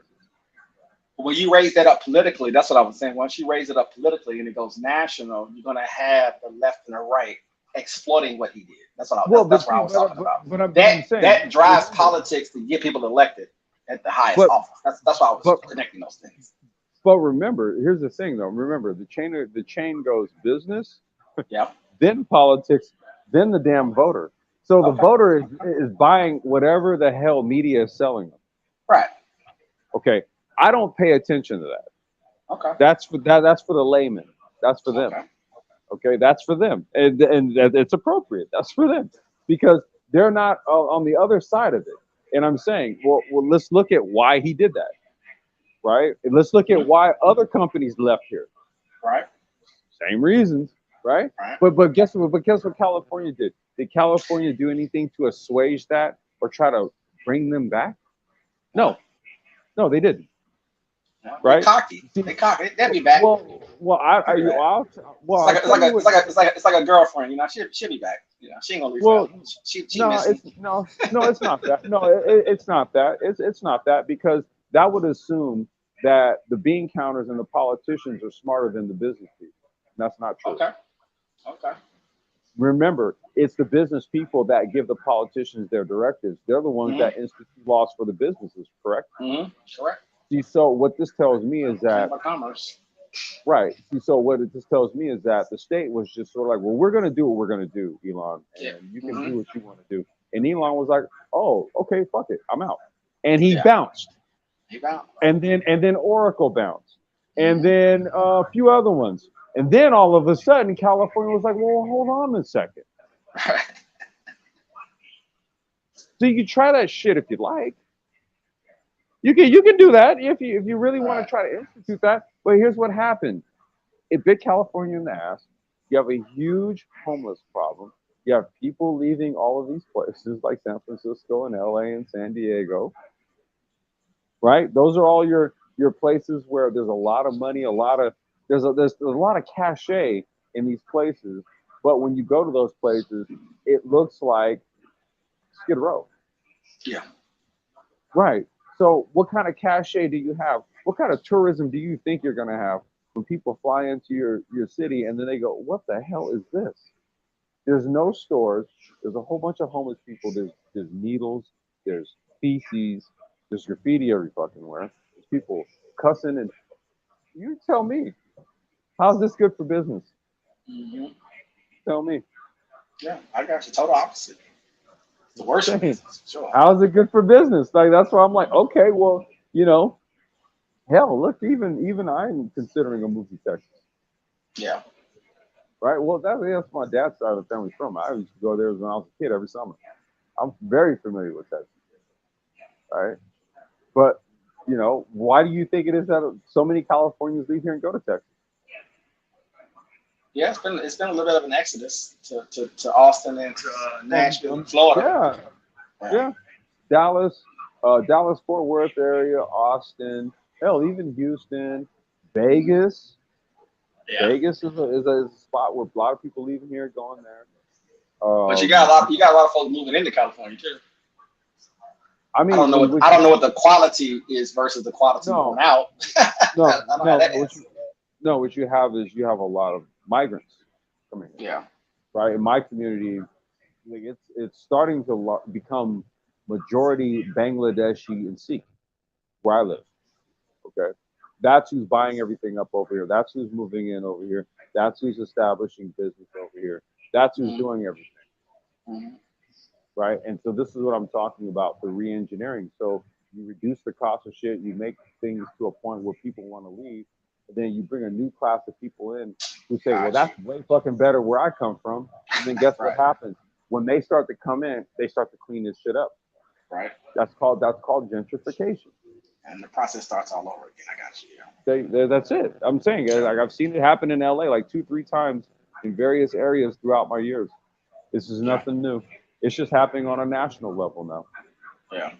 That's it. Yeah, gentrification has been happening it's never stopped happening, but you can sort of see it happening in a lot of states, sort of very close at the same time, all over the country. Well, just look at Chicago. And mass migrations at the same time happening too, all over the country. I'll say this, and then I'm gonna go ahead and take off. I'm gonna eat some dinner. I gotta get to bed. But look at what's going on in Chicago right now with the new mayor, Brandon Johnson, right? Mm-hmm. Right? And look at the fact that they allocated, I think it was like $51 million to a bunch of immigrants. For entrepreneurship. Right. Well, no, they said they were going to house, or they allocated the funds. What the funds are going to do is, number one, pay for housing. Right. I thought I saw something they were going to do. They're doing that, but they're also going to invest 50. Am I missing them in a different area? Well, that's going to be the next part of it, right? Okay. The initial 51 million is literally to house these people and to house them on like the south side and like the west sides of Chicago. So now you got the black people who voted for this dude who are like, well, wait a minute, bro. Hey, but the liberal though, baby, they that's the Democratic way. Listen. I don't know that. Listen, man. My wife. I'm saying my wife was from Chicago. I lived there for 3 years, right? So I'm kind of familiar with the politics there. Okay. Right. Now, listen. I don't know what to tell people when they decide to vote for the skin color and not really dig into the type of politics that they're going to push on you. But isn't he going to get? He's going to get pressure. It's not necessarily he's making the decision, all right? Wait, say that again. I said it's going to be pressure. It's not necessarily him making the decision by independently of not only the state and the federal government and other organizations.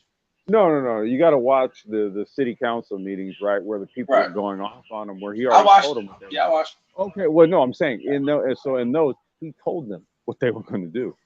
Oh, okay, I got you. That's what I'm saying. But was that before he got elected? No, this is after. Oh, right. Yeah, I know about that. Yeah. Well, that's what I'm saying. Sometimes what you need to do is stop looking at the fact that the dude's black and look into the politics. Yeah. I don't care about race. That's ridiculous. But it's just interesting that when you're on, it doesn't matter which party you're on. When you're in these, obviously you have no other choice in political systems. And whatever the country's doing, obviously they're trying to get cooperation. They're trying to figure out what they want to do for various reasons. Well, here's the thing, right? Here's the thing, right? Politics. Katrina's a good example of that too. When Katrina happened, that's a very interesting what they did to Louisiana with that. Well, I'm just saying that's another example. But here's the thing, right? Like, when you vote, when you vote for somebody, you want to make sure you understand and know their politics, like what they plan to do. Okay, because a lot of people in Chicago were shell shocked over that. Yeah, but do you think he was prepared for that phone call that he got? What phone call? The one that said this is what you're gonna do. He already knew that. That's what I'm saying. He told the people like as if he already knew that. Like it wasn't. Prior to him getting elected, is what I'm talking about. Is that prior to him getting elected, he didn't go in there and say, look, people, I want y'all to vote for me. And by the way, I'm cool with them bringing immigrants here. Or he didn't even know about this is even going on. This is more of a national thing. and he got No, no, that no. phone call and said, "This is what you're gonna do." No, no, no. When you have a certain type of platform, Okay. there's a program that goes along with that. You already know what you're gonna do. This is the you don't now I what he don't didn't know. do. I don't know about No, you actually do. that. Because I don't know here's about the well, let's think about it. Like I said, follow the chain of command. Where do you think a lot of this stuff comes from? There's a directive that comes from above, right? that. Correct. Yeah, that You was my you don't yeah. so wait, you're gonna run for mayor, you're gonna make promises you have Okay, no so we're on the idea. same page. I got you. We're good. I got you. Okay, we're on the same I'm just page. saying, like, how do I you thought I just think I disconnected. My how do bad. I'm you sorry about that. confidently get out here and make Yeah. campaign promises and Yeah. all this kind of stuff, and Yeah. you're nary to the knowledge of what it is you're actually going to do? Come on. Got you. I got you for sure. My Okay, bad. that's I what I'm saying. understand. Like, let's not like politicians know what they're doing. Yeah. The Yeah. I the got you. problem is it's the constituency when they vote for them. That's what I'm saying. Do they know the politics? Got you. Got you. Because it was the constituency who kept getting at him, like, "Hey, Yeah. listen, bro, we didn't vote for this, right?" And But guess what he kept reassuring them? You did actually. Yes, you did. right. Well, Yeah. well, I mean, I don't know if he's going to be considered a sacrificial lamb. Now, is Chicago a sanctuary city? Because I know you got a couple in California, right? You got a few of those, and I know we got them in New York and some other Yeah, we got some places. here. Yeah, we got him here. I'm just saying, Yep. knowing that No, knowing Chicago. what's been going on. Chicago. What was that, bro? No, you went out on me. I'm sorry. Go ahead. No, were no, saying you were saying Chicago. knowing You what's stopped. going on. No, you were saying knowing Oh, what's no, been no. I going was just, on. yeah. I was just talking about overall, just the everything with the different sanctuary cities, and at least from a left perspective, and the right is making it a big thing about sanctuary cities or whatever. But that if you're voting from the left, wouldn't that be naturally some of your expectations because of all the busing and flying of immigrants, out of Texas or whatever? I mean, I wouldn't. That's the thing, right? I I know that's too simple, but I'm just, Well, I'm saying I wouldn't know. Yeah. Like I said, I tend to vote based on like who's doing things for the industry that I'm in. Yeah, for sure, I Right. understand. So like for me, well, number one, I'm in California, right? But just to kind of. But I keep trying to tie it back to my topic, so I don't get too far off. That's why I keep No, saying you're it. good. No, you're you're good. That's why I was saying I'm gonna presuppose. I'm like shoehorning it into the left and right thing. I know that it's not that simple. Yeah, but I'm saying I'll presuppose it, right? Yeah. So let's just assume, right? I was in Chicago. I would say this, dude.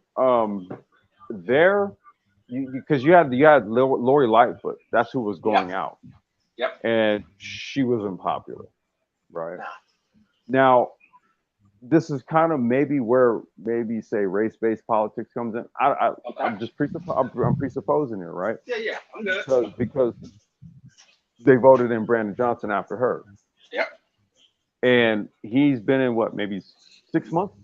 Well, it was July. Yeah, something like that. 7 months. He's got a couple of crazy shooting weekends under his belt. Yep. He's got, he does have one success in terms of the NASCAR event that was there a couple weeks ago. That was a huge success in Chicago. He can claim that. However, there's the immigrant thing that was a thing that hit the news and made national news. Yep. Right.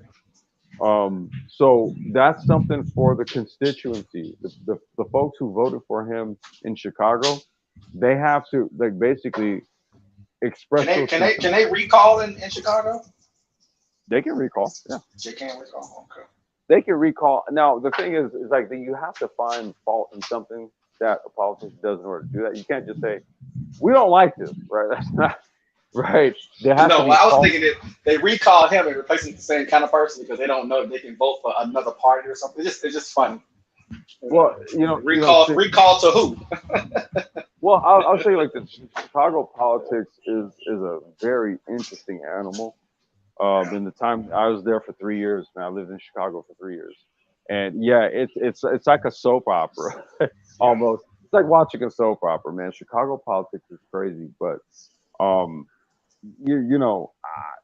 when it comes to that type of thing, because California is doing it, But dude, this is a huge state. This is a Yeah. huge state. Chicago is a city in Illinois. Oftentimes people think Chicago is a state. It's a city in Illinois. Okay. Mm-hmm. So I think it's just a city. It's not actually a state, right? Yeah, Because a lot of people. some people wanted to break up California into 2 or 3 states a couple hundred years ago. 100 years ago. No, well, I was gonna say, yeah. Well, that's always every time you got voting season. That's nothing new. They've been No, I'm pushing talking about that. way back. I mean, way back in from the beginning when they were sort of managing things in the West. Yeah, well, And no, put out some maps where they were gonna. It was not gonna be one thing. It was gonna be, I think, two. I think it was gonna be two. no, it was two. It was Alto California and Alta California. Yeah. Okay, that's what it actually originally was before it went under the territory of Mexico before it became an official state. Okay, but then ever since then, since I was a kid, they've always been trying to break break it up. California into 3 sections: northern, central, and southern. They Right? want to Because weaken it. They know what they're doing. well, no. What it is what you do is you're concentrating. See, this is a big state, like I said, and so sometimes you might pass Totally some laws. understand. Uh-huh. Well, you pass laws and it fucks with one economy, right? Okay. But see, it's because some in another part of the state there was a lobby for some industry up there, right? Who said, this would be awesome if we could do this, and then people downstream are like, what the fuck, you know what I'm saying? Right. You know what I mean? But Right. the easy solution isn't always the right solution. It's kind of like, oh, just break the state up. It's just going to solve the problem. It's like, what are you talking about? This country's 50 states and it's a disaster. So Well, anyway. it's not necessarily. I mean, it depends on how you look at it, right? Yeah. You know what I mean? Because if your local community is fine and functioning, you don't tend to really think that the country as a whole is a dumpster fire. You really Right. don't. You That's tend true. to think that if your local community is like that, then you start to think that everywhere is like this. Yeah. Right, and that's where Black folks got to kind of get out of that type of thinking. Well, You you're really- talking about certain Black people. Well, I'm just saying, because I always hear this kind of dichotomy when it comes to Black people discussing these types of things, and I'm like, well, wait, As far as what? What do you mean? Well, I'm just saying our perceptions of like America. Whose perceptions? I said ours, Black people. I don't understand. You saying no, like like certain like- groups of Black people? Or who are you talking about? Well, I no, don't think that way at all. Nobody around me think that. Well, wait, did you just refer to the country as a dumpster fire? No. What I was no. Well, no. What did you say? No, I live around $1 million homes. What are you talking about? no. I'm saying for clarity. No. What I was saying. Yeah, that's crazy. What I was saying. No. I was just saying that a lot of times, you know how like a state that say they want to secede from the union, or like you were saying about how every state got their thing. So like in California, maybe they want to break it up because of whatever reason, right?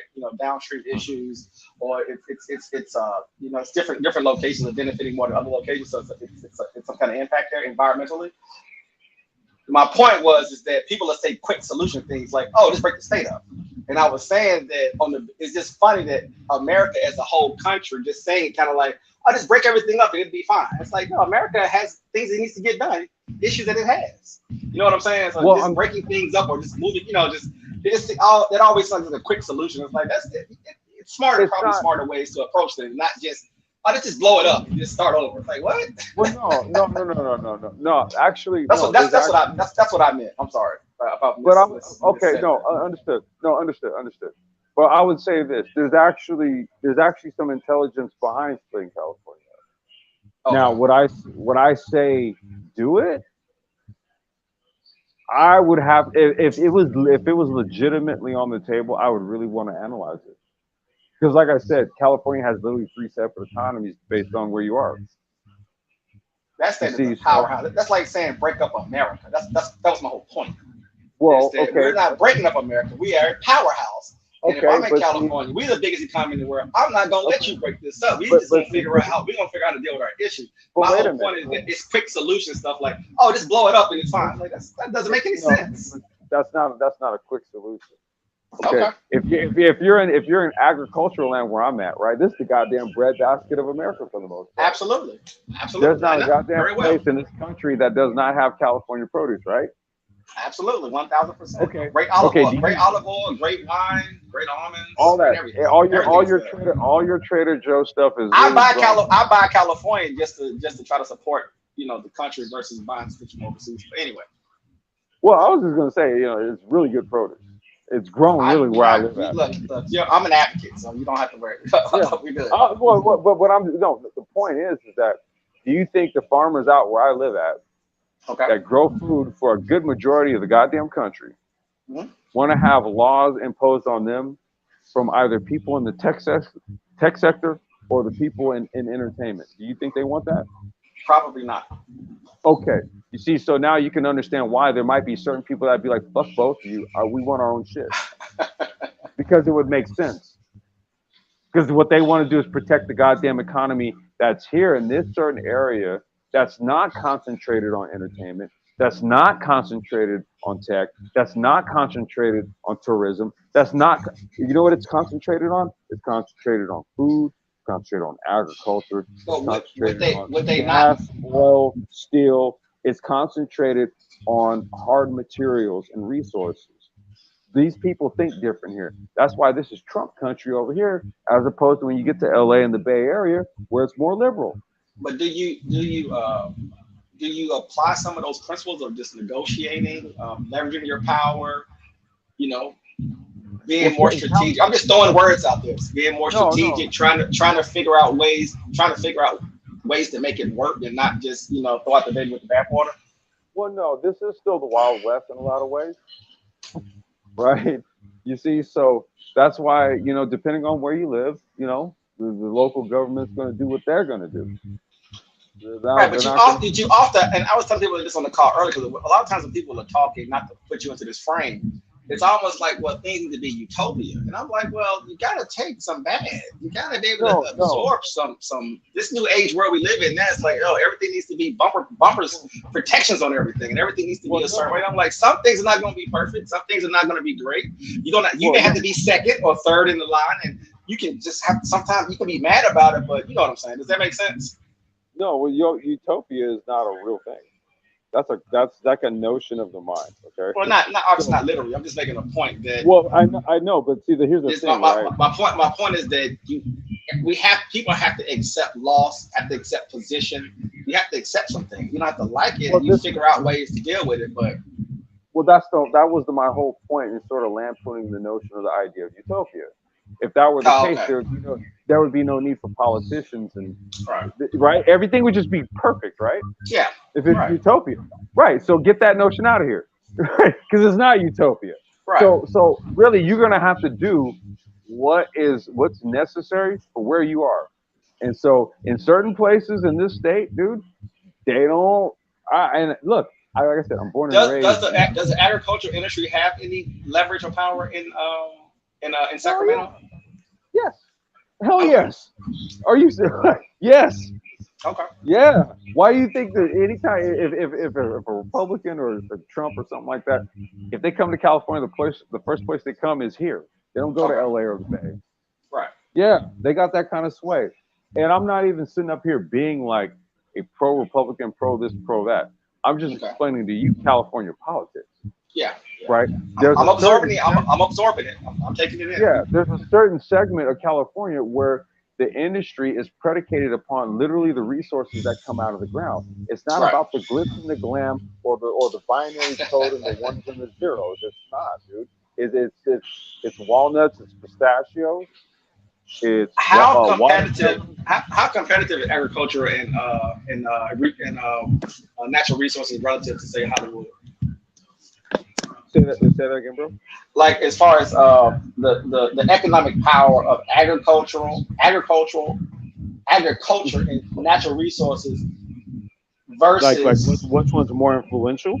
No. Economic wise versus economic power wise versus say Hollywood. I wouldn't even want to do the tech, but just say Hollywood as an industry. I mean, those are just completely different markets, man. I couldn't really. No. I understand that. I always just wonder about how you place things. Like you say, well, yeah, they're an economic powerhouse. I mean, agricultural powerhouse and a resource powerhouse. Hollywood talks a lot of trash, but really, you need us more than we need you. I mean, like that, Well, no, I'll say this, right? You need food over entertainment. You tell Right, me that's what's what I'm going on. saying. Right, Yeah, right. So I don't know if Hollywood is generating, say, 500 billion in agriculture and resources generating, $1 trillion a year. So I don't know. well, if we talk agriculture, there's so much to kind of factor in that it would be hard to kind of quantify or what Yeah. we should quantify because we're not just talking food like we're not just talking about like oranges and Right. walnuts and we're not just talking just like the fruits and the nuts and the actual agriculture. We're also talking about the product that they make from it, Yeah. right? So like for example, if you go to a Trader Joe's, everything in that store was made from stuff from farms that they source from out here. So Mm-hmm. there's a processing plant down in I think it's City of Commerce. I think that's where their processing plant is. So all the shit that you buy at Trader Joe's, they process it down at that plant and then they ship it out everywhere. So you literally have from it's almost like table to store, or I'm sorry, from farm to store almost, right? But Yeah. right, yeah. And Yeah. Do y'all have, how big is the manufacturing base out there? I never known about that. Outside, I know some of the tech stuff, but is it other large manufacturing outside of like that? well, what it is, I mean, it's it has to be, obviously. well, it's aerospace. Okay. Okay. It's So like Boeing and stuff? yeah, well, you got Skunk Works out in Mojave, right? You got Okay. Boeing, SpaceX, Relativity, you got all these companies, Yeah. right? That they like Relativity is a startup. They do 3D printed rockets, right? Yeah. They're I heard here. about Those guys, yeah, those guys are ex SpaceX guys. Yeah. Well, one's from SpaceX, one's from Blue Origin, but both of them went to Stanford. Okay, they're down in Torrance also, and they contract with SpaceX. So you have a lot of contract work, and then you have like the shops that like are contracted to make fittings, couplings, all types of shit for the vehicles and all that. And then you have the manufacturing shops that make that kind of stuff. And then you had like the Teslas. You have BYD, which is a Chinese-owned. They make electric buses. Okay, they're in Lancaster, so they're there. You have manufacturing going on. I mean, you have all types of stuff going on. It's just, Yeah, I wasn't sure how much of it was in Mexico and how much of it was in Asia for California, but California still does have a lot. it went to Asia. It was depending on what it is, right? Right. Depending on what it is, but for like hard materials, let's just say like components for cars and stuff. Let's just say like A-arms, suspension arms, Mm-hmm. quarter panels, all that kind of shit. Bumpers, all that stuff. Yeah. That's all Mexico. Yeah. That's all Mexico. Which used to be done in the South. It's kind of funny. Yeah, it's all Mexico. So what happens is the stuff is made down there, and then what they do is they bring it up here and they just assemble it here. They don't make it here. Yeah. Right. So if you do it that way, made in China, assembled in California. No, well, technically, what they say is you can say made in USA by doing that. But hey, man, I'm gonna go ahead and get going, man. It's 11 o'clock. No, I here. appreciate it, man. Yeah, no, it's a good chop up, man. All right, I'll make sure to make my way through here again. Oh, definitely appreciate it, man. All right, Paradox. Pleasure talking to you, brother. Definitely. All right, peace. All right, Complex. All right. That is 5 hours. So we appreciate all the listeners. Appreciate everybody who came to the panel, and obviously all the commenters. Definitely like, subscribe, share. Let's keep the discussions going. This is the Code Breaker. This is Paradox signing off. Peace.